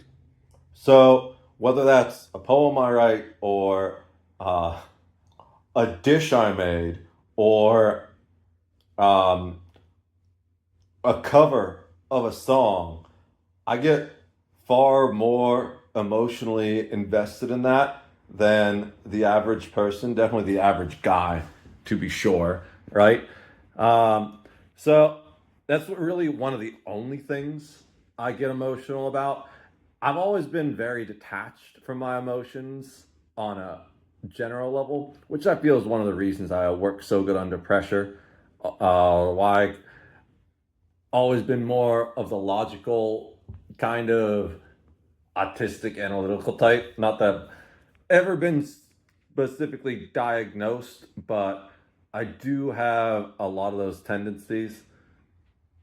I don't think I'm fully on the spectrum, but I'm probably just below if I had to be completely honest, because I can get fucking weird at times. And music has always been the primary way through which I connect and process my emotions. So sharing that through music, even if it's as something as simple as covering a song someone else did and adding nothing of my own to it except my own expression of it, that's really a vulnerable moment for me. And as much as I've always known this is part of what I'm supposed to do, if not entirely what I'm supposed to do, it's it's been really difficult for me to overcome that fear of being judged, that fear of rejection. But that's what this past week was about. It took me so much effort, so much anxiety to post that America the Beautiful cover, especially because I'm just not as good at singing as I used to be. There's just no way around that. And it's not that I don't have the potential to be better, because the crazy shit is I never stopped doing karaoke until I couldn't afford to go anymore, till my life really hit rock bottom. But one of the most insane things about it is even when I wasn't really practicing songs, I did go to karaoke consistently for a lot of that times, but then there was a period where I stopped going when I got super depressed. And then there was one or two times where I went before I left Pittsburgh. And a couple times it felt really insane to me because I would go back and I would feel like technically I wasn't anywhere near as good as I used to be when I was a musical theater performer. And even after that, when I was in a barbershop choir, there was a while where I joined a barbershop choir back when I had the Cadillac DeVille and things were going well in my life, but the dues were expensive. So when I sold the Cadillac DeVille, I actually was going to use the money from the DeVille to pay for a year of dues for another year in the barbershop choir, but I did some research, and even though it only took me 15 minutes to drive to the location of the choir, it would have been 3.5 hours to take the bus there, and I could walk there in three. So that means we're literally, even if I walk there, spending 6 hours a week to do this thing, and it just wasn't feasible at that point. But the barbershop choir, that's the most intense thing I've ever done. The most I've ever grown as a singer, I would say, besides when I had that musical theater voice teacher. She just taught me so much about breath control and everything. All the basics that were necessary to be a good singer that none of my previous voice teachers had ever taught me. I was like, oh my God, this is so simple. And so important. Why didn't they ever teach me this, right? And eventually we had a falling out because she was very, very strict and super focused on just musical theater. And I left musical theater to go, I left being a theater major, and she would only teach theater majors. And I think on some level she kind of took it personally, because we did not have friendly conversations after that, and she was terrible at communicating, and we actually had like a straight falling out at one point. But regardless, she was arguably the best voice teacher I ever had as far as just the raw mechanics. Totally changed that around for my life. But then there was one moment, War Pigs. That's one of my best karaoke songs. It's just really easy for me. Right in my wheelhouse. I know that song like the back of my hand. I would do that almost every single karaoke night just because it was an easy win, right? And I had some regulars that used to go out to karaoke with me. Actually, the ones that got me to start going out to karaoke in the first place. Two people that I used to sing in church choir with, wife and husband. I absolutely love both of them. And interestingly enough, the husband is the guy who put the lights on the $1 million alleyway. And to be honest, I don't really blame him at all for the whole faux pas that was. I just see him as a contractor. You know, he got a bid to install a job, and you know, if I'd been a lighting contractor and some stupid ass borough was going to be like, we're going to pay you a bunch of money to put these cheap lights in that are going to last less than a year, I'd be like, cool, that sounds like an easy job, we'll do it, you know? I learned a long time ago in customer service, even if the customer isn't right, the customer is always right. And what I mean by that is, what's a good example? Gluten-free. You know, really, most people don't need gluten-free food. And it's only generally people that have celiac disease, and I think one or two other things that can really mess you up. I think you can have a gluten allergy. Maybe it affects Crohn's disease, but it's rare stuff where it's like 99% of people, if I had to guess, I don't know the actual numbers, I'm certain it's over 90, but we'll say over 90% of people never need gluten-free food ever. And in fact, gluten is pretty good for you, and you probably shouldn't cut it out of your diet unless you absolutely need to. So we would get a lot of gluten-free requests, especially because that was very much a fad at the time. And the thing was, as a line cook, you needed to know whether it was just some idiot or someone who actually had a gluten allergy or issues with gluten, because they would do things like order fries with the gluten-free bun. So, like the good waitresses, they often knew, especially after I told them like 2 or 3 times.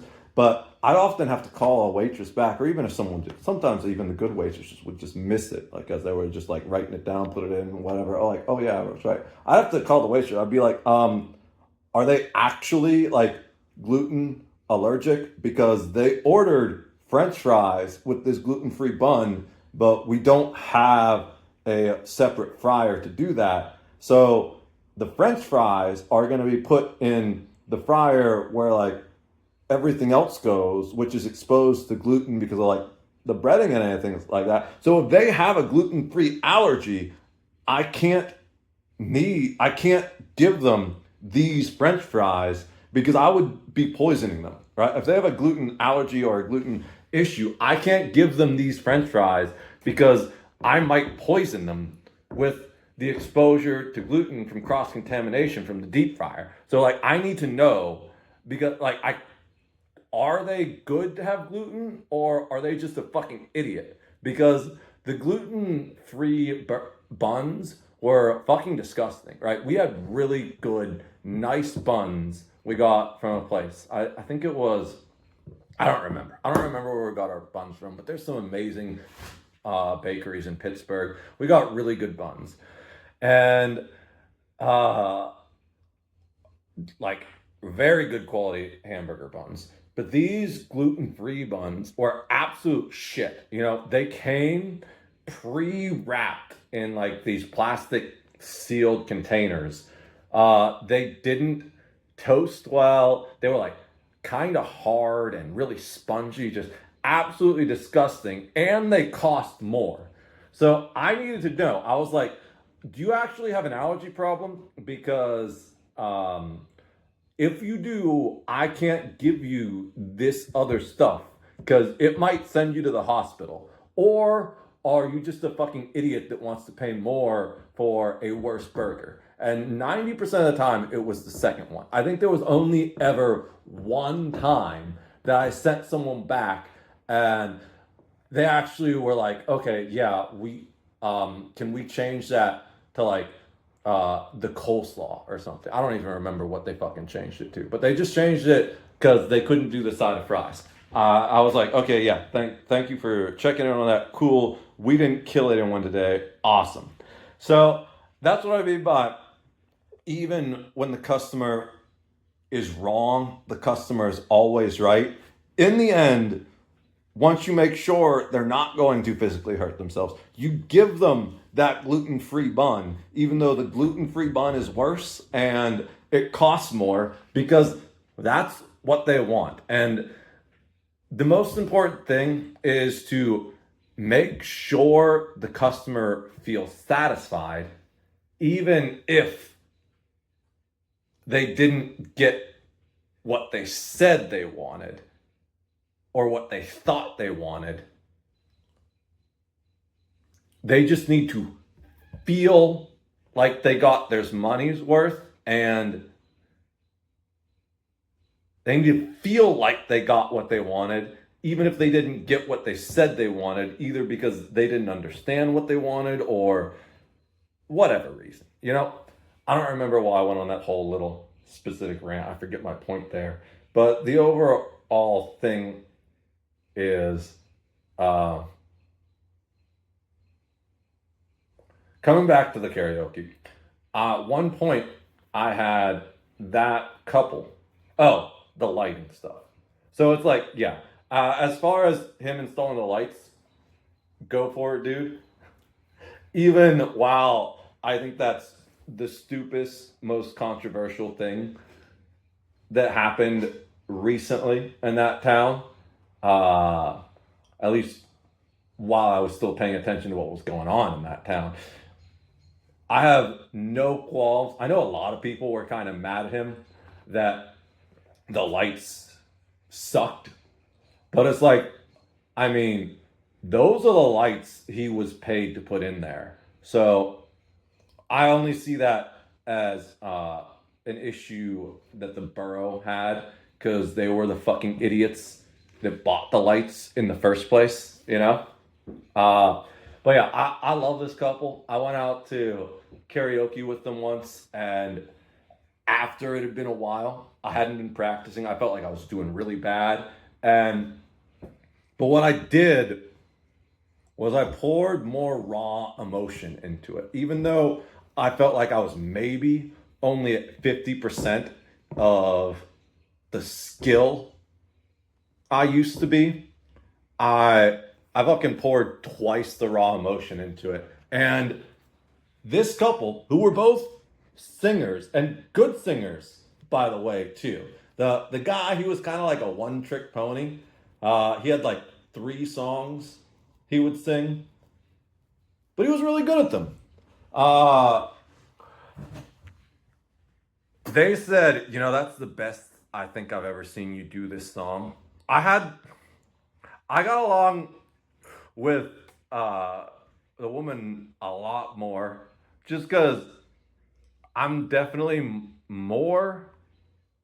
I'm not an effeminate male by any means. Like, if you can't tell by the beards and the muscles and the guns and all the stuff, I'm very much like a dude's dude. But my mind works a little bit more like the feminine mind. So I generally find women easier to talk to and get along with in general.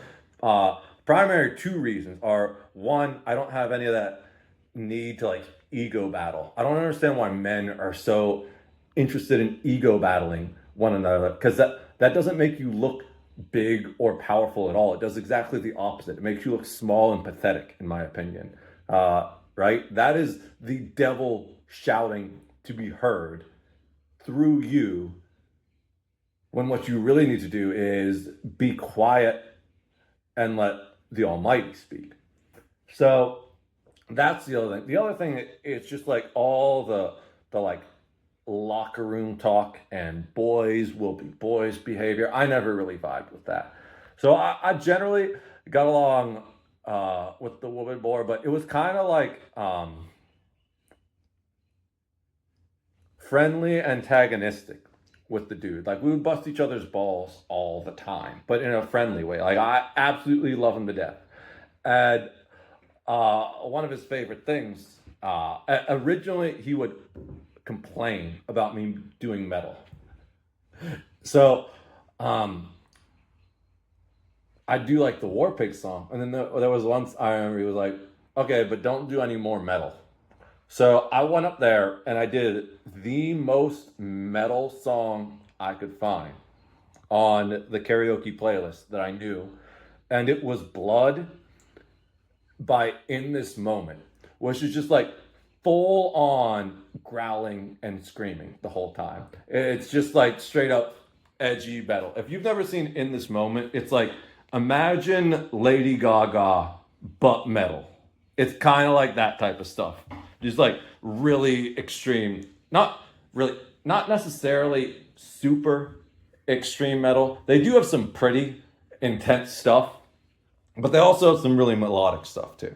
But yeah, he didn't tell me not to do metal anymore after that. So I generally kept it pretty chill, except for like late at night. Often they were leave. I would always shut down karaoke at the bar. I do some stuff like AFI or Linkin Park, just uh, not as hardcore metal as like In This Moment, but hardcore punk, new metal type stuff. A lot of that. And that's basically what I did with the 4th of July post. I think I ended up posting it on the 5th or 6th of July. But I recorded it all day on the 4th of July. Literally, I spent the entire day just fucking working on that song, trying to get it better. Because the whole time, like, I can't listen to that video back because it just sounds like shit to me. I know how far I need to go to actually get good at singing it. I have specifically avoided looking at that video, right? I uploaded it, I sent it off into the internet, and I didn't look at it. I've seen like a few things pop up on notifications that like one or two friends commented on it, and it seems to be generally positive. So I hope it was pretty well received, but I haven't actually looked. I have no idea how many views it has. I don't want to know, but I kind of need to eventually address that at some point. Go look, see if there's any criticisms. I mean, like valid criticisms, you know, things I can do to improve that I don't already know. But there's just so much about that video that it's so far from being perfect that literally everything about that video pisses me off. So it literally, I spent all day recording it, and then I just wasn't ready to post it that night. I woke up the next day and I thought about deleting it, but I did it anyways because it was just a hurdle I need to get over. And there's still a small bit of fear I can feel, but I don't know what it is anymore. We're going to talk more about the demons at some point because that's what this all boils down to. I could feel the physical manifestation of fear in my body that was blocking me from making that post. And that's gone. But there still is a physical manifestation of fear that I don't know what it is now. So I still need to do a lot of soul searching to figure out what that fear that remains is.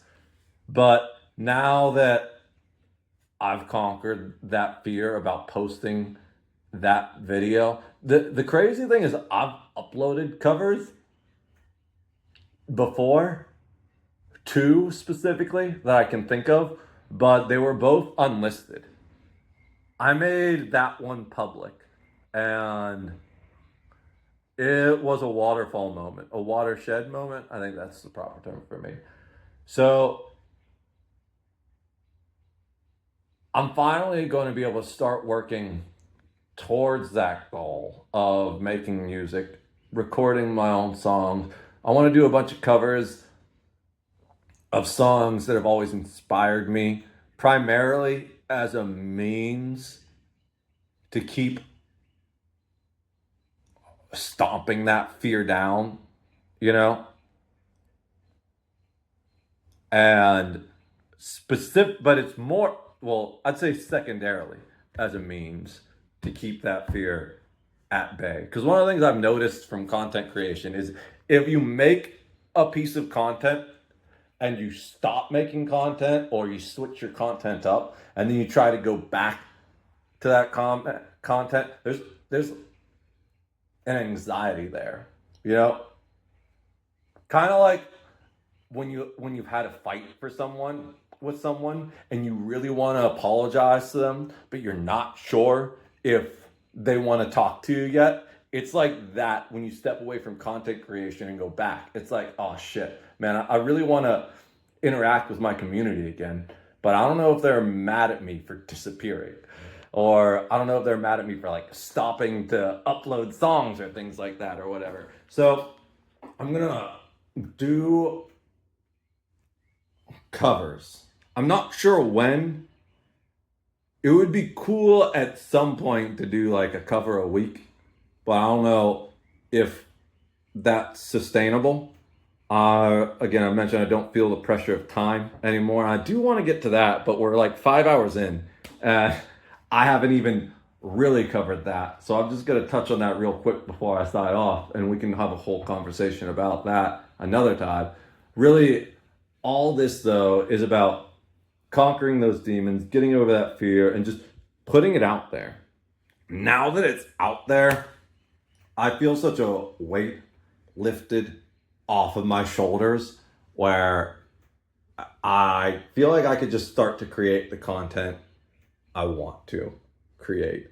There's no more limitations as far as that goes. You know, I've confronted all those demons, and there may be like some residual. Maybe I still need to double tap one or two of them, finish them off.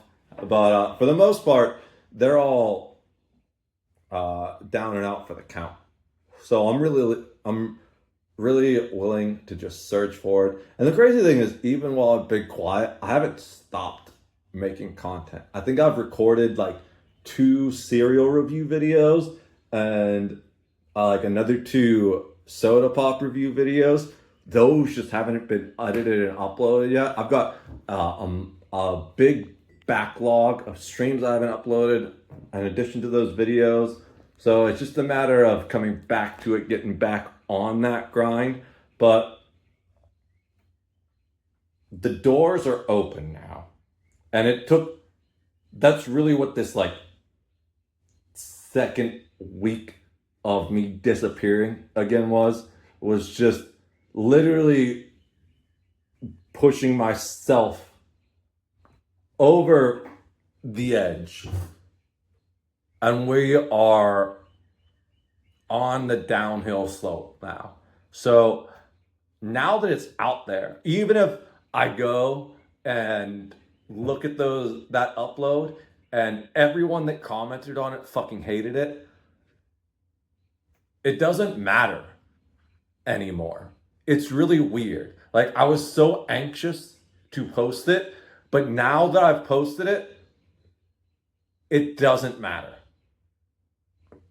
And I think maybe part of that has a little bit to do with the fear, because definitely talking about that aspect, I can feel the physical manifestation again in my neck and the area of my lower back, primarily where like the fear was sitting. But it's very much like ripping a band-aid off, you know? Once you rip the band-aid off, yeah, the scab is still there, but the band-aid itself is fucking gone. So who cares about the band-aid anymore? You throw that shit away and don't ever think about it again. So that's really what that upload was. Accepting the imperfection, all the flaws. That was a very bad version of the song. The crazy thing is, I spent literally all day working on that song. That's what I did July 4th. I was like, this year, in celebrating the freedom of this great nation, I am going to do what it takes to break free myself. And I spent all day making that song as good as I could, because that's not even a song I practiced, right? I forgot the verses so many times. I had them up on a piece of paper, and I straight up forgot the order of the verses that I was using. I only did like 4 verses, and there's like 7 or something like that, right? These were just the ones I knew when I used to do the shit back in choir, because generally when you had like a choral arrangement, you'd only do certain verses. Often, especially if it were like as part of the church, you'd only do as much as was necessary to fill the space of the service. Or even if you did it like for a small performance, it would be like, we have this long, so it's this part of the set, so we're going to do 3 verses from this song instead of doing the entire song. So I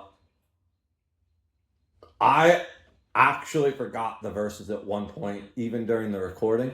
There's a point where it seems like I'm taking a break to catch my breath and draw my energy in, but really I just forgot what the next fucking line was. So I had to take a moment and think about it, you know?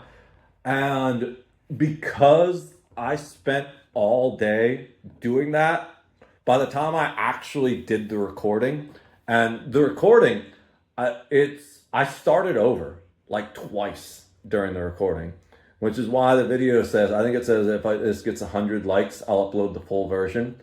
I don't expect it will, but if it does, I will. You'll see the first it's like 9 minutes long. There's like, I think the whole thing is like 23 minutes long, where the first 5 minutes is just me trying to get locked in, psych myself up. It looks verifiably insane to anyone who wasn't a theater kid. If you were a theater kid, it makes perfect sense. But if you weren't a theater kid, you're like, this guy should be in an insane asylum. But it's literally just summoning my energy and trying to break out of the fear and anxiety that was keeping me stuck. And then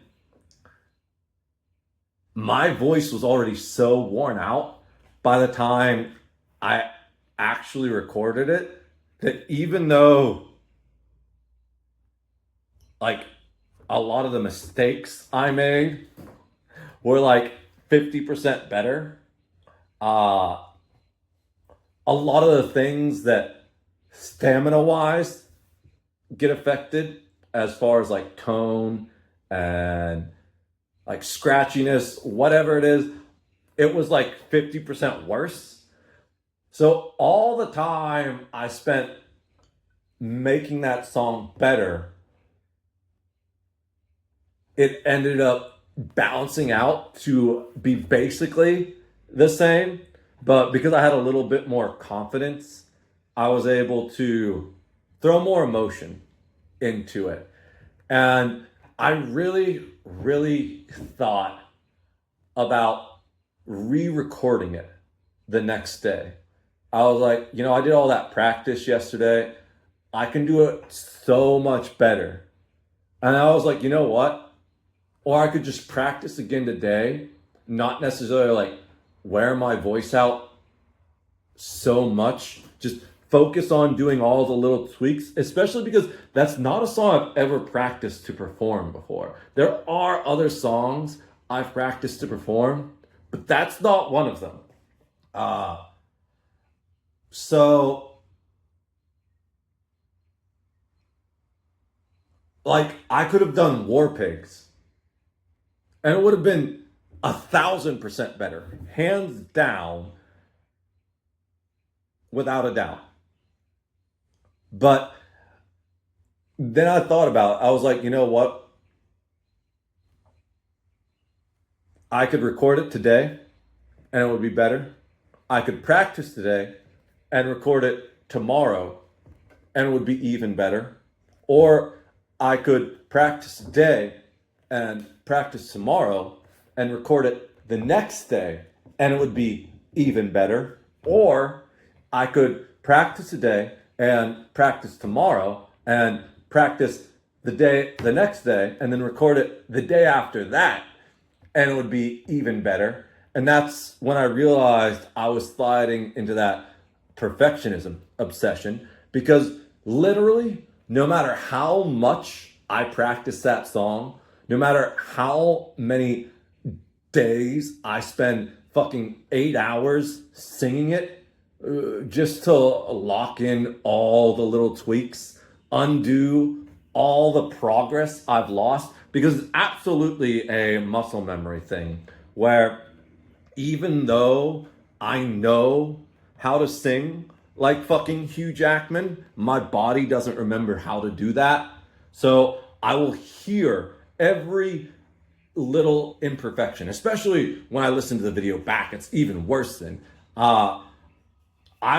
when I was at the peak of my singing prowess. I was at the point where the only way, hey look, we got some deer in the backyard. Look at these, they're so cute. Got a whole little family. I mean, we don't see where daddy is, but I'm sure he's around watching somewhere. Or maybe not. This is an area where there are plenty of hunters, so who knows. But we got a mom and her 2 kids. How cute. We get deer in the backyard all the time here. But it got to a point where, one of my good friends passed away not too long ago. Christian, I miss the dude. He's one of the few dudes that always kind of supported me. He's one of the only guys in my friend group. So my friend group became increasingly liberal over the years, to the point where I felt like I couldn't even have conversations with most of them about anything significant, because it wasn't even like intellectual liberalism like my roommate in college. It was just like brain dead, someone told me to think, so this is what I think, and I'm repeating it and I don't understand why type of thing. So we just had to stop having any kind of discussion with that. Christian, on the other hand, he like became increasingly conservative. So it was interesting to one, he never had any problems having these conversations, which I thought was fucking awesome. I find it very intriguing that generally, even if the conservatives are being equally as like brain dead and short-sighted as the liberals are, the conservatives are generally more willing to have the conversation, whereas the liberals just start putting their fingers in their ears and shouting over you. But he made those spaces more tolerable for me because, like, one, he was just, even though some of it is conservative ideas were kind of asinine and maybe not very empathetic, just overall, him individually, very loving dude, just kind, loving life. And unfortunately, he's not with us anymore. God bless you, Christian. May you rest in peace. But the dude always supported all that shit. And he made existing in those spaces with my intolerant liberal friends, the irony of that, right? Because the liberals are supposed to be the tolerant party, yet I found more intolerance for them. Oh, what's going on there? They just fucking sprinted out of there. I saw something else moving down there, but it stopped. It didn't come out of the grass, the tall grass. I wonder if it's a Pokemon, you know? Anyways, not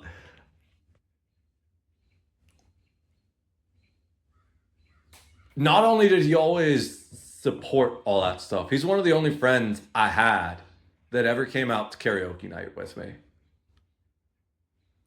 He was also just like generally way more of a bar goer than the other guys, which is fair, but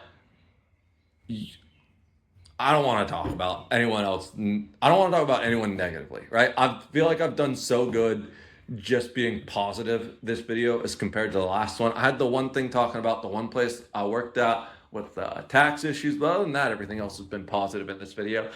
And this one's definitely going up online. No doubts. I have no qualms about anything I said in this video. And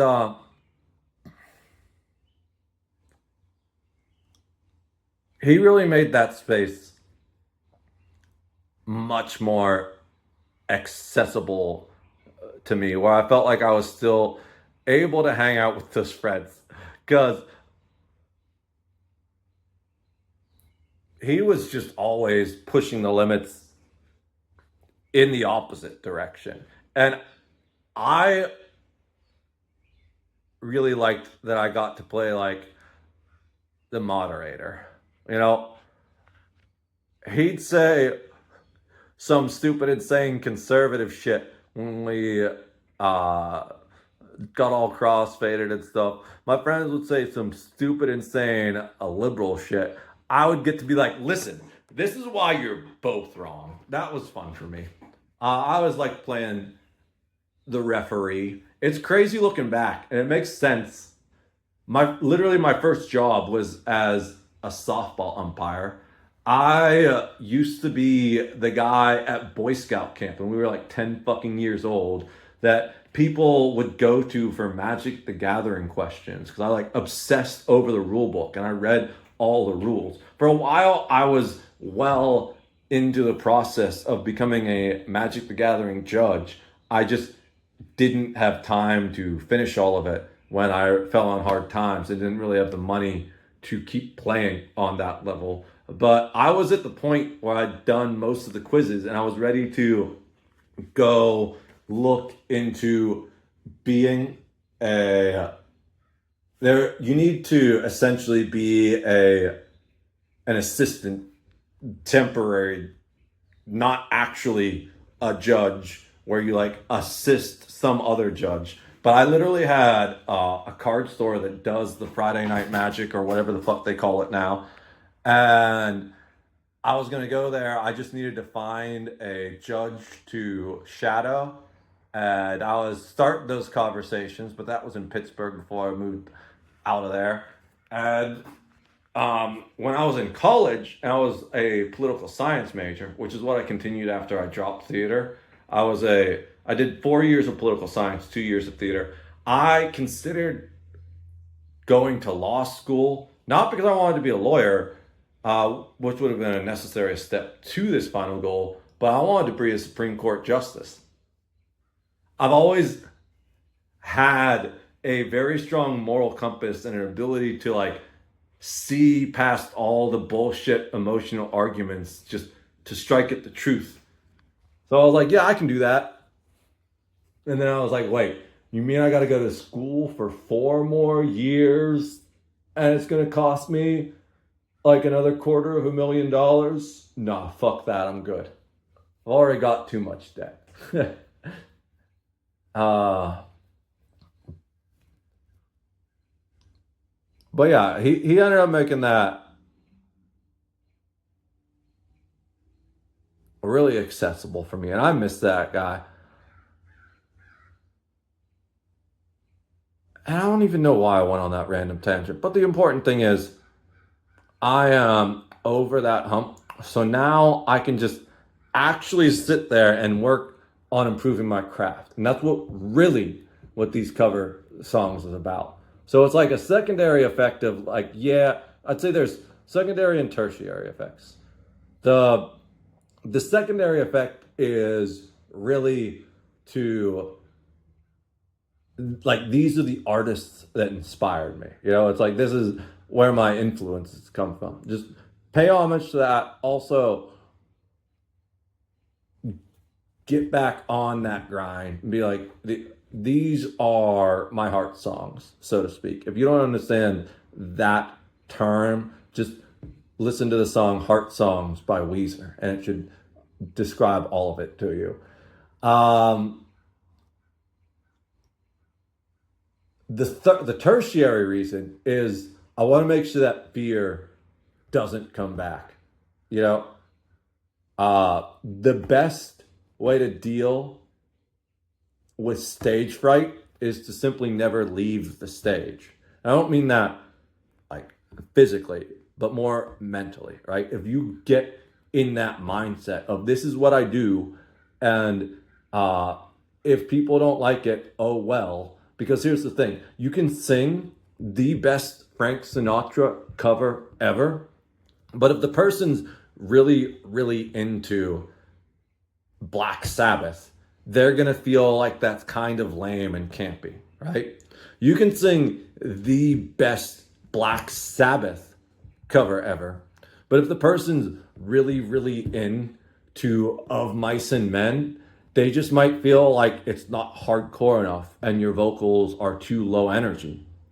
But, or you can do the best Of Mice and Men cover ever, but if the person's not into Of Mice and Men and is like a huge Frank Sinatra fan, they're going to be like, bro, that's just nonsense and noise. What's even the point of that?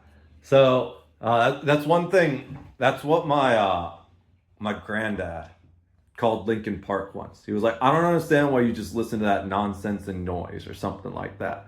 I thought that was pretty funny.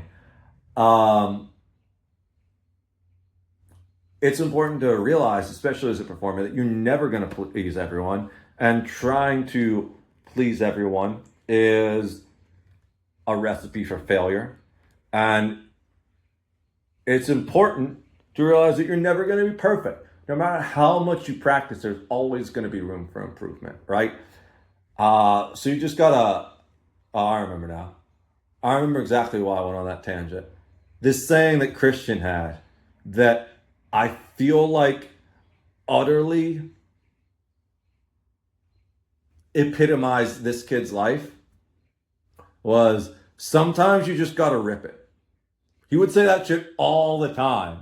And it's literally how he would approach life. He was like, yeah, bro, you just gotta rip it. Okay. So you know what?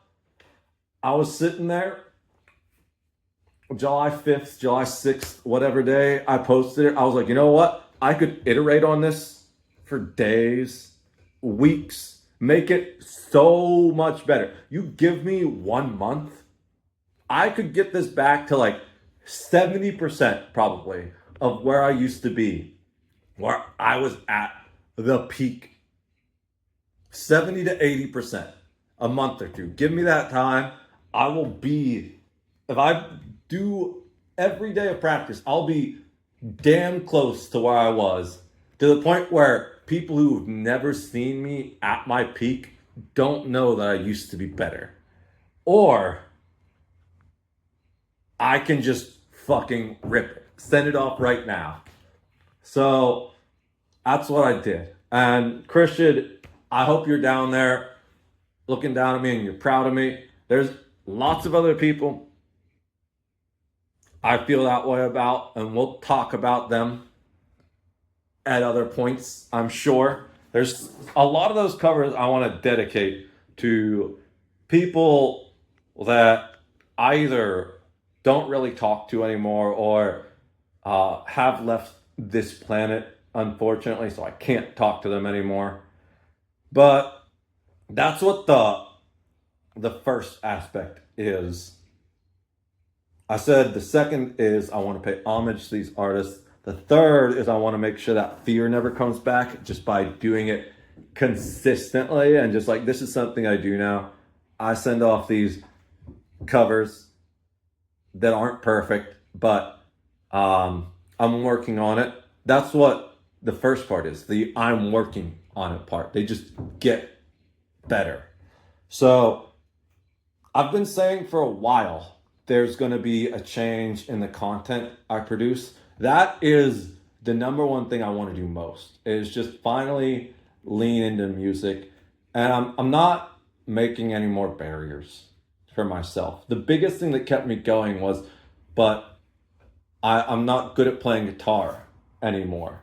And I used to be decent. I was never great at guitar, but in college I took guitar lessons as well as voice lessons. I used to be decent, but I've never been able to just enter a flow state playing guitar. It doesn't come naturally to me the way that singing does. I don't have any fretboard literacy.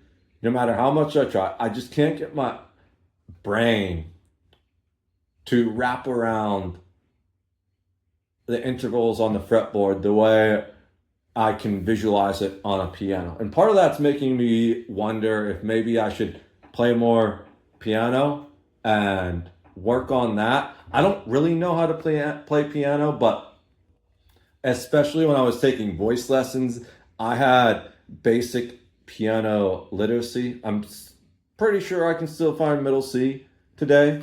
And from that, I was able to read music enough to play my vocal melodies on my keyboard so I could then sing them back, right? But I never got to a point where I could play whole songs. One of the things I was working on in college was I wanted to learn to play a Journey song. I don't remember which one, but I figured out the right hand part and I figured out the left hand part. I could do them both individually, but I could never get them to sync up properly. I think maybe I have connection issues between the right and left side of my body, my brain.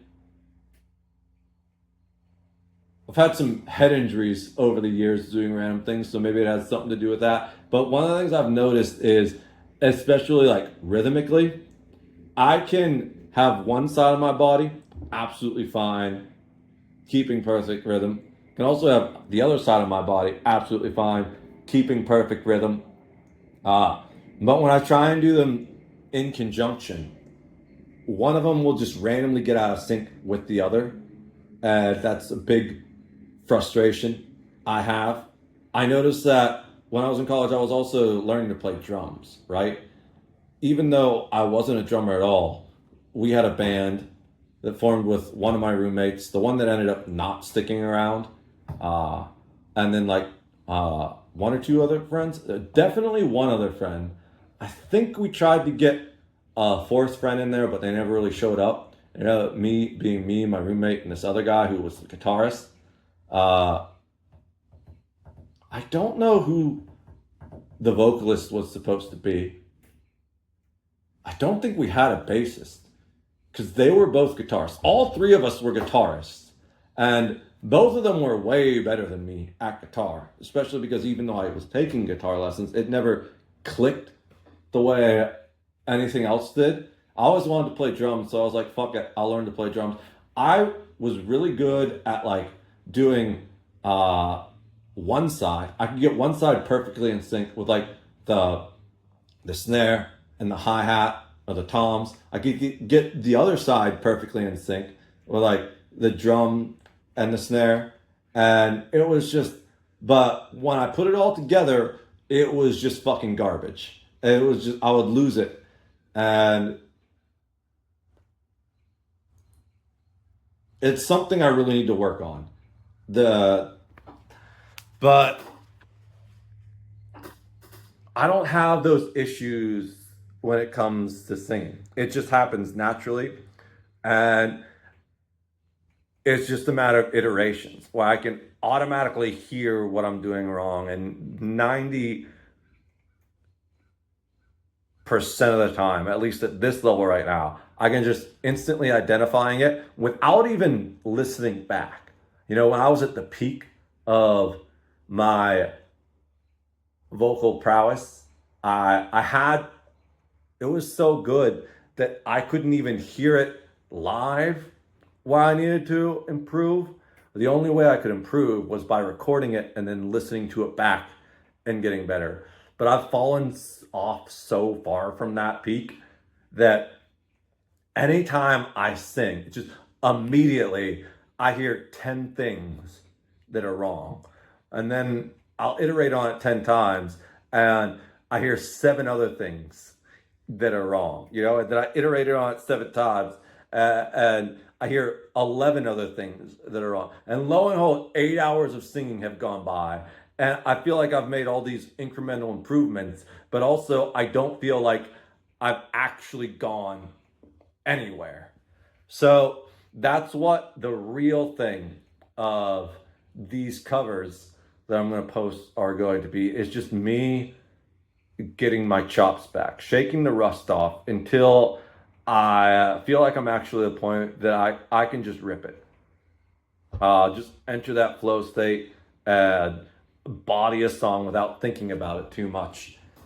And that's why I posted the video.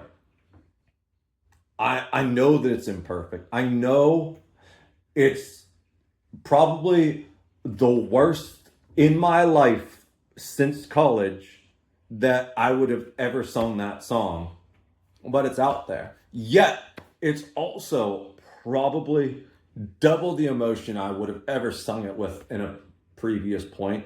So, is that going to bring it back 100% if I'd like sung it at the height? No, but maybe it's like at least 70% as good. You know, it like closes the gap a little bit.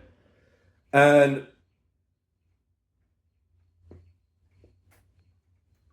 I'm not going to be as consistent with going live or uploading, but that's because I am putting more work into each upload, so to speak, right?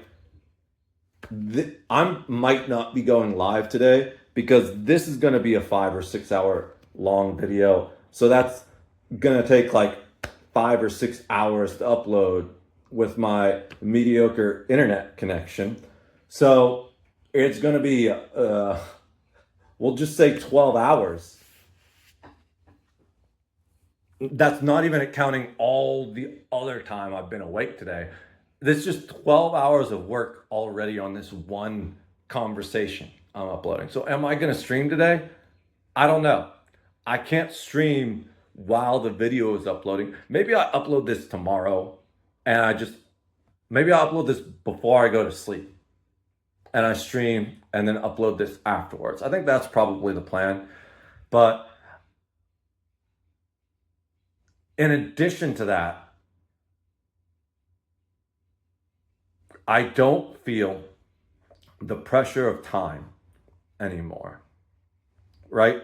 Which is what we kind of started this conversation talking about, where I would feel like I need to be live or I'm wasting my time. If I'm not live, I need to be working on an upload or I'm wasting my time. And the biggest time I ever felt the pressure of time was when that second time while I was working in a kitchen doing line cook.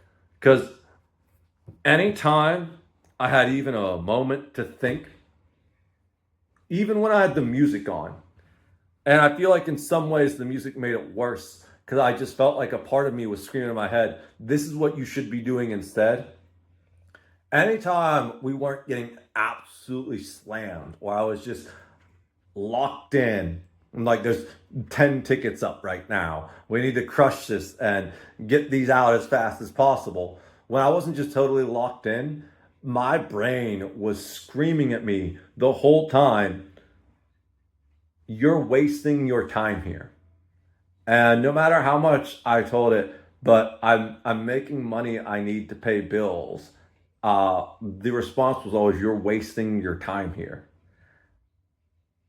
I don't feel like that anymore doing all this. In fact, it was the opposite, where it was, you're not going fast enough. And I feel like primarily part of that was just, I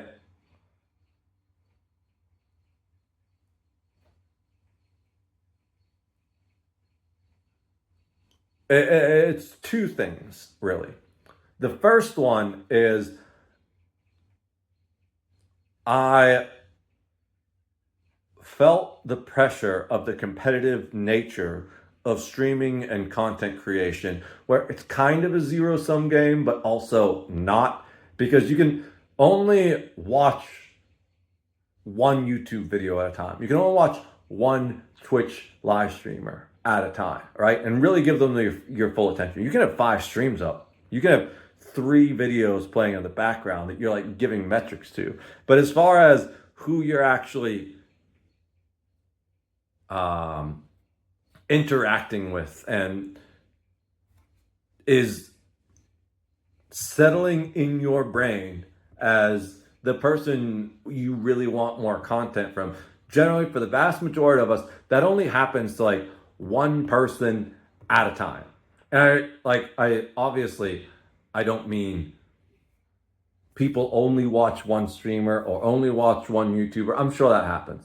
But it's generally like we come to a point where you're like, these people are both live at the same time, or I need to go to work. I want both of these people that I subscribe to uploaded a video at the same time, but I only have time to watch one of them. Which one am I going to choose, right? So I felt the pressure of that. I was like, man, if I'm not creating, someone else is creating and I'm falling backwards. The other thing is, especially coming back to content creation after, for the third time now, after taking 2 long breaks, and in both of those situations, more quickly achieving higher numbers, I felt like I was inadequate. You know, when you go back and look specifically at my Twitch statistics, because like YouTube and Kick are entirely new for this most recent pass. I think YouTube I did a little bit on the second pass, but not anywhere near as much as I'm giving it this third go. And they say the third time's the charm, you know? Kick, I didn't even care about the second pass at all. I thought it was going to be another mixer. And now I think it might actually replace Twitch unless Twitch gets their shit together. But it's one of those things where I blew up on Twitch the first time I was streaming. And if I'd stuck with it and never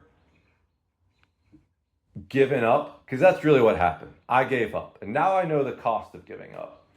And thank God for Poppy reminding me the cost of giving up. That song like never leaves my brain. And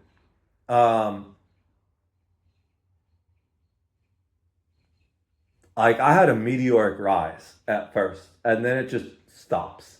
It's kind of insane to see how it flatlined once I gave up.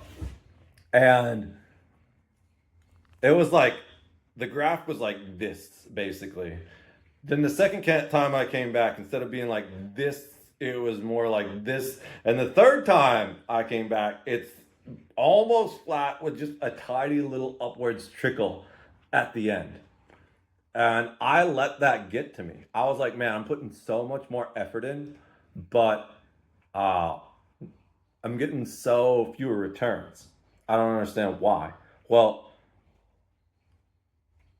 it's because I was sticking the fork in the socket instead of using it to put food in my mouth.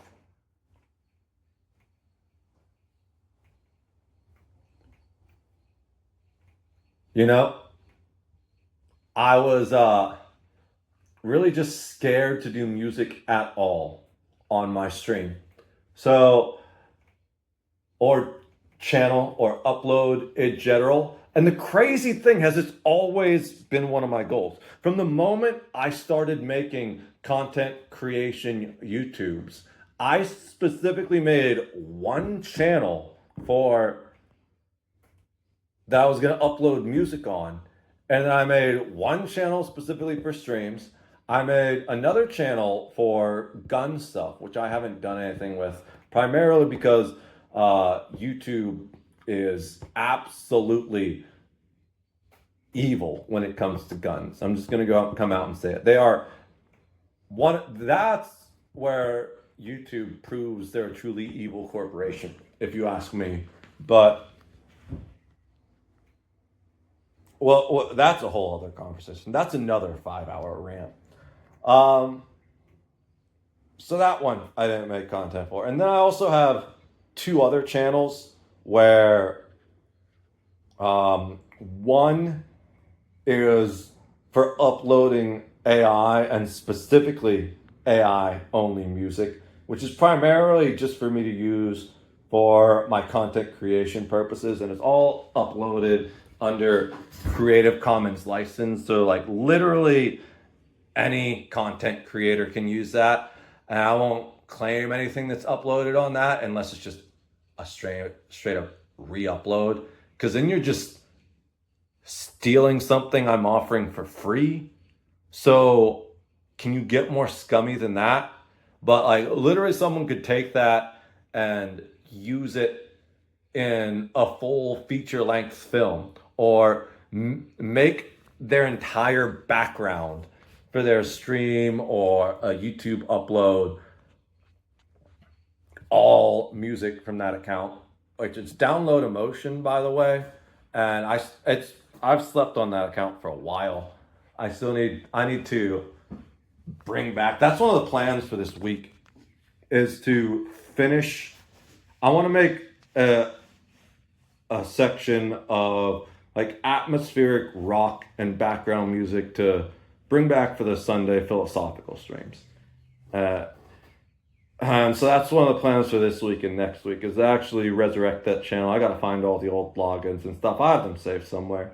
But like as long as you just say Download Emotions Airships or whatever. Like that's one of those songs that kind of cool, kind of catchy. And those were done with old versions of Suno too. And it just keeps getting better. Some of them are kind of shit, but I uploaded them anyways just to throw them out there. But it's like literally someone could take a whole feature film, not even pay me a fucking cent, and just CC, uh, just in the credits, download emotion, airships, whatever fucking song they decide to use, and totally chill with it. You could make a million damn dollars off your feature song. I don't care. Just don't steal something I'm giving you for free. So I think there was one channel that was downloading the songs and then just re-uploading them. And that's literally all this channel did, right?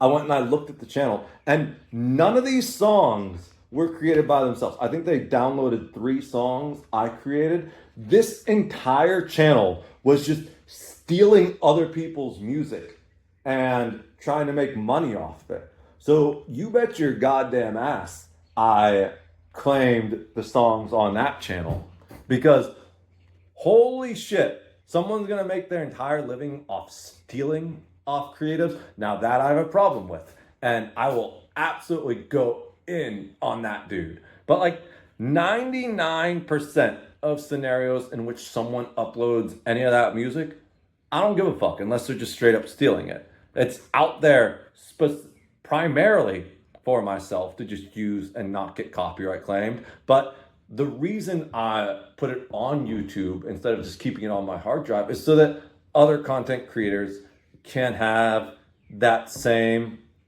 opportunity. You know, if they like the music, go for it. Now, I will absolutely be a bit more zealously protecting my songs I write and record wholly myself. We'll have full copyright protections on that. But generally, as long as it's fair use, I'll be absolutely chill with that stuff too. I'm not trying to ruin anyone's life over like a copyright claim or anything like that. I want people to experience the music and stuff. Just don't steal it. Like, why you gotta steal something? Like, all right, that's enough of that. But and then there's like a 5th YouTube channel that I want to make with. I just want it to be antithetical to YouTube and see what happens. But that's more of just a random pet project I'm going to do for fun once I have spare time and the main stuff's done. I'm really looking forward to that, but I need to work on getting the main stuff back going. I always, it's been something that was a plan ever since I wanted to do content creation. I made the YouTube that I upload most of my stuff on specifically for music, and I was going to make it only music. And I'm struggling right now with this fact of I've been uploading to this channel for like 3 years with everything that's not music, all kinds of like fucking these rants, right? This is the channel I upload all my coffee conversations to. I upload my cereal reviews. I live stream on it. So all those live stream VODs are up there. And part of me is wondering, like, when I full swing into music, like if I get a record deal, if I ever fully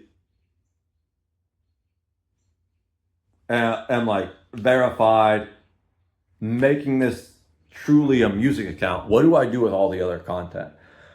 Probably re-upload it to one of the other channels, I guess.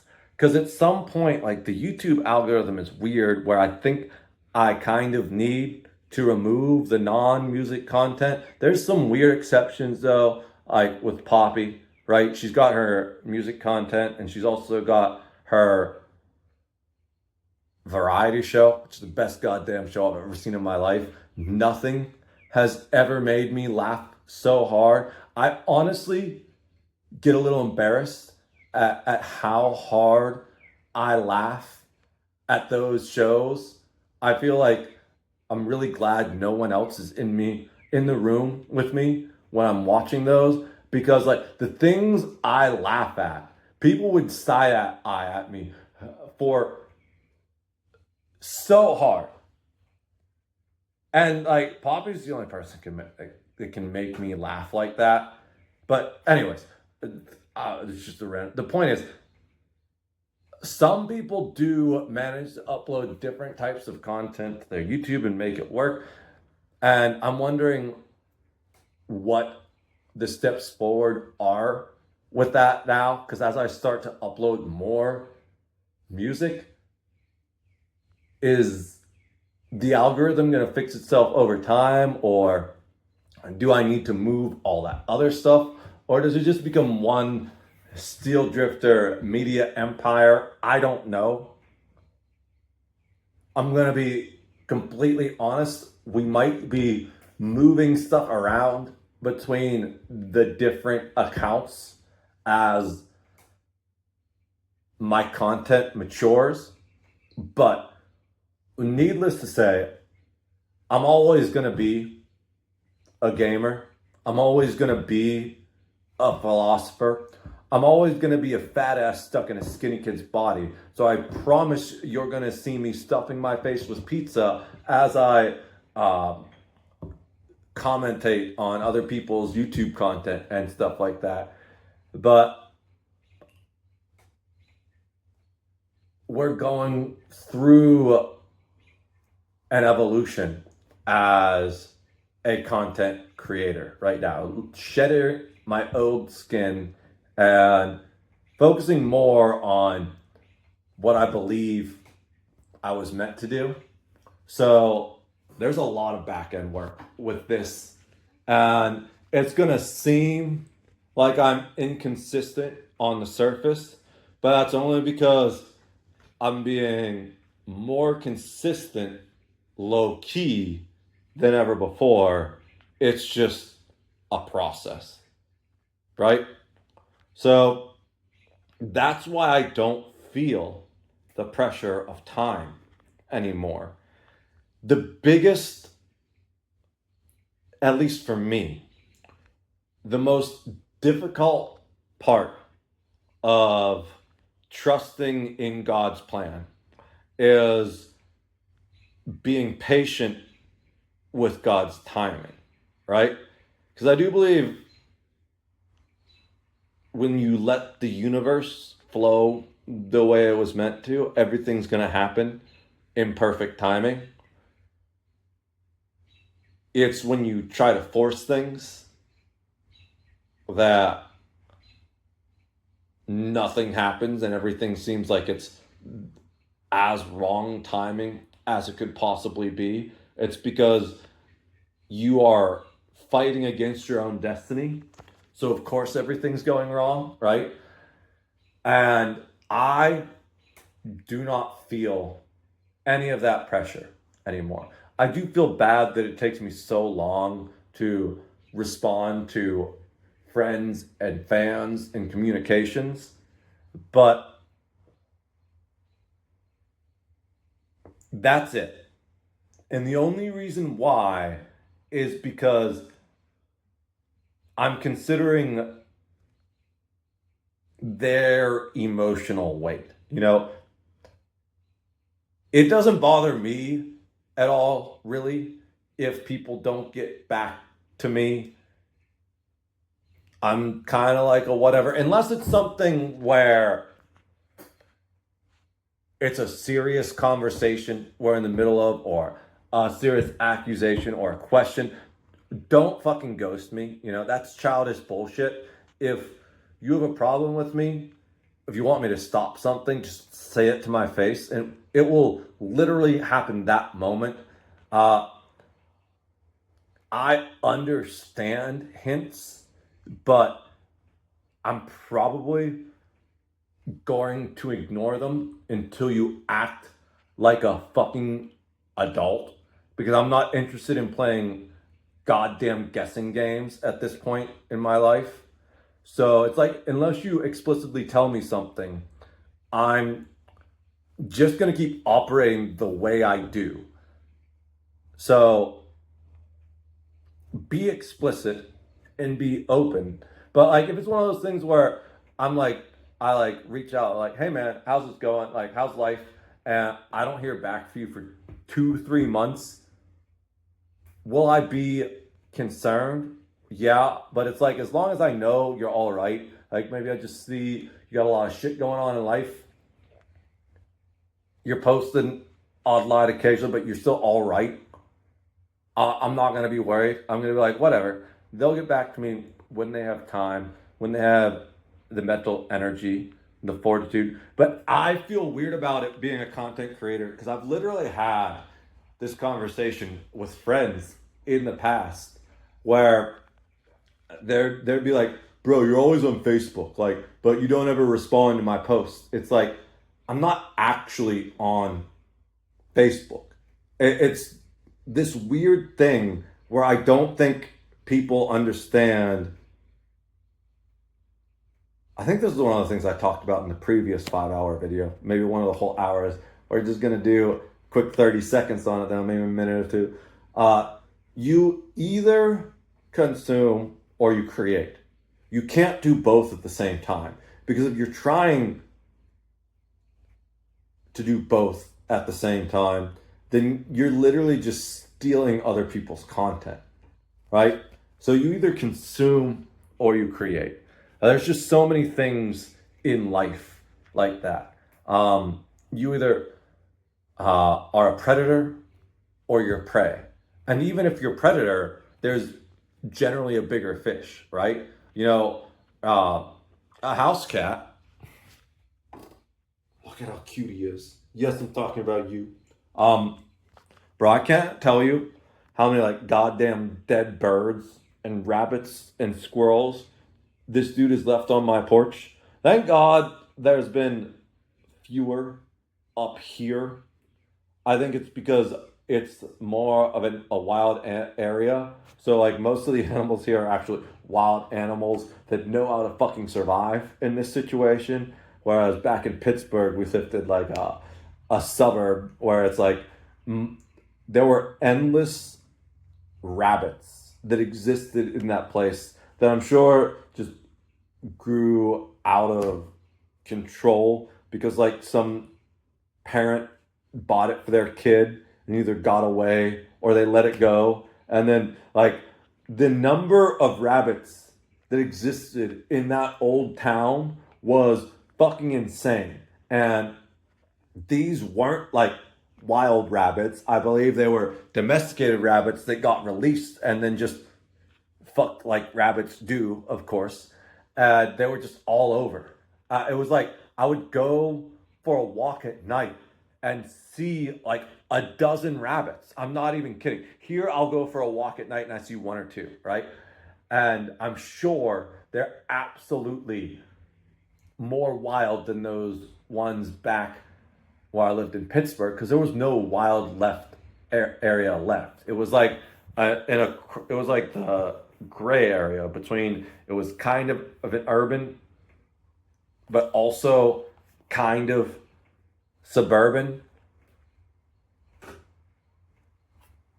borough where the houses were close together, more like an urban area, but it had more like the quiet suburb community feel. Um, or that dude, he's killed so many rabbits in his life. Clearly an apex predator.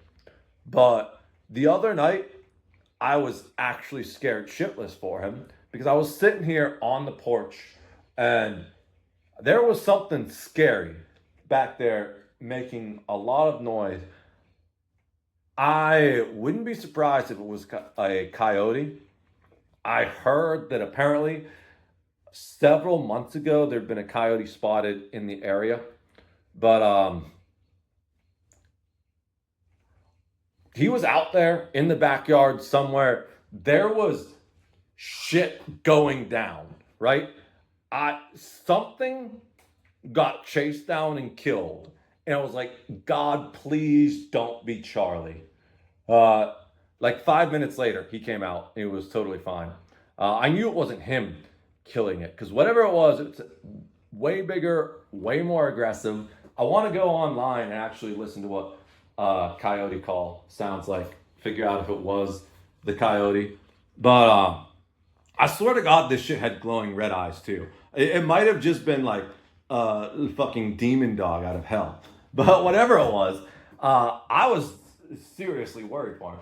So it's like, even when you are a predator, there's always a bigger predator, right? Even when you're a producer, you have moments of consumption. Mr. Beast, I've watched a couple of his interviews. He said, like, for a few years of his life, all he really did was consume YouTube before he started creating it, in the process of becoming early as a creator. Now he probably watches almost no YouTube whatsoever, simply because he's too busy making YouTube. So, right, that was the thing that this friend didn't understand. It's like, yeah, I'm like posting to Facebook constantly, but I don't actually spend any time on Facebook. It may seem like I'm on Facebook because I upload this shit to Facebook and you're on Facebook all the time, right? So it's like, you'll see this shit 2 or 3 times a week, but it's like, literally, I just spent 6 hours, or however fucking long it's been at this point, talking into my phone. I'm going to go and then probably make dinner and stream for another 6 hours, and then I'm going to go to sleep. And then I'm going to wake up and do it again, right? So it's like, I'm so busy creating content at this point that I don't have the time to consume content the way you do. It's to the point where I'm so focused on my grind that as I become bigger, I have less and less time to interact with all the people that want to have a conversation with me. And that's the worst part of it for me, because I really wish I had time to do all of this. And I need to get better at having small, quick conversations, because I end up being perfectionist about everything in life, which is my biggest difficulty. It comes to the point where when I want to have a conversation with someone, I will take 2 or 3 days and be like, look, I want to have this conversation, but I don't have the time to give it the full effort and attention I need to right now. And I think that's absolutely necessary.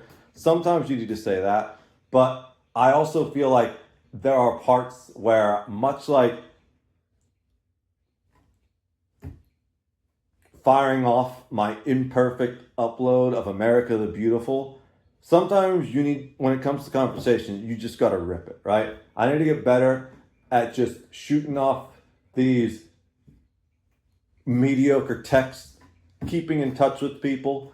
And it doesn't need to be a perfect text that just covers everything I want to say or I want to feel. Because I think that's another thing, especially with how much time people spend on social media these days.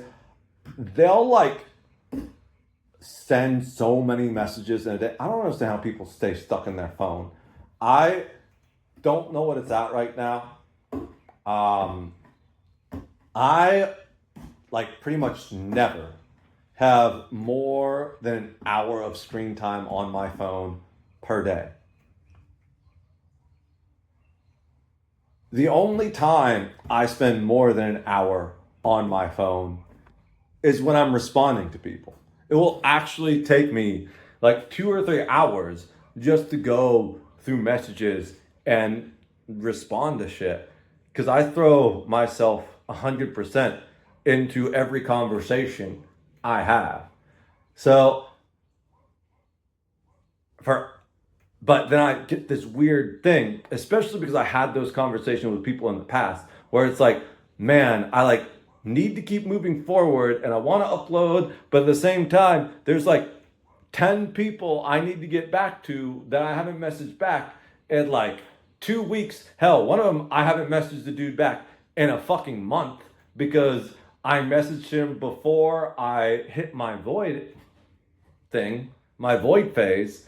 And that was like one of the biggest messages of all. This is like one of the most important dudes in my life, by the way. One of my longest term friends, one of the few people from Pittsburgh I actually still talk to occasionally and totally fuck with on every level. But I entered that void phase where I wasn't even showering or like brushing my teeth and whatever.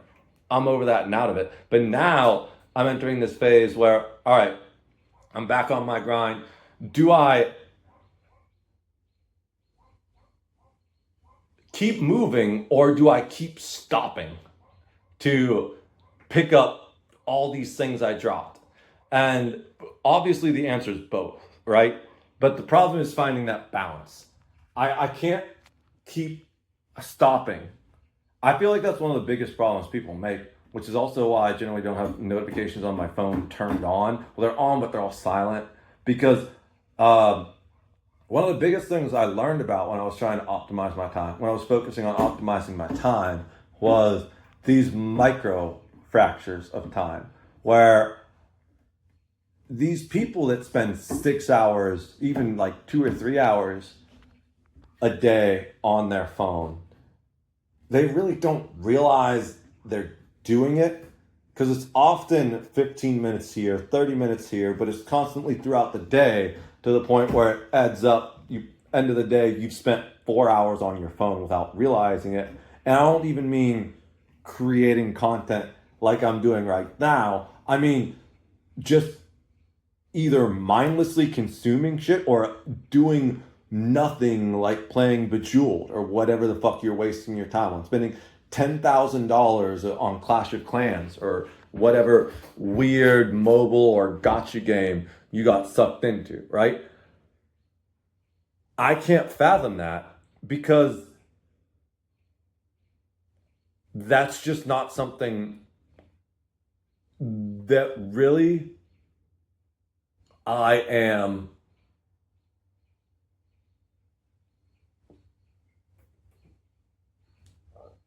I don't want to say programmed, but that it's not something that I do or find any interest in. So the only time I've ever even remotely done anything like that in my life was when I was just super insanely depressed, to the point where I wasn't even being myself anymore. I was just overrun by my demons, and my demons were running my life. That's the only time I ever got obsessed with a mobile game. And it was, what the fuck was it called? So there were two, actually. One was Last War, and I stopped that one when there was a problem with my account and I couldn't get my account back. I actually moved with the clan to a different game. I don't even remember what the fucking other game was called, but I actually went way deeper into that second game, because that's when the depression was really hitting. And it's probably why I don't remember that game at all. Anyways, but it's like the only time I've ever done that is when I wasn't being me. Where it's like other people, this is their whole life, just being online constantly is their whole life. Where it's so weird, because I'm like not that person, but I'm making a career out of being online. You know what I like doing? I like sitting here on my back porch, listening to the birds, going for walks at night, going camping, going to the range, going out riding four-wheelers. I like sitting on my couch and reading books. I love technology, but I hate being constantly plugged in, if that makes any sense. You know? So I find it hard to balance moving forward while also giving attention to all the people that want it from me. And That's the big thing. You know, the only issue where I feel time is still a struggle because I don't feel the pressure to create. I don't feel like I'm not, I don't feel like the opposite kind of pressure either. Uh, I've fully accepted, I believe, at this point, that it's all just going to happen according to God's plan and God's timing. And I just need to work on patience. It's weird in that I'm like extremely patient in 90% of situations. Uh, but when it comes to work, anything I see as work, I just, I want immediate results. And I think part of that is just the way I've always worked in the past, specifically with my hands and very physical stuff. You know, it was like I cleaned an apartment. I could immediately look back and I'm like, damn, this thing almost looks actually brand new, except for that tile over there, which is like way too fucking old, but they don't want to replace that. Anyways, if you had told me this was the first time anyone ever used that uh, refrigerator, I might believe it because I got that shit shiny as hell. When I was working as uh, a line cook, occasionally some like one of the waitresses would come back and would say, "Yeah, so someone said that was the best burger they've ever had in their life." I was like, "Really?" Or even if they didn't, it's like I could see the burger. You know, I'd send it out. I was like, "That looks damn good on that plate. I did a damn good job." With content creation, it's very much a delayed impact kind of thing, especially where it's a snowball effect that it needs to build up over time, and especially where it's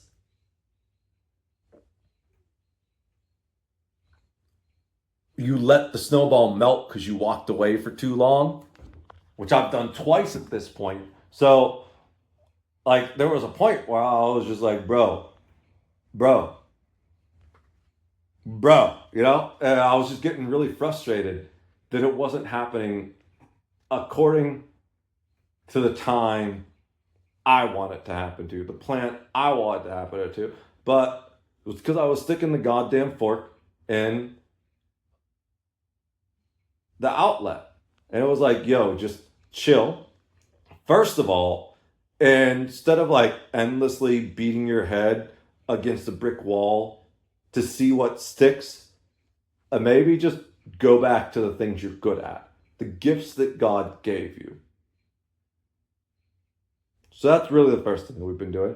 And well, honestly, it kind of happened in the opposite faction where once I stopped giving a fuck about making it happen according to my time frame and just started chilling and be like, yo, uh, cool. Then I was able to step back and be like, okay, so like, whatever. It might not happen this year. It might not happen next year. Probably going to take 10 years based on how long it actually takes most people. So I've got to just settle into my lane for the long haul. So what the fuck is my lane, right? And now I'm there. I understand both of those things, but I still have the one issue where my empathy gnaws at me because I know, man, like I want, I am fully ready to collect myself and launch myself into orbit at this point. But you need to focus inward so much to do a leap like that.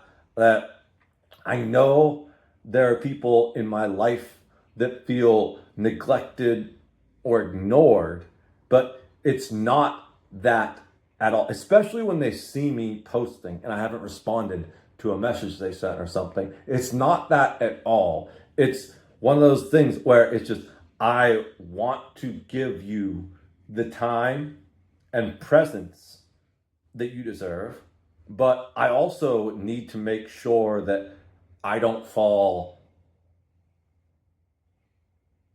off the wagon again, so to speak. So I ask everyone to be patient with me as I'm learning to be patient with myself and with God on a more meta level. Because that's the thing. I've never had any problem. I will sit there forever. I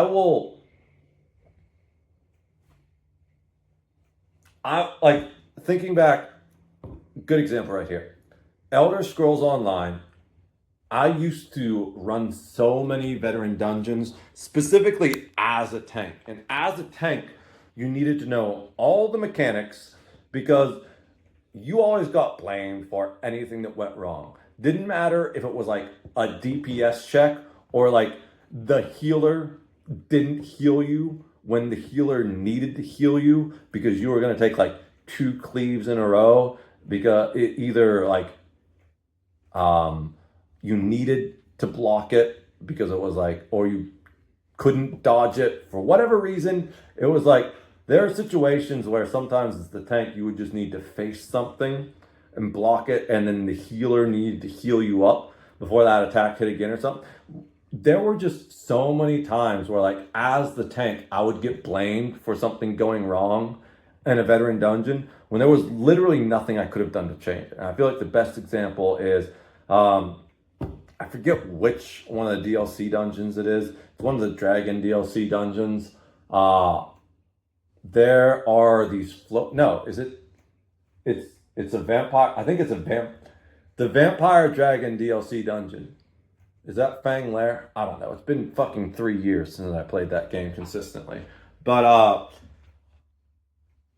I feel like it's either Fang Lair or Skullcrawler Peak. Both of those are kind of notorious for having specific mechanics that fuck people up. Maybe it's a different dungeon, but the one that I'm thinking of specifically is there's these floating orbs that break free, and they will turn the target, whoever they target, into stone. Like literally stone. You can't do anything, you can't move, you can't break free of it. It's just like a timer thing. You are stuck in stone until the effect wears off. So it's a DPS check because they're not hard to kill, but they have enough HP that the tank is never going to be able to kill it unless it's a very high damage tank before the stone turns the tank. The orb turns the tank into stone. And the tank's really not supposed to be worried about them anyways, because this boss is a gargoyle boss that if the tank loses taunt, will absolutely one-shot any of the squishies. And there's 2 attacks that cause a problem. One's a cleave, and I don't remember what the other attack is that causes a problem. But the tank can block both of them. A squishy, I think, can block one and needs to dodge the other.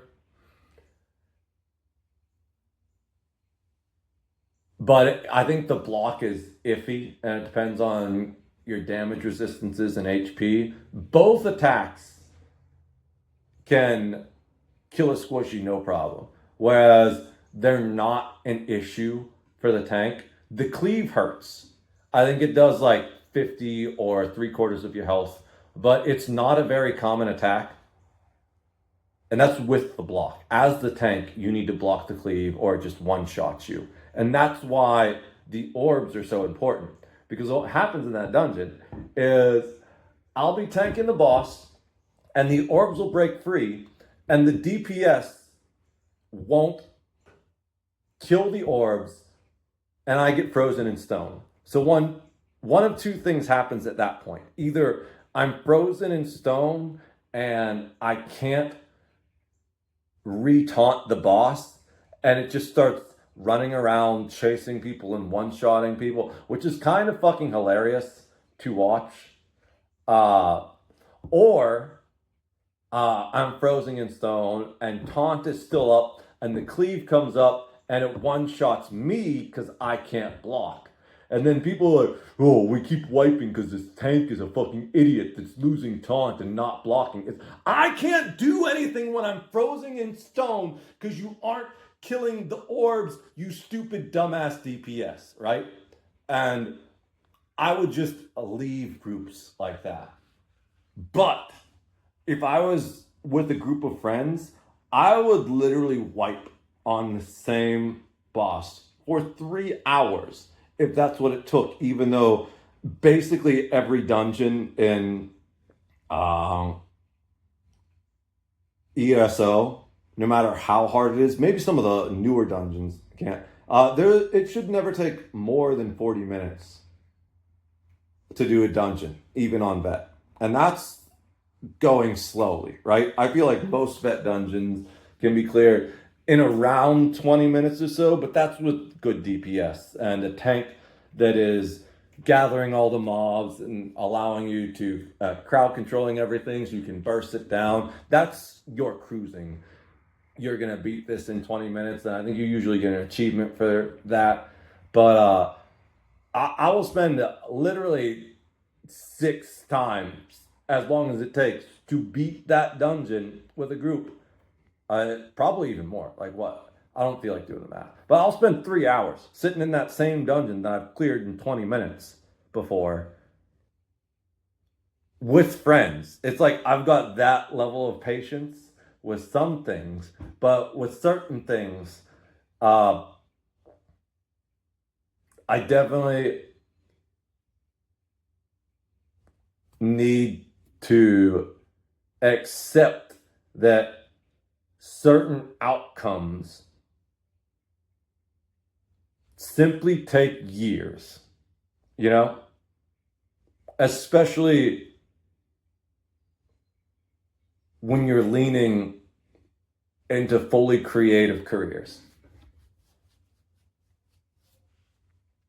So, the one thing that I ask, or anyone who's still supporting me at this point, anyone who's insane enough to sit through this like 6-hour video, are we pushing 7-hour videos? I honestly don't know how long I've been talking. I'm gonna run out of battery again because I only charged up to like 30%, and it's not telling me how much battery I have left. Can I swipe down? I have 4%. Okay, let's wrap this up real quick so I don't need to restart. I'm hitting the pavement harder than ever. It's just I need to drive a few back roads to make sure I have everything I need to get where I'm going in the long run. So if you're still here, if you're patient enough to sit through all of this, first of all, God bless you. But second of all, anyone who sees this that I haven't responded with, please be patient with me. I'll get back to you. And you know what? If I don't get back to you, it's totally okay to just send me another message. Be like, hey, everything all right? Everything going good?